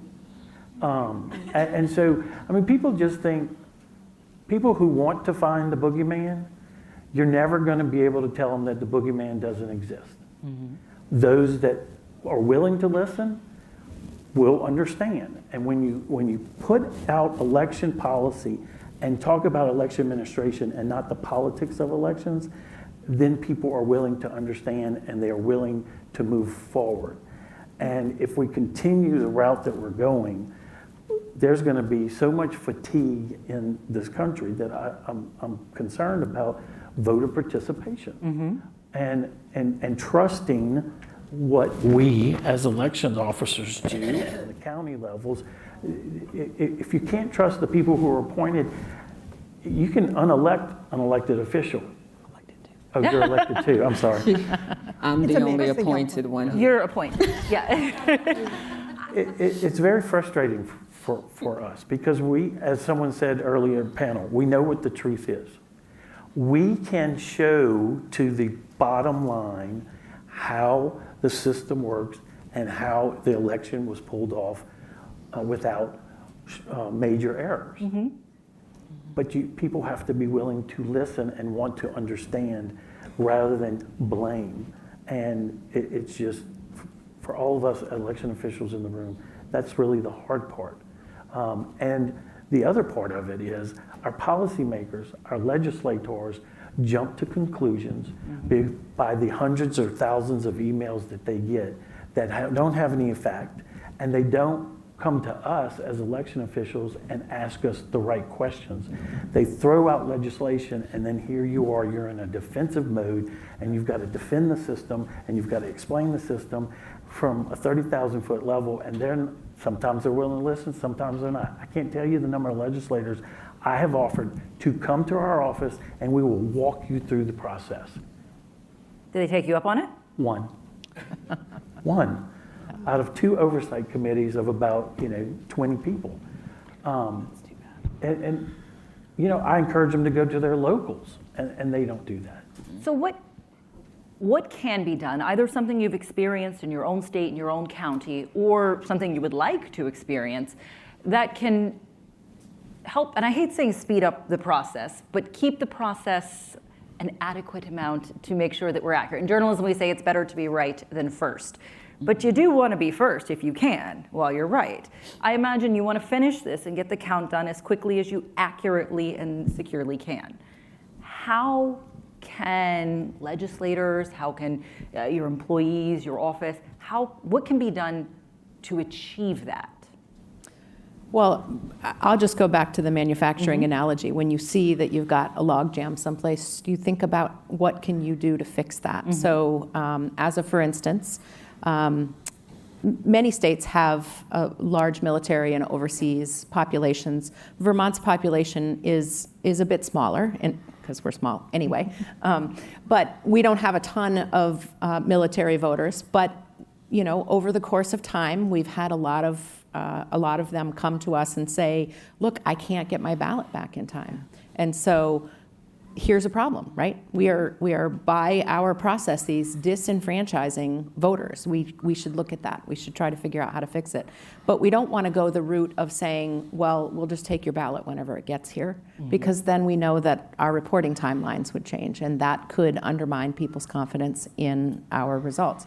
And so we are embarking on asking the legislature to approve an electronic ballot return so that we can receive those ballots back into their local election offices electronically to increase the likelihood that they can get their ballot in on time, but also to keep with the same reporting timelines. Well, you know, I think that, and we haven't done like the true postmortem on the 5-day processing yet. But of course, folk are welcoming of that idea with the understanding that, of course, we have more lead time in processing your vote by mails. We have about 900,000 New Jersey voters who choose to vote by mail, 6.5 million who are registered. So just think about that quantitatively. But I also want to just again go back to the faith, right, for voters and those out there in our requisite states will have like in the system. And this is why, you know, we all have to try to, and we've tried to identify the major constituents who can talk to a naysayer within their space. So if there are the naysayers who are in the business arena, I'm just using that by way of example, we brought along some corporate entities who even ask me for their lunch and learns to somehow get on the phone or virtually and just go through. It may seem that it's very simple, but now you have a good portion of corporate folk who are understanding how New Jersey voters in the election process work. So, you know, it's a lot that needs to be done in the sense of galvanizing all different groups to come aboard, because even these constituents are constituents of legislators in our state too. I know that my team and I, we work through bill comments, you know, when I go before various hearings. And, you know, I do think, and again, I'm speaking about New Jersey legislatures, I do think that they welcome the education because, yes, they do get the calls, they do get the emails, and at the time, we all aren't experts in the field, so they don't understand what, if anything, is going on.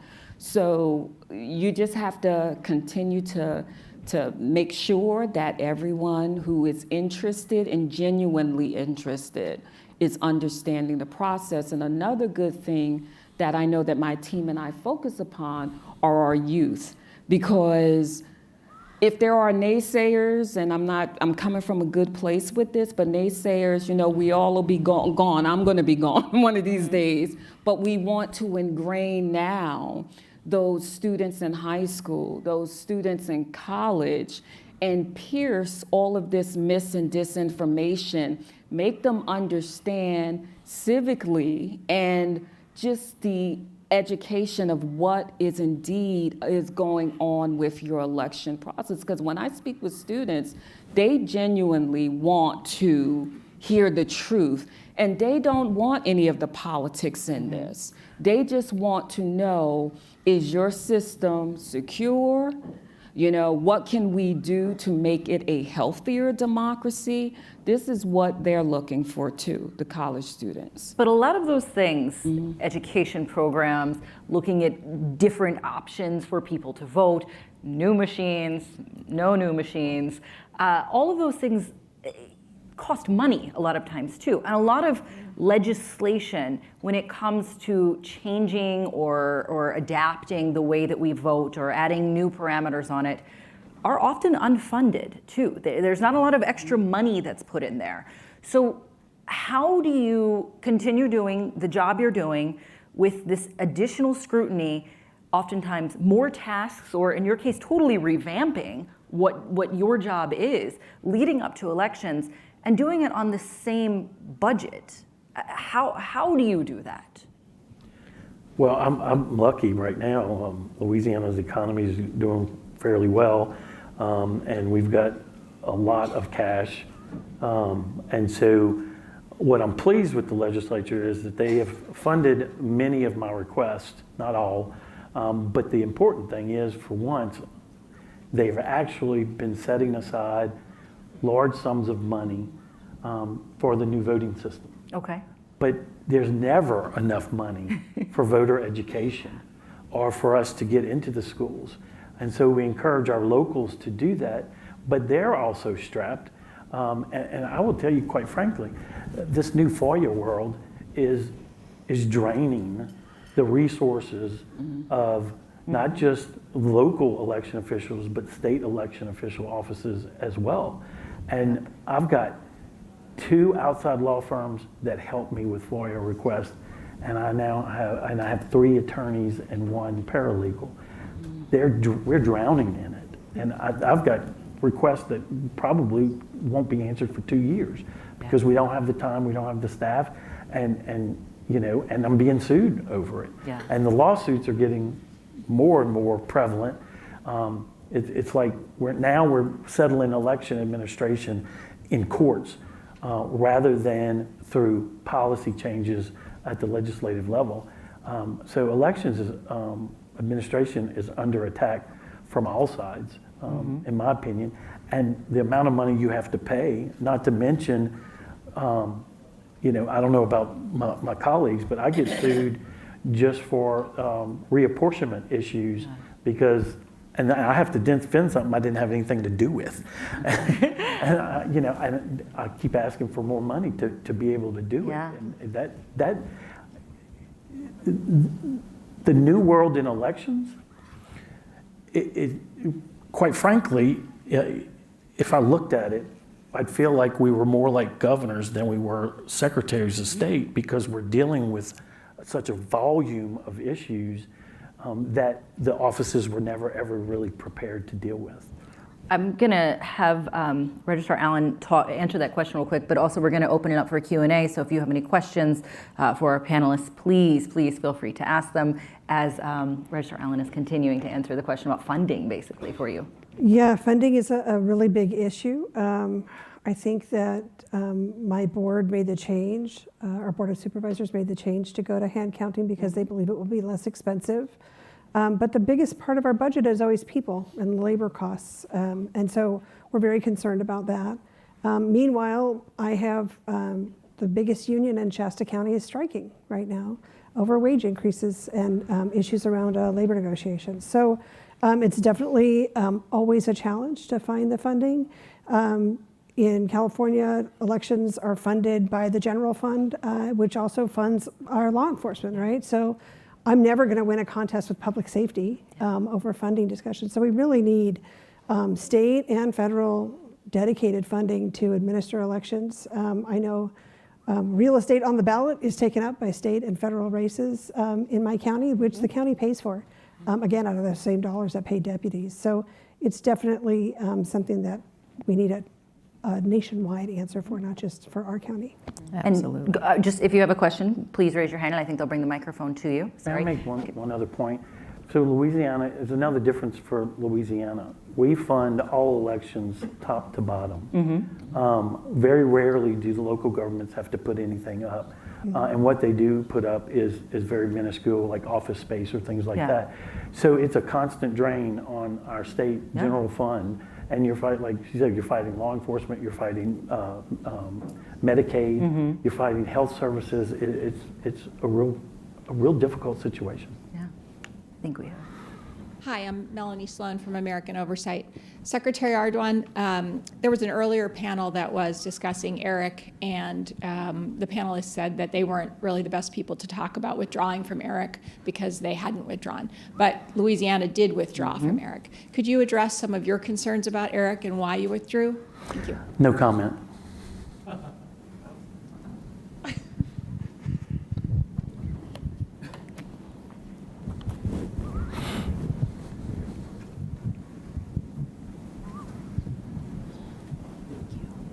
Hi, I'm Grace Gordon with the Bipartisan Policy Center again.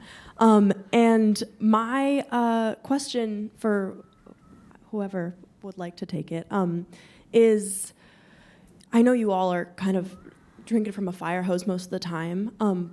Are there specific research questions around pre-processing, around hand counting, around the getting faster results that the nonprofits and research institutions in the room should be addressing that would be helpful to you all in your roles? That's a fantastic question. It is.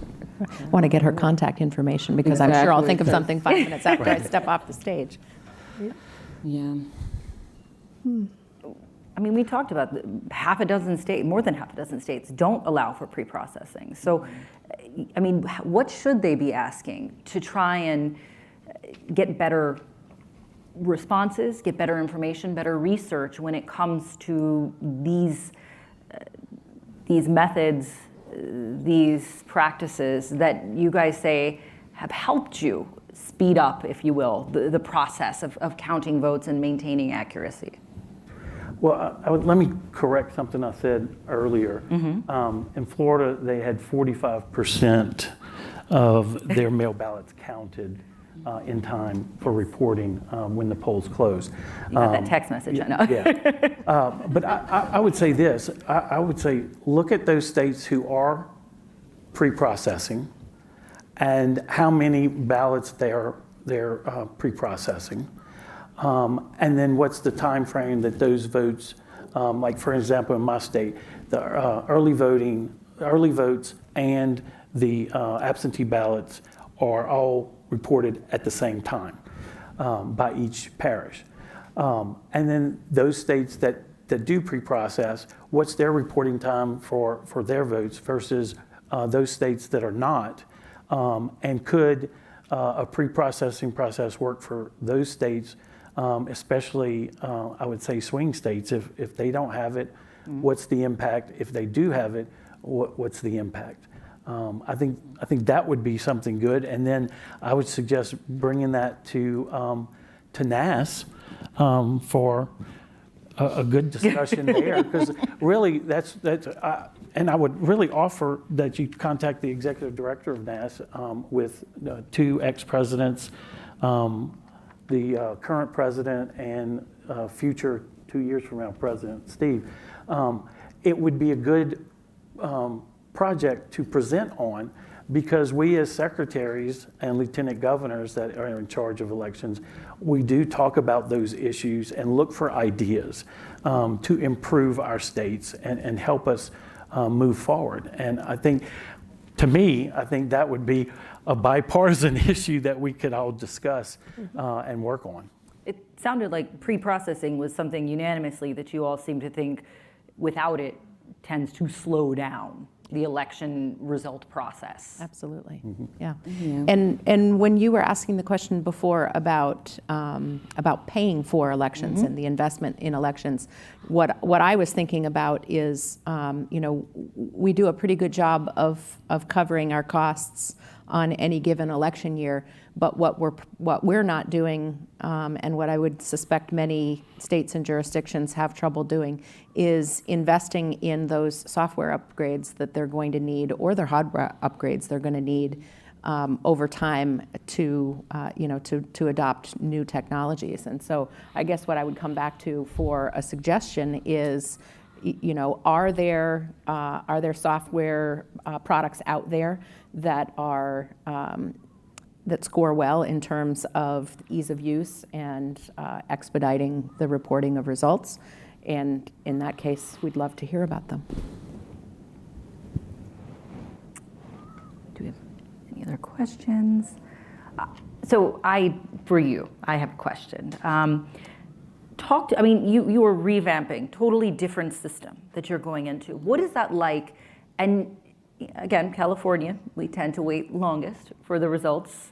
But do you feel that this is going to deeply impact result timing to the point that the people who were encouraging this to begin with and who wanted this may also have issue with the amount of time that it's going to take to get those results? That's entirely possible. This all started on January 24th when the Board of Supervisors canceled our voting systems contract. And so then we had to roll into procurement and find something else to serve our disabled voters when they're voting in person. So we have multiple issues to deal with as far as essentially inventing a process wholesale with the support of our Secretary of State's office, who's been great. They are working on drafting regulations for hand tally in California. I hope they are published soon. And those will go through the regular rulemaking process. And I say I hope that because part of what we have to do is present a plan to the Secretary's office and have that approved prior to the election. And so we need to get that completed and submitted. We have an election in November this year, and then we have an election in March, obviously the March presidential preference primary in California. So my really largest concern, that election in November is fairly small for us. We're 110,000 registered voters, and this election in November is about 8,500 so far. There are some other special elections kind of swirling in the background that may happen or may not on that same day. But right now we're looking at a fairly achievable thing to hand count 8,500 ballots in a timely way. But when we get to March and turnout is much, much higher, and we have many more ballots and a much more complicated ballot that I didn't say, but the special election in November will be a single contest so far, right? So that's a very, very simple, very easy, right? March will not be simple or easy, and that's the place where I'm very concerned that we have a success in November and then a failure in March, and that is not a place that any election official ever wants to be looking down the barrel of what may be a failed election. So we're working on procedures to try and make sure that does not happen. Obviously, that's what election officials do, right? We do contingencies and contingency plans, right, for everything.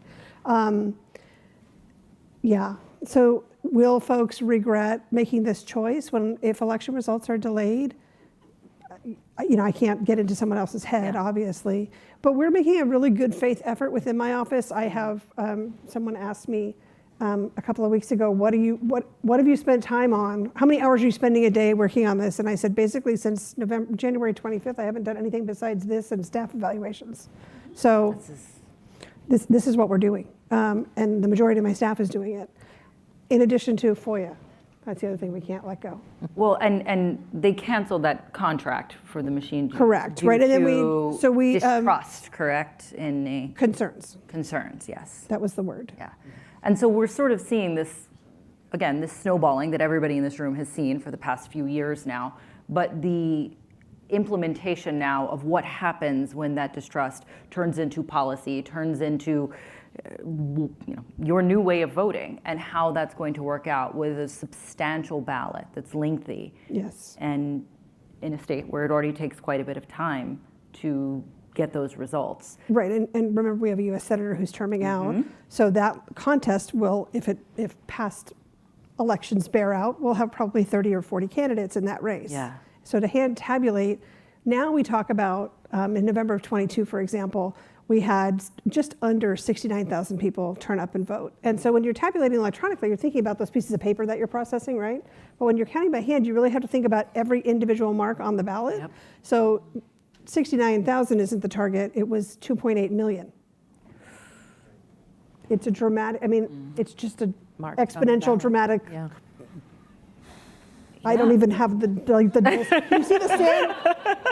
I don't even have words for some of it, but it's like a sandstorm just kind of swirling around in my brain, yeah. We're running low on time here, so I would like to, we started it by asking, can we count ballots faster? And I want to end by asking, should we count ballots faster? Is this something that is a manufactured situation where people who have distrust in the system, whether they already did or it was, riled up by outside people who were skeptical about the situation, is the length of time it takes to get the results something that we should be concerned about? And should we do it faster? Or is that something that is just sort of this artificial creation to have something to improve, essentially? A problem looking for a solution, or a solution looking for a problem, that's what I should say. There's a lot of kind of flip answers to this, but I think going back to kind of voter education is really what's important. California is never going to be done first because we are all mailed, and we're in the same boat with Oregon and Washington and Colorado, Nevada, Utah. So a lot of Western states. Vermont. And I think DC too. I think DC is also all mail now. Yes. So yes, good, awesome. So that way of conducting elections is not compatible with finishing at 8 o'clock on election night. That's just not going to happen, right? So folks understood how the process worked in other areas, especially for these nationwide elections. I think we'd all be better off. Secretary? Well, it's such an interesting question because you have Florida, who allows processing and counting as they come in. My state doesn't trust that word wouldn't get out about counting before election day, so we process. I think it's achievable. I would say this: if you have to hand count, and I'm praying for you, I want you to. Please do. Please. You're looking for disaster. I think there are some counties in this country that do hand count, but you look at the size and the amount of voters that they have, and it's achievable because of that. It's not necessarily achievable when you have 3 million votes cast in a statewide, a presidential election with U.S. Senate or the congressional races on the same ballot. I mean, at one point we had 24 candidates for a U.S. Senate race. And you had presidential. And you have to go, we have voters that circle the donkey or the Republican, the elephant. They don't mark the candidate. So then that goes to challenge. And it's just, if you didn't have electronic scanners, I think the solution is you can get accurate results with equipment. And then you can make sure those results were accurately counted with auditing. Yep. Exactly. Yep. Yeah. That's the key. We have to have a paper trail. Yeah. We don't have to sit. How many people you think in Louisiana, we start at 6 a.m. for a presidential and we end at 8 p.m.? How do you think those 65-plus-year-olds are going to last that day and later in the night? They're gonna quit. Yeah. They're not going to be there. But yes, can we get accuracy and speed? It's possible, but each jurisdiction has to look at what works best for them, and that's the beauty of our system. The states know what they can do sometimes, and then the locals know what they can do even better. And I think that's how you get to accurate and speed.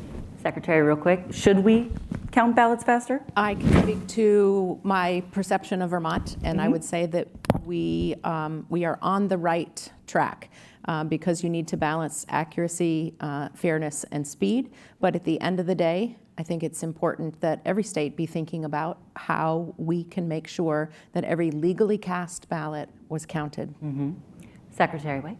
I was going to say that. What really matters, thank you, Secretary. What really matters is making sure that every eligible vote counts, and that is done with integrity. Yes, we want voter enhancements of our infrastructure, et cetera, but that's the major premise that I think we all are guided by. Better to be right than to be first.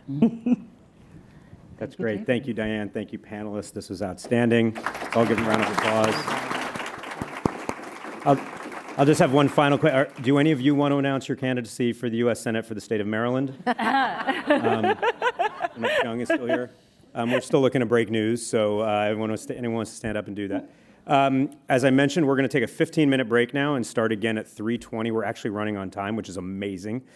Please stop by the Election Official Legal Defense Network table if you can. Pick up some materials and learn a little bit and grab a snack, and we'll start promptly at 3:20.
Yeah, I saw. Oh, hello. Hi, everyone. Please make your way back to the main area so we can start the last panel of the day. Grab a beverage and come on over. She's here. She's right there.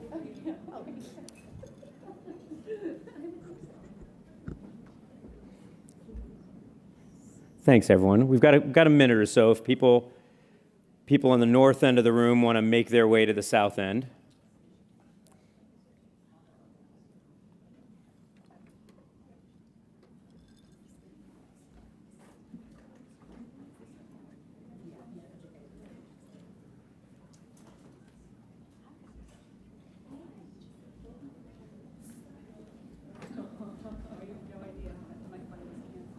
All right, last chance to start making your way back to your seats.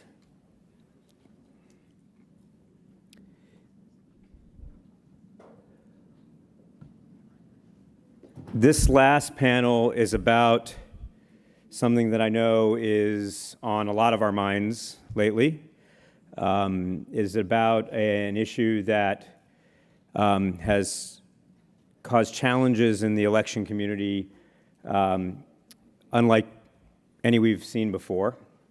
And that's the issue of threats and harassment facing election officials. We've talked a lot about the disinformation. This is another one of those issues that disinformation is fueling.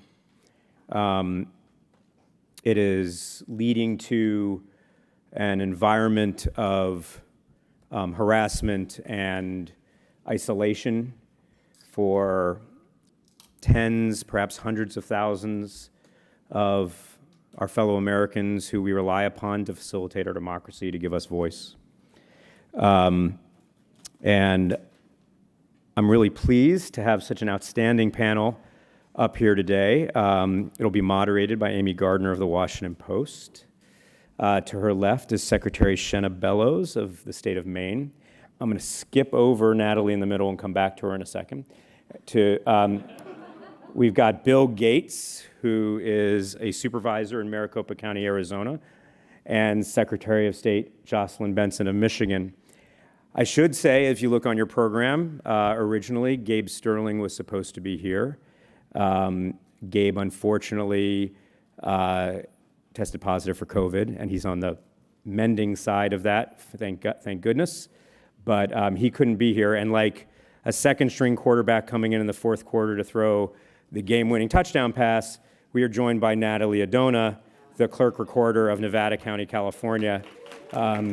So yes, exactly. So let's thank her for pitching in for Gabe. With that, I will hand it over to you, Amy, to take it from there. Thank you so much, David, and thanks to all of you. Really glad to be here and see so many familiar faces. It's become a little bit of a cottage industry for all of us to gather several times a year and talk about the things that we wish weren't happening out in the country. I want to start by asking each of you to comment on the state of threats and intimidation and harassment in your state. And I'm going to ask Bill to go last because otherwise you'll steal the show. It seems to me that there was a lot of relief expressed after the 2022 elections among election officials and advocates for democracy and voting rights, et cetera, that some of the leading election deniers and purveyors of misinformation about the 2020 election, at least in statewide races, had lost. Carrie Lake, Doug Mastriano in Pennsylvania, the entire Republican ticket in Michigan, Mark Fincham also in Arizona, Jody Heiss in Georgia, and so there was relief. But I think now, 6-7 months later, we're all seeing evidence of things that are not going away as we head into 2024. We're hearing of intimidation and threats and the need for heightened security. And I just want to ask each of you, and I'll just start right with you, Secretary Bells, to talk about what you're seeing in your state and what are you concerned about it right now as we head towards the presidential next year. Thank you so much, Amy. Good afternoon, everyone. It's wonderful to be here with you. I'm Shenna Bellows, Secretary of State for Maine, and I have to say I feel deep concern. I was talking with my local election clerks about this on Friday and about this very panel and what I might say. And one of my clerks said, would you please not identify my town? This is one of my clerks that experienced an election threat, a death threat that was successfully prosecuted. She said, I don't want to be harassed or threatened again. And I'm really glad that you told me ahead of time, because I was going to put the name of the town in my question to you. So I think this is just case in point, right? That we should be able to have this conversation, but the conversation itself is creating fear. And as I look at 2024, what concerns me is the epidemic of misinformation, malinformation, and disinformation that has led to these dangerous threats against our election officials at every level is now intimidating people, and it's threatening recruitment, it's leading to early retirement, and this fear is pervasive and ongoing. Thanks. I think, like some of the panelists earlier today had mentioned, I'm still hopeful, and I have some concerns about about my staff and many of my colleagues across the state. So, I think that the biggest threat that we face locally is the mis and dis and malinformation around elections. I usually don't hear about it until it's out of control. You try to get ahead of some things, but it feels like there's 5 other sort of pieces of misinformation that you just don't learn about until it's sort of too late. I do worry sometimes about frankly, if I could be honest, my colleague, Kathy Darling-Allen, who is facing a sort of manual count of all ballots, and how voters are going to react to that. And I worry about the mental health of many of my peers across the state and across the country. A lot of folks that I talk to really don't want to be public about what they're experiencing, and are, I think, sort of quiet for far too long. And I do think that it's going to lead to people retiring before they intend to. And I mean, that's really concerning to me. And your perspective is really interesting and important because, and this is true of me at least for the last several years, I've been focused on the battleground states where the fear has seemed loudest and where we have cared the most about it because of the potential impact on the actual outcomes of competitive elections. But it's happening in non-battleground states too, like California. And I think it's really important to remember the breadth of this phenomenon across all 50 states. Secretary Benson, welcome. Thanks. Yeah, I mean, as long as there's misinformation, there's going to be threats that stem from that misinformation. And what we saw in the tragedy in our Capitol on January 6th was that we were marking the beginning of a multi-year, multifaceted effort to undo democracy, to threaten democracy. And as these individuals who personify democracy through our work, we are then the subject of those threats. And we've all experienced that. What we've also experienced, however, in Michigan, we believe strongly, and I believe strongly in taking challenges and using them to make you better, stronger, more determined to do our work. And so we have seen both an increase in the misinformation and the threats, but we've also seen an increase in the strength and the determination of our election community to still ensure that democracy holds. And that's why I actually believe we can emerge from this moment in this last election of a 3-cycle trilogy, I believe, of election denialism with a stronger and healthier, more robust democracy than ever before. Populated by the voters and the people who work the elections, who I hope will also emerge stronger for the work that we've endured over the last few years. Thank you. Okay, Bill, it's your turn, but I want to actually introduce a few ideas first, if I might. Everyone here, or many people here, have probably read the story that my colleague Yvonne Wingett-Sanchez published on Saturday about your experiences in Maricopa County, Arizona. It was an incredible story, and I think I probably speak for all here in thanking you for sharing that story and for the courage that it took to do so.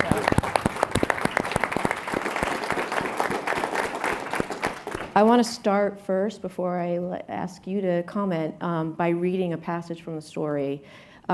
It's a quotation from your intake form when you sought mental health care for your trauma. And this is what you wrote. I'm an elected official who has experienced a significant amount of death threats since the 2020 election, and also have had many other elected officials from my own party who have attacked me and questioned my integrity. With COVID subsiding, I have started to attend public functions where I've seen some of these individuals, and I have reacted very negatively and gotten very angry. I've also been interviewed by many journalists over the last 16 months about this issue and have become very sad and very angry during these interviews, sometimes even crying.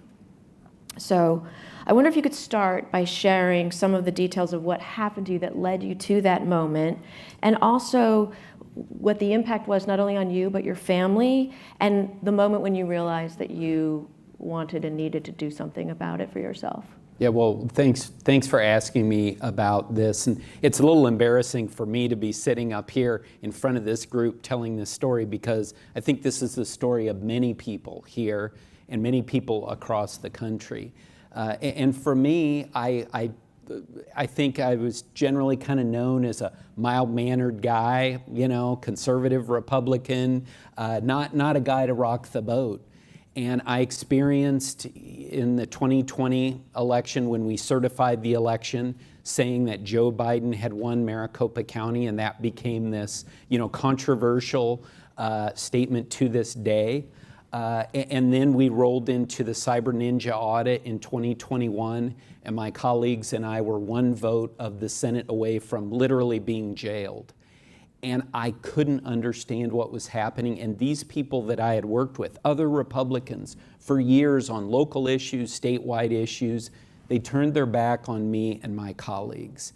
And I didn't deal with it well. And COVID was, you know, with everything being on Zoom, I was sort of almost protected from the human reactions. But once things got better and I started going to these events, I mean, I'd be off in a corner and I would see someone come in who had let me down, in my opinion, who I felt had betrayed me. And I would just become incensed. And I'm over talking with my friends, right? People who've supported me for years. And I'm going on, and they're like backing away from me, you know? What is your deal? And I did that a few times, and I came home to my wife, and I started explaining this, and she's like, you got to deal with this. I didn't like who I had become. I really didn't. And I didn't know how I'd gotten to this point. But in the spring of last year, our county attorney tragically passed away, and I was honored to eulogize her. And so at that you know, funeral, I was face to face with a lot of these folks. And that's where it, you know, I just snapped, and my wife was there. And these are people that I've respected for years. Again, my friends, and I'm sort of going off and looking at them and saying, where were you? Why haven't you stood behind us? We've gone through so much, like all of you in this room. I think as Republicans in particular, and I'm thrilled that there are Republicans here, like Brad and many others, who I think understand that feeling of betrayal. It's one thing, right, from the other side. Unfortunately, we are a bit tribal, right? Well, that's politics. But when it's your own side, I just couldn't take it anymore. And I made a fool of myself. I was embarrassed. And my wife was embarrassed of me. And I didn't know where to go. And we know, I think particularly as men, you know, therapy, that's tough. That's tough, right? We sort of were brought up saying, just suck it up, right? That's what a lot of us were told. And I'm so grateful to my wife for, you know, getting it through my head. And the way she got it through my head is, you know, honestly, I felt pretty good about myself, right? I'm doing the right thing.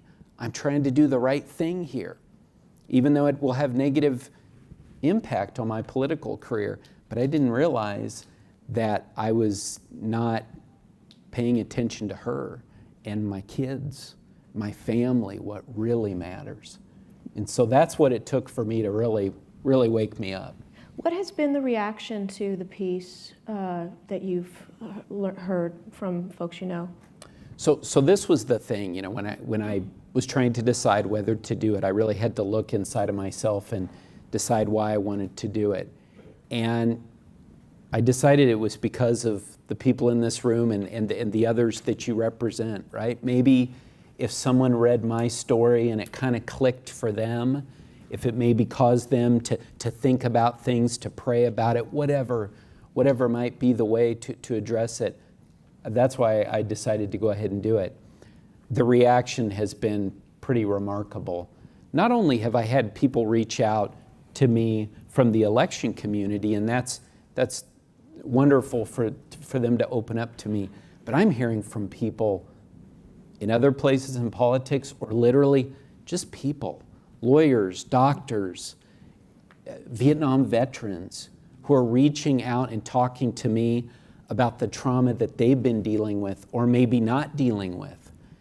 And I can't tell you what a gift that is to have these folks share this with me. And I'll admit it, I'm embarrassed to call what I'm experiencing PTSD. I mean, to me, that label, that's for someone who's been in war, someone who has bullets whizzing by their head. But, that's what I've been told is it's, dealing with the trauma. And so I now know what I need to do. And this is the thing is that I want everyone to know here. I'm doing great. I'm doing great.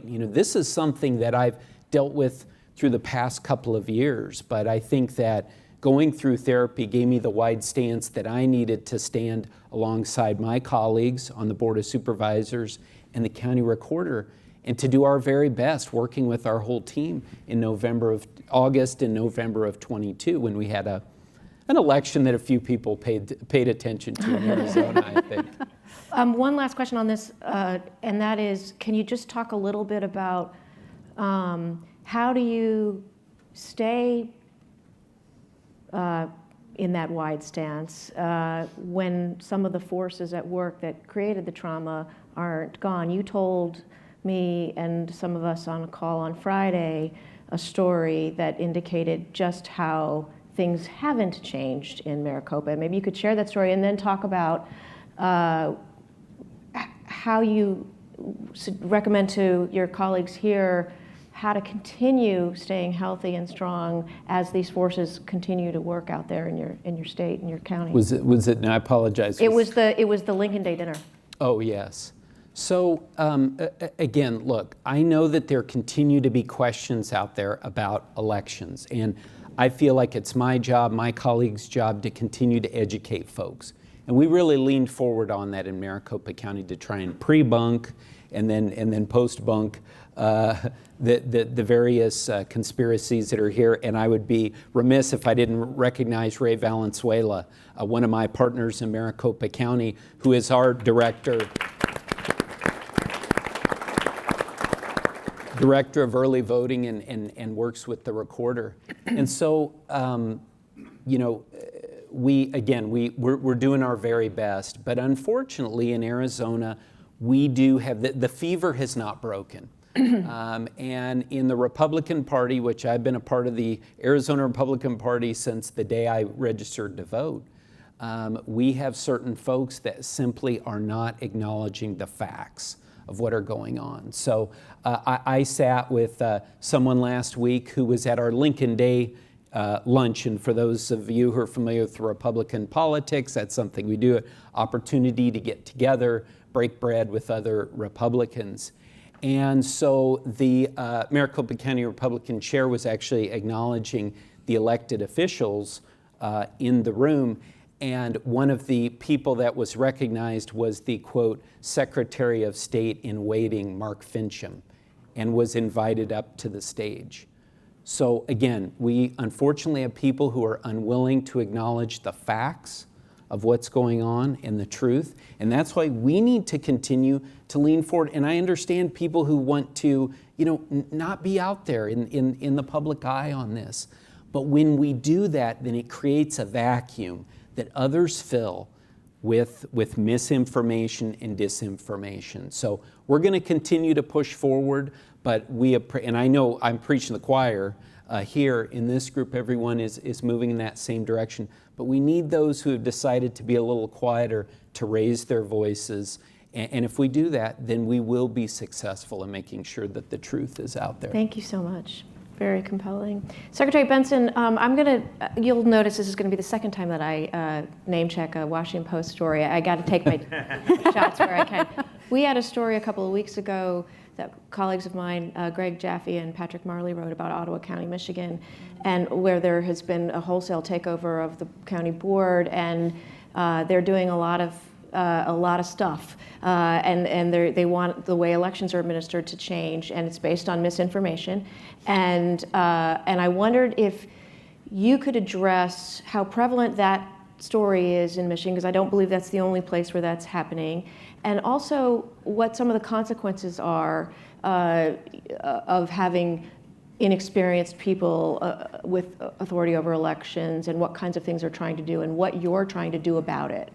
Well, yeah, it's interesting because, well, what's happening in Ottawa County is there is one of the really best election administrators, local election administrators in the country. Justin Roebuck is the county clerk in Ottawa County. And he is up for re-election this year, and there's been various other ways in which local individuals boosted through misinformation have gained power and really tried to disrupt his work, which is really, it's the gold standard in many ways of local election officials. It's transparent. He's leaned into the misinformation. He goes everywhere, talks to people. We've seen so many folks in Arizona do this as well, and other places. And so it's real. I'm glad there's that spotlight on Ottawa County. But there's other stories as well, like in Hillsdale County in Adams Township, where last Tuesday, a local clerk who on the other side had actually tried to, among other things, take various actions that were fueled by misinformation. I'll just say that because we had to exercise supervisory authority, a number of other things. That local clerk who was posting QAnon conspiracy theories and a number of other things was recalled and lost in a very, very, very conservative community in Michigan, lost her seat to a Democrat/independent affiliated local leader who is now going to be the new local clerk in Adams Township. So what we've also seen is that voters have become increasingly, so that's one story. Voters have become increasingly aware and smart about rejecting election deniers. But on the other hand, my opponent, who lost by 14 points her race for Secretary of State in Michigan, who also hasn't conceded, and because she hasn't conceded, she was awarded the chairmanship or chairwomanship of the Michigan Republican Party and now leads the party, which, among other things, appoints half of the certifiers in the state for the election in 2024. Wow.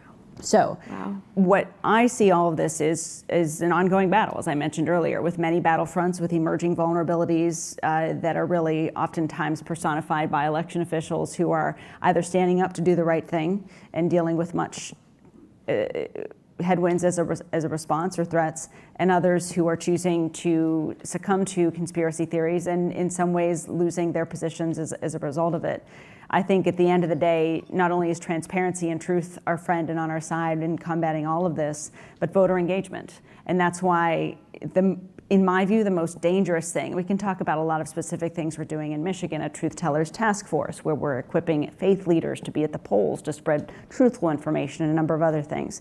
But at the end of the day, it's the people and the voters everywhere who aren't typically focused on politics, who will, if they continue to see, as we all have, the battle of democracy as really one of the most critical issues of this moment, and they continue to prioritize finding information, pushing back on election deniers and rejecting the misinformation, then we have a chance to succeed. So that's really the story of what we're trying to do in Michigan, recognize the different waves, and we've been dealing with this in different counties in different ways for over 2 years now.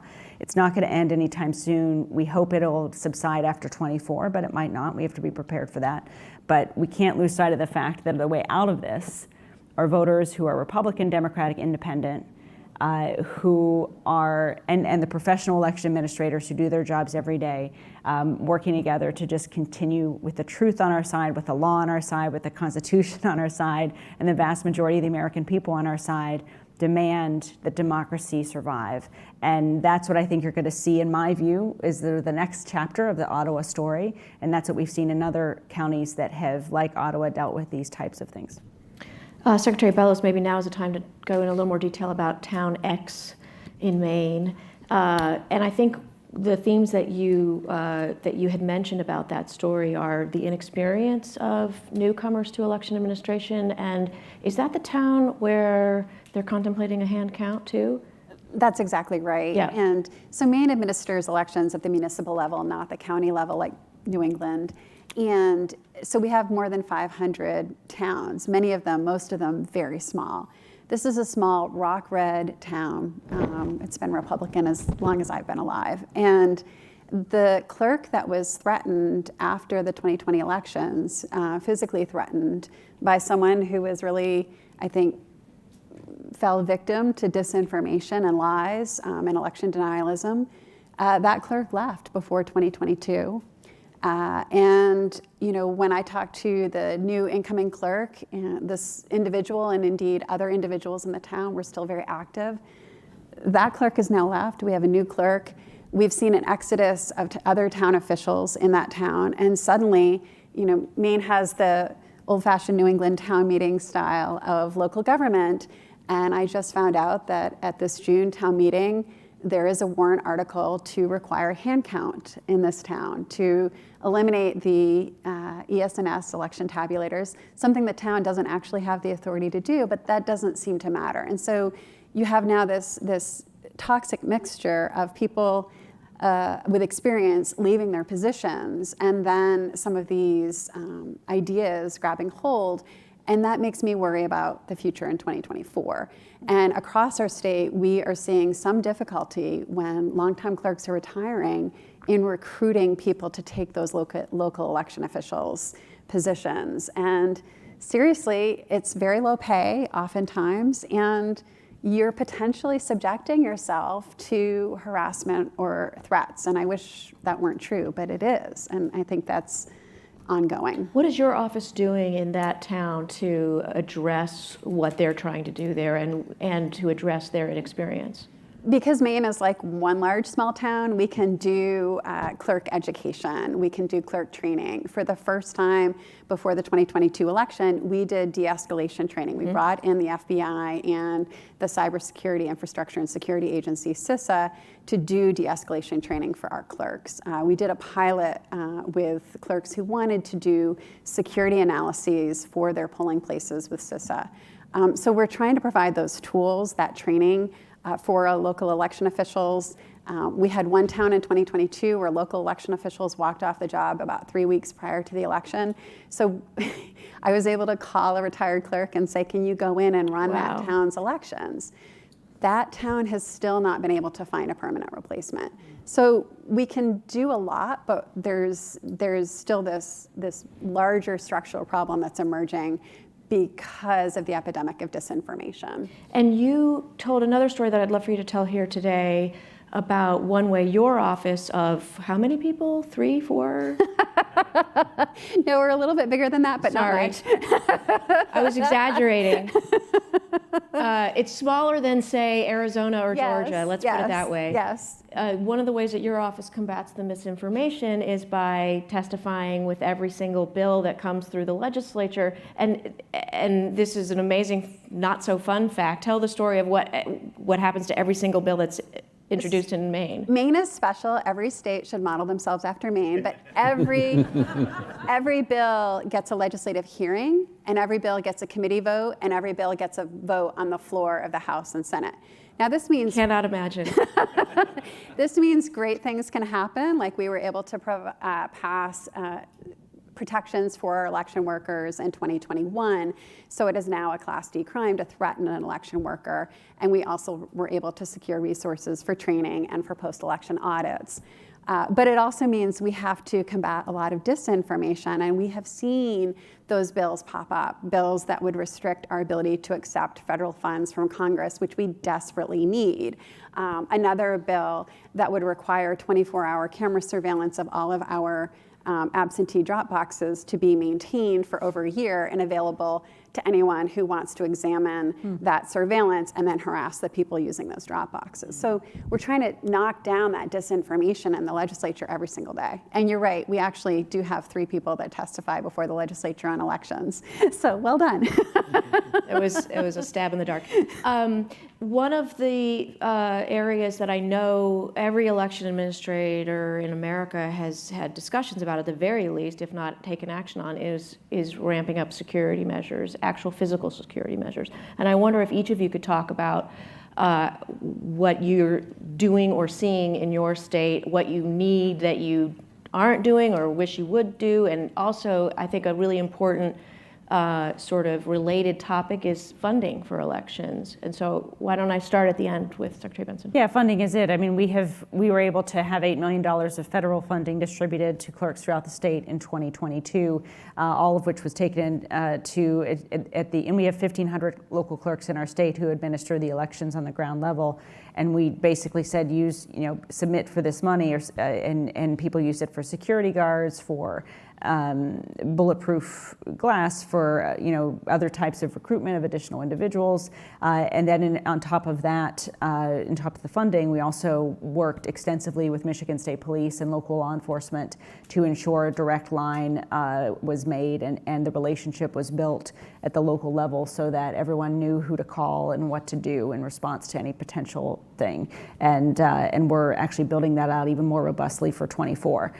But the funding is critical. And I'm in the middle of I wouldn't call it a fight, but it's certainly really hard to, even when you have a quote unquote trifecta in Michigan, to convince local state lawmakers that they need to fund early voting, which is mandated by our state constitution. So we haven't even gotten to asking for security funding, which is why the federal government, because all of us everywhere are dealing with these security threats across the state, across the country, and the misinformation that comes from it and fuels it, we desperately need federal funding across the board for this, and it seems to be the least that Congress can do.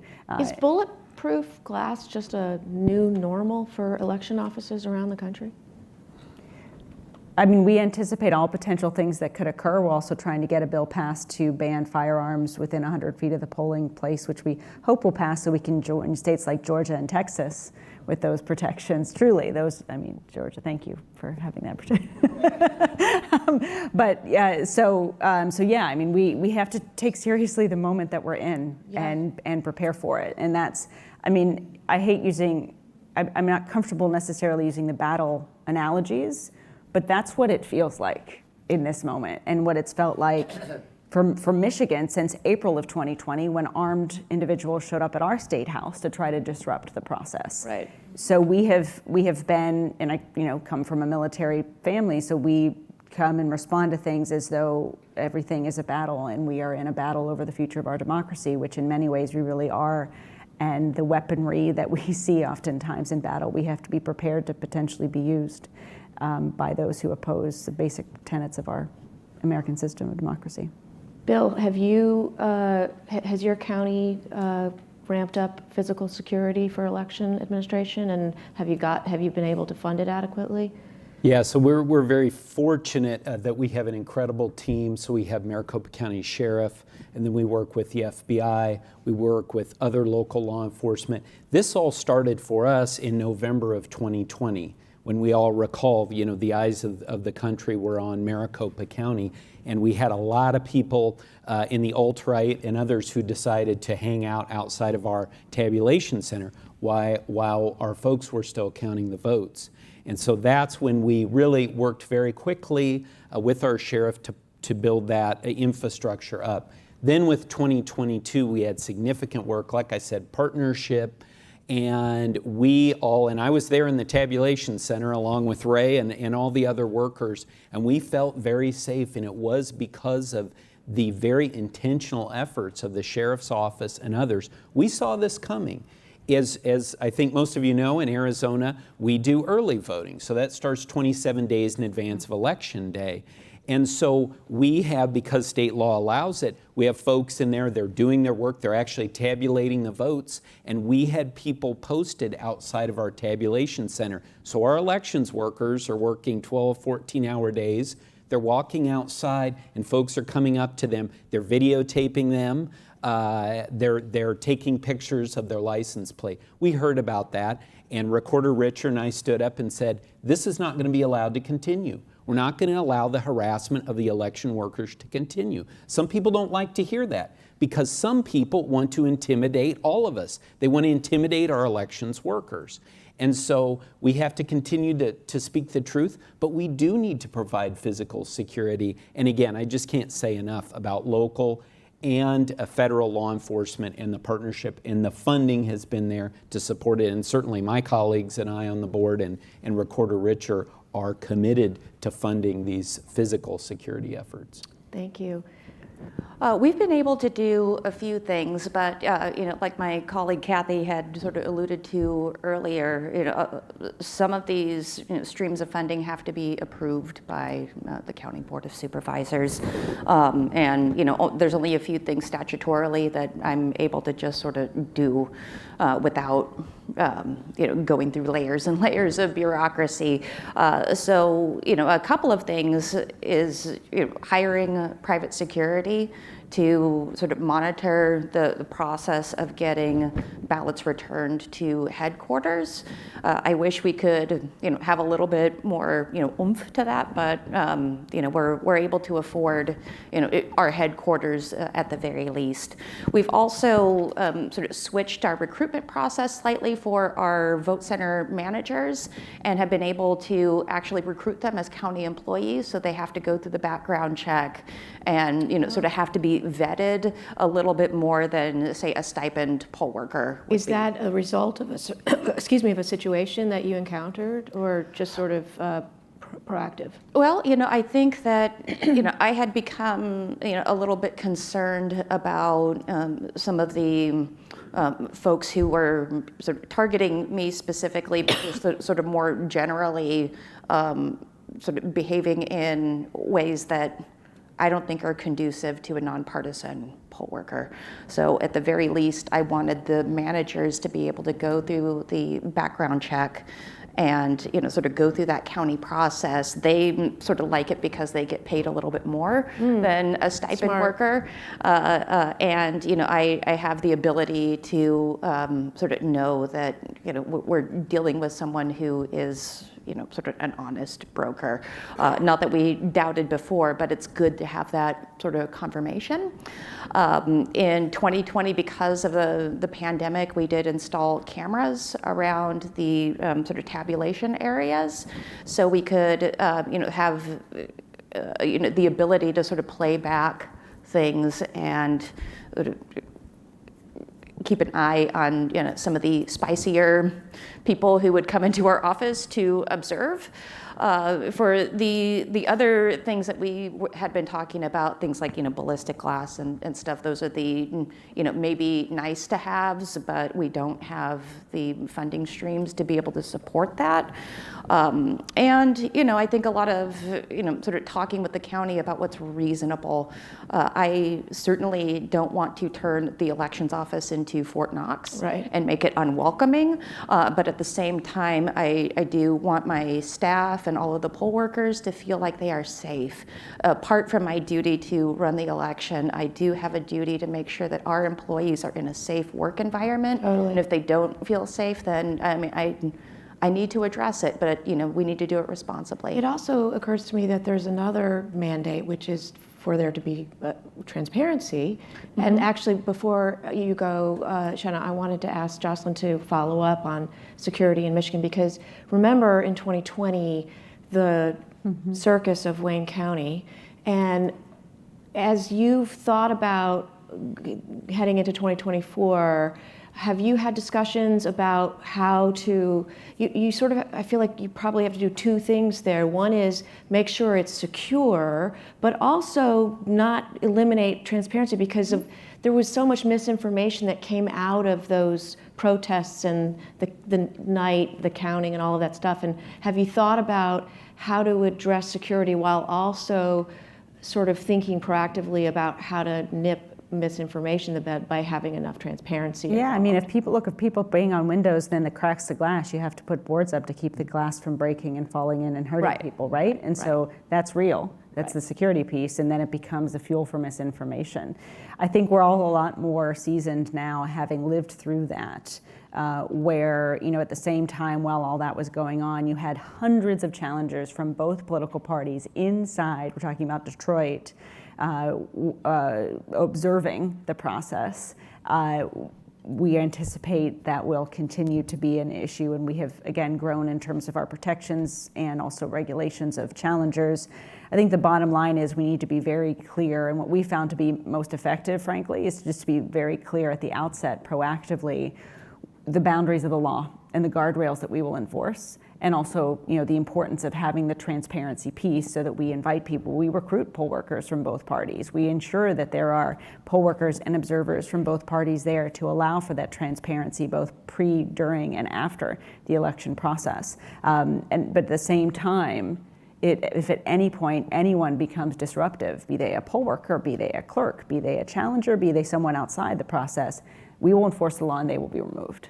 And being very clear about not just that, but how ineffective it will be or would be in the furtherance of misinformation to cause a disruption and break the law, by making the case that not only will you have broken the law, but you will have not succeeded in doing whatever it is you want to do, disrupt democracy or anything. That actually helped us in 2022 deter a lot of the same types of disturbances, and working with law enforcement to communicate that ahead of time, because it becomes then much less vitriolic on the spot when people know there are going to be consequences if they run afoul of the regulations of the law, the protections that we have for our workers, our poll workers, our voters, and others. Thank you. Secretary Bells? Secretary Benson just said something really important that I think earlier in the day we were talking about how do we increase trust, not just in your own municipality or your own state, but across the country.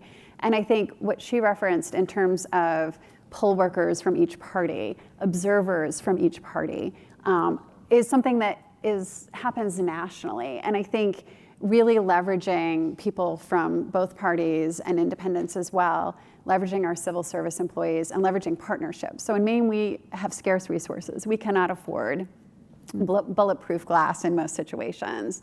But we partnered with the Maine State Police for our recounts and our ranked choice voting tabulation, which is a unique Maine feature of our elections, to host the statewide recounts and ranked choice voting tabulation at the administrative headquarters of the Maine State Police in a very secure facility. Oh, wow. And then from transparency's perspective, we live streamed the whole thing from start to finish, every single minute that we were in that room counting those ballots. Now, it happened over several days.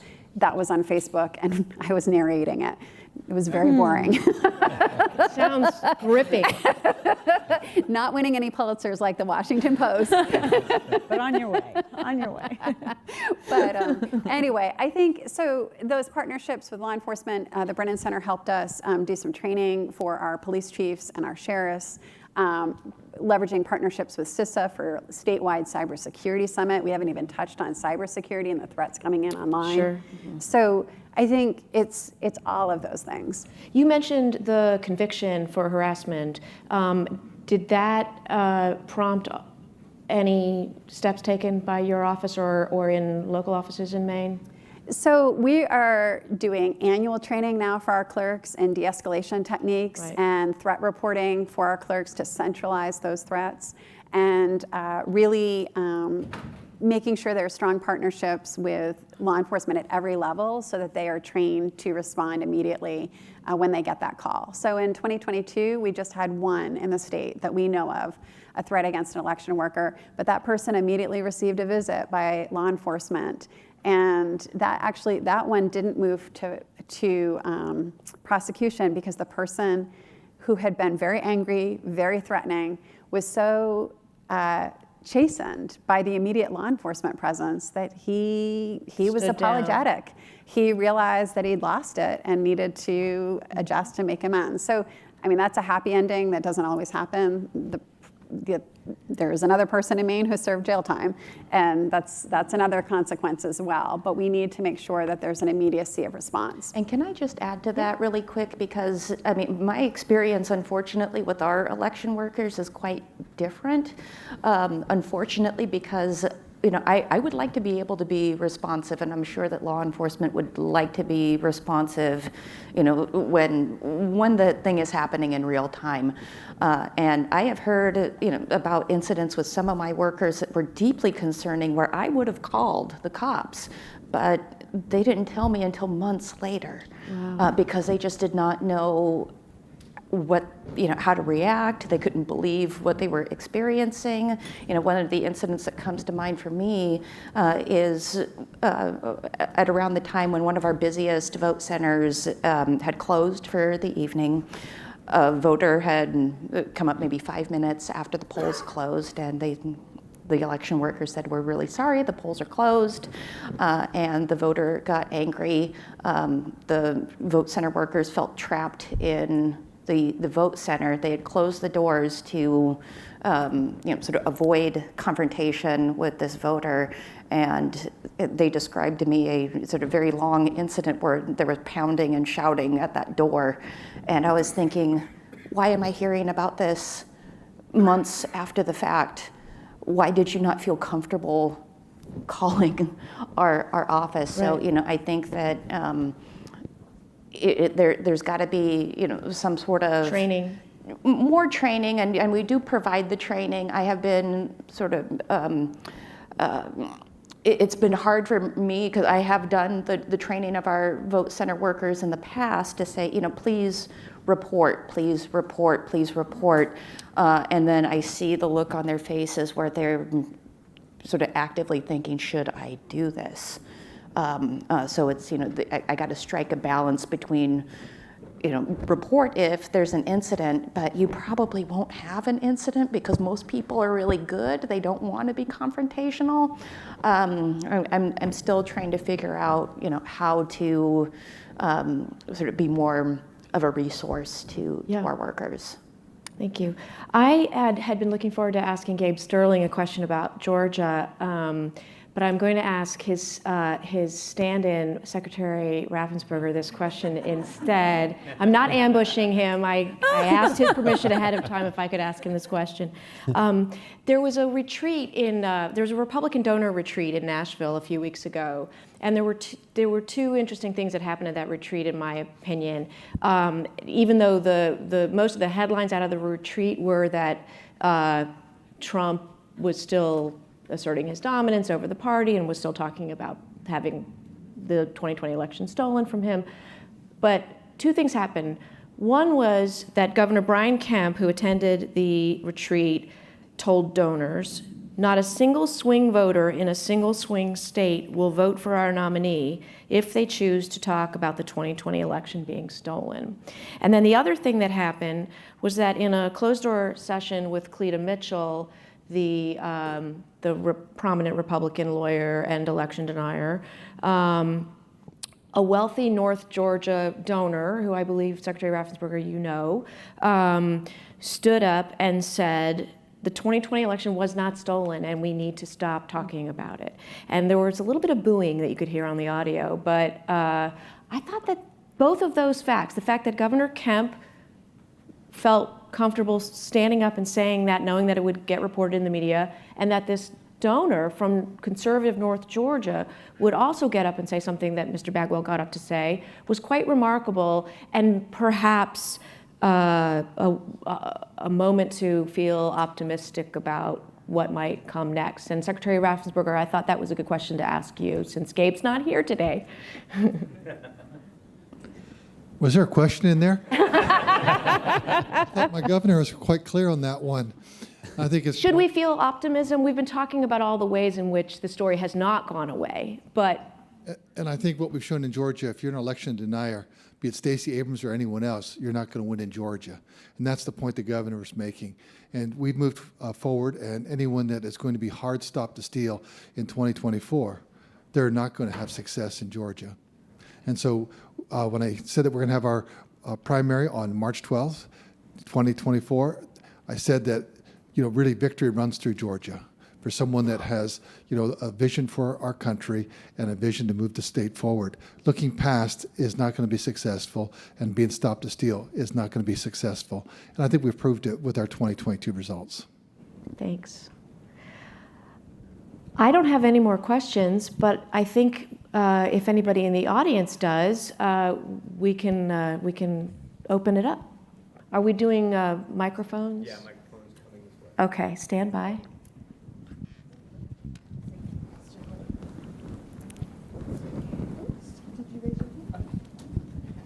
Hi, do I need to stand?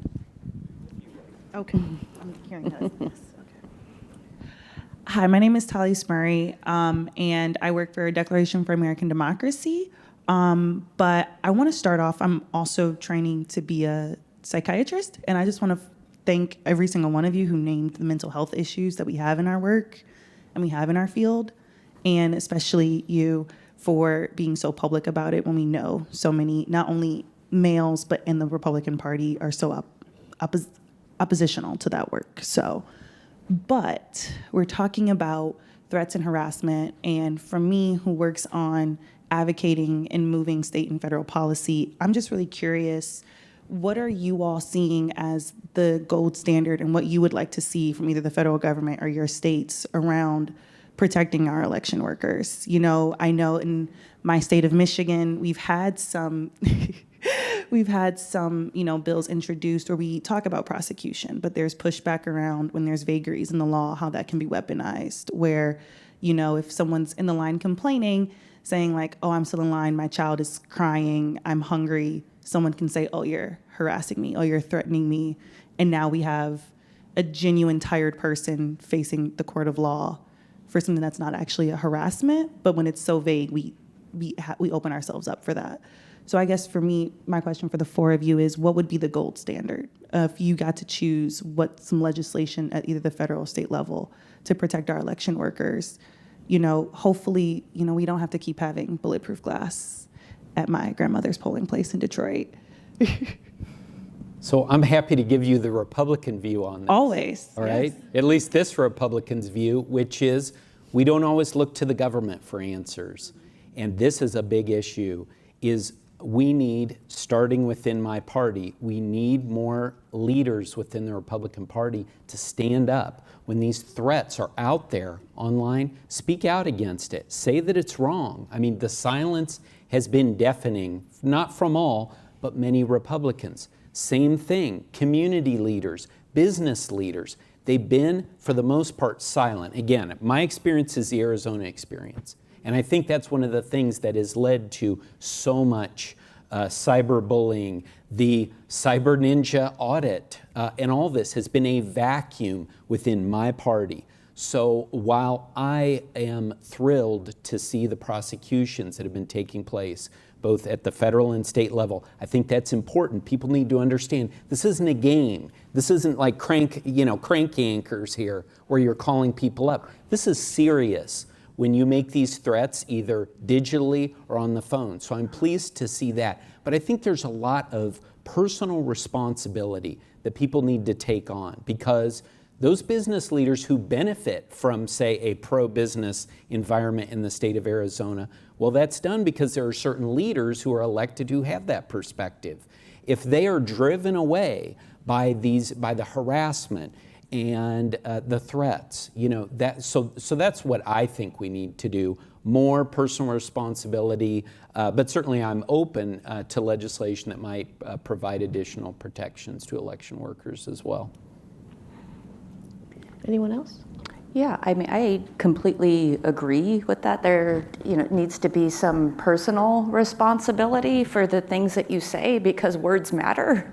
And, at the same time, I think that, there could be more accountability in the law for folks who are, sort of doing some pretty bad stuff to election workers, particularly to poll workers. They really don't deserve that. I think that, some attitudes need to shift. I have been told by more than one lawmaker that, oh, you've been threatened, you've been harassed, you must be doing something right. And I'm like, no, I don't think that that's the right approach to it. I also think that there are folks in my county who think that it can't happen here. And I don't live in that world where I just sort of optimistically don't plan for stuff. And I also think that there should be sort of more incentives to sort of do what Bill is describing, and really stand up and say, hey, you can disagree, you can ask all the questions you want, but what you're saying, what you're doing to these people, it's not right. They need to be called out. So I think we can't separate the fact that misinformation has fueled a lot of the threats. And we know we've kept saying that. And so what we've actually pushed for in Michigan is a deceptive practices law to ban the intentional dissemination of false information, knowing that it yields to intentional use and weaponization of that misinformation to threaten people, whether they be voters or election workers. What's the status of that law? I believe there was a hearing already, so it's working its way through the committee process. And we've got a number of other different things that we're working on in Michigan, including a Voting Rights Act for the state. And so that said, just like there's consequences for intentionally lying about a product in consumer protection law, there should be consequences for intentionally lying about elections. And so that is one thing that I think we really have to take on, to seek consequences in those, because too oftentimes we're seeing the threats dismissed, even by lawmakers who say, whatever, we all deal with threats. When Secretary Toulouse Oliver and I sat before the Senate Judiciary Committee and talked about these threats, along with Matt Crane from Colorado and a number of others, I think it was Senator Cruz who tried to do, or there was a whole effort of equivalency to all the different threats that many people in law enforcement and other places. Yes, I mean, that is real, and we also have to seek accountability across the board. However, the fact that misinformation is at the root of the threats of our democracy, and that it's rooted in an effort not just to intimidate us as public servants, but intimidate the voters that we fight for from participating in our democracy, all rooted in just lies and falsehoods. That is what I think we need to seek accountability for. And so to me, the gold standard is recognizing that the intentional disruption of democracy, whatever form it takes, we need to have accountability for that if we're going to emerge out of this moment where we have a democracy where voters on both sides of the aisle and apolitical, independent, everywhere feel they can have rightly placed confidence in our elections process because they are being equipped with truthful information about that process as opposed to lies. While also staying on the right side of First Amendment protections, which also complicates that whole debate. But that's where intent comes in. So just like the consumer protection laws are very, and protections against lying about products have very well-established protections within the First Amendment. The government has an interest in the intentional, seeking consequences for the intentional dissemination of information that would violate others' fundamental right to vote. And this goes to partnerships. With the law that I described in protecting election workers in Maine, we reached out to the ACLU to work with them to craft our bill so that's something they could support and something that would protect the voters as well as our election workers. Ultimately, I know there are folks here from the Hill. We need resources as well. The human resources are stretched to capacity right now in elections, and when I think about what keeps me up at night for 2024, it is making sure that we are protecting our human resources and supporting our human resources. And part of that is financial investment in infrastructure, and so that election workers can stop working overtime to make buckets out of duct tape, as one panelist mentioned earlier. Hi, is this on? Oh, okay. Doki Fassine with Issue 1. For organizations that are trying to find new avenues and new initiatives to support election administrators, I'm curious what the panelists think about how we can provide more voice to you to speak to the American public about what is happening to you. I mean, there are more and more articles coming out, but it feels like the vast majority of the American public your voters don't really know what's happening to their election administrators the way that it's happening. And I feel like without that, without them having that outrage that, you know, election officials in this country are going through what you're actually going through, is there going to be enough pressure on lawmakers to really act in time? Natalie, you said something earlier about we don't really, you know, there's a sort of, I don't know if it's a shame, but you basically said people don't want to speak up about what they're dealing with. And election administrators feel like they have to quietly bear this burden because somehow it's embarrassing, or they don't want to maybe even give in to their opponents who are, the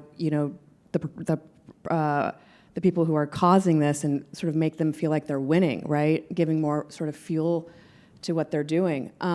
So can you elaborate on that? Is there anything we can do to support you in speaking up more about what's happening? Well, I think for some of my colleagues, and sometimes for me, I don't want to draw more attention to myself.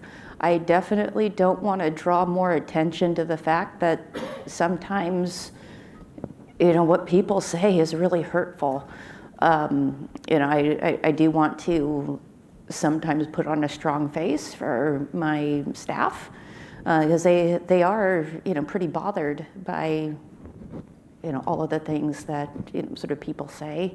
I don't want them to think that it's all, sort of going down the drain, right? I do want to, sort of make sure that, I'm strong for them. And, when I do choose to speak out, it is a hard decision every single time.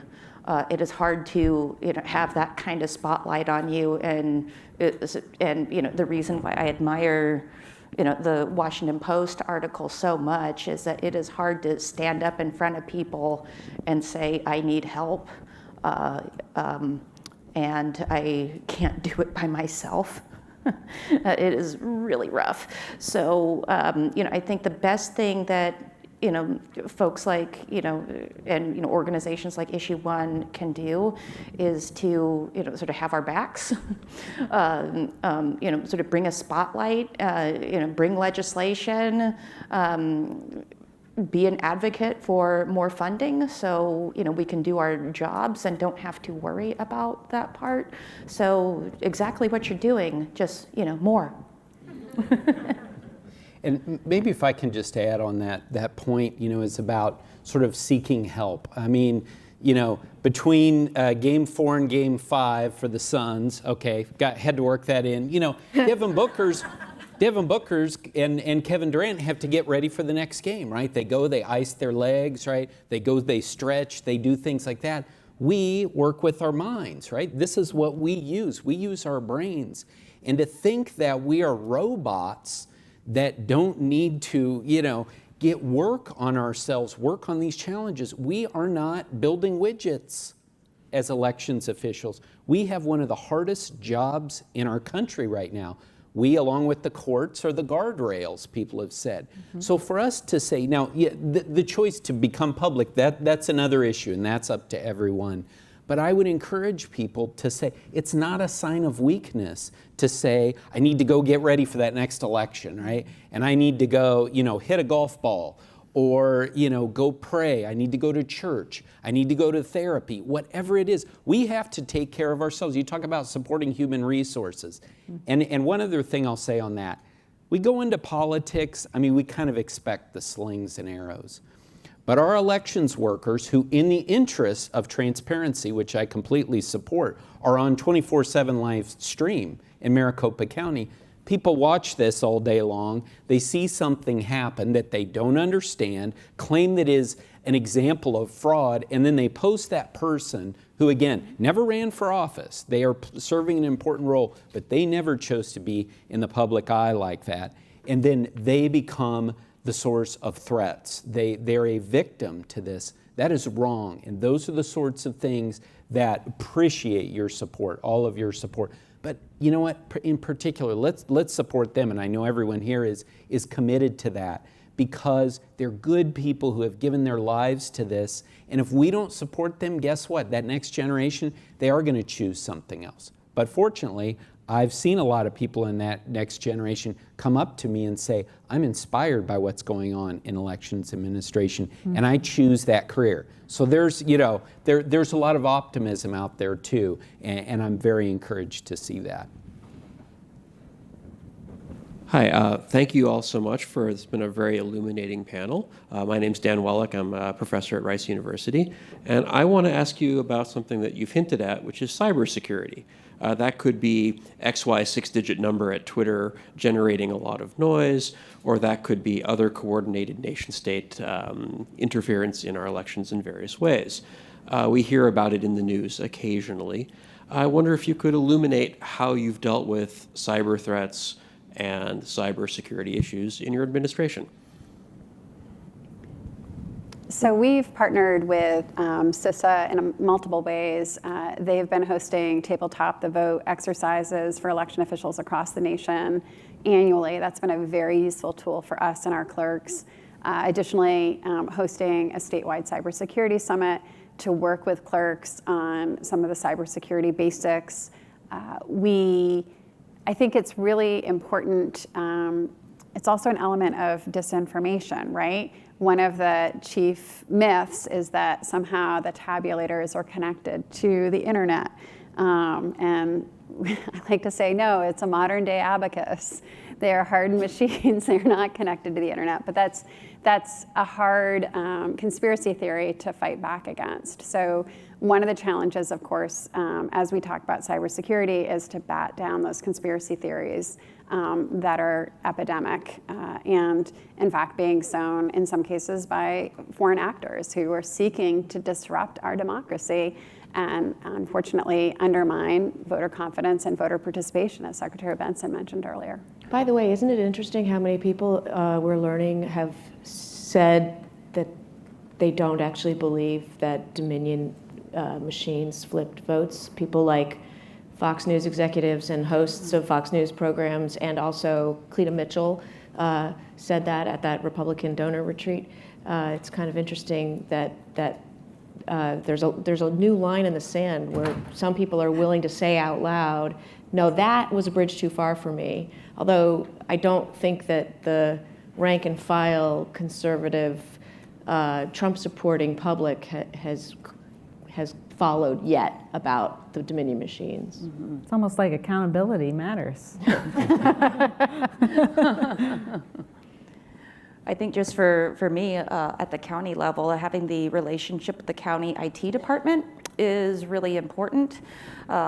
We have to do quarterly trainings on cybersecurity, not just for the permanent staff, but also the temporary staff that are onboarded. Of course, we also don't have any machines that are connected to the internet. We sort of do the tabletop exercises, not only with the state, but we're sort of looking at sort of county level tabletops to sort of stress test our contingency plans. I think all of those things are super important, and of course it helped. A couple of years back, we did get some reimbursements from the state to sort of put some cybersecurity protections in place. That was really useful.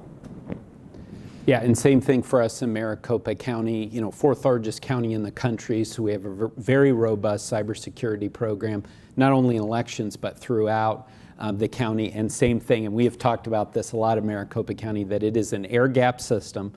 There is no way that folks can interact remotely with our tabulation machines. And in fact, we had President Trump come into town and sort of demand that several state senators get the routers. That you may have seen that speech. And the problem was that those routers we have other important operations like the courts and the sheriff's office that are connected to that. But we wanted to come up with a solution in the interest of transparency. So we actually, the board entered an agreement with Senator Karen Fann back then, who was the president of the Senate, to have IT experts examine those routers, and they confirmed as well, 3 different IT experts, our tabulation machines are not connected to the internet. So again, we will continue to get the word out there, but nonetheless, there are other parts of the operation that it is very important, because when you get in the news, You are attacked by both foreign and domestic actors, and we're very much focused on that. We really have an incredible cybersecurity team at Maricopa County. You got me all the way in the end. How's it going? Thank you. Ben Wessel, I work at Emerson Collective. I want to talk about the human resources piece and all the retirements we're hearing about, or people not wanting to take these jobs. Everyone's saying it's held together with duct tape, but it's holding. The duct tape's working. Y'all are Swiss Army knives and like crushing it. And so I'm sort of curious, how will we know when it's broken? Like, you've been able to be resourceful so far, so good, and elections haven't completely fallen apart, and I'm very grateful, but I try and raise money to make sure y'all can keep doing the work, and everyone's like, well, it hasn't broken yet, so like, do we really have to worry about this? So how will we know when it's broken, and how would you answer those folks? Thanks.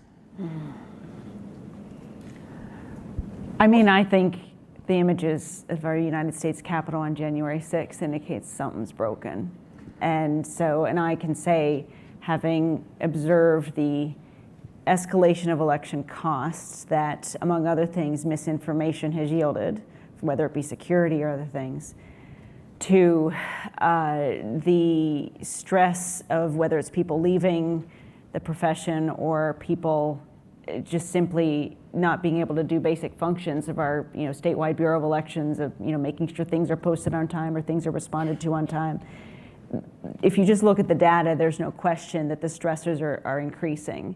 Our job is to deliver anyway, and that's what we do, but it shouldn't have to be that way. And so don't allow the fact that we're really good at hiding how hard this is. I see everyone nodding. Mitigate your desire to help us do this with a little less stress. And then again, in all things, math and data can illustrate exactly what we all need to do our jobs without the duct tape and the Swiss Army knives. And that is actually what helped us in Michigan in 2020 avoid, despite the fact that we had our highest turnout election, more people voting absentee than ever before, 2/3 of the electorate voting by mail and all that. There are a lot of ways in which things could have actually broken on that side. And what broke was the misinformation and sort of the post-election piece. But that said, how much worse could it have been had we not finished counting all of our ballots within 24 hours of the polls closing? Had we had disruptions at the polling place? Had we had poll workers not show up and not have a reserve of 150 people ready to go to fill their slots so that every polling place opened on time? Like, we were ready, but at the same time, more partners and funding would help us ensure we had enough machines and all the, so the need is there. Math and data can illustrate the need, along with just listening to the sort of litany. We have we estimate we need $170 million in Michigan to be prepared for 2024 that we don't necessarily have accounted for, because we also now have to prepare for 9 days of early voting, prepaid postage on all election-related mailings, a permanent absentee voting list, ballot tracking, a number of other things that are just being added that we have to be able to pay for. So I think that the short way of answering that is just ask us to give you a litany of everything that we need, and we'll tell you in itemization with cost. And we'll also be able to tell you exactly what you can expect to happen as a result of having 4 machines instead of 2. As a result of having 5 election workers registering people on Michigan State's campus on election night as opposed to 2, which is what we could afford, right? So anyway, sorry if I sound I'm triggered, but we need funds, and don't allow the fact that we've made it this far without, while still being afloat, to indicate that we, can keep doing this. I would also add that instances where the local certifying body has refused to certify an election result without actual evidence that comports with whatever the law in that state requires for an election to not be certified is an example of the system breaking. Mm-hmm. Secretary Benson was instrumental, along with AG Nessel in 2020, in not allowing that to happen at the state level with the Board of Canvassers, or was it Wayne County, sorry. But it's happened in other states, and it's required legal challenge and intervention. And I think that's an area, I know it's an area that I am looking at as a journalist, where that's an area of breakdown that I would be interested in covering, and also, of course, be alarmed by. So I agree with all that, but I'll give you a very literal answer to it, is we do know when it's broken. And the reason we know it is because we have audits. Not Cyber Ninja audits, but audits done by professionals. And the audits tell you if it's broken, and the audits are showing that it's not. I mean, despite, again, and from a customer service perspective, we had issues in Maricopa County in 2022, but the audit showed that the votes were counted accurately, and that's what we're seeing nationally. So to take a very literal answer to it, it's not broken. In the end, we get through all this, all the human emotions, all the pain, all the feelings of loss of faith in our democracy. But to be very literal, are we counting the ballots accurately? And we are, and how do we know it? Because we have audits. Professional audits, and so we can always come back to that. I'm going to be clear, I support audits, just not audits that are, with preconceived notions done by people who have a certain political perspective and are done by people who are not professionals.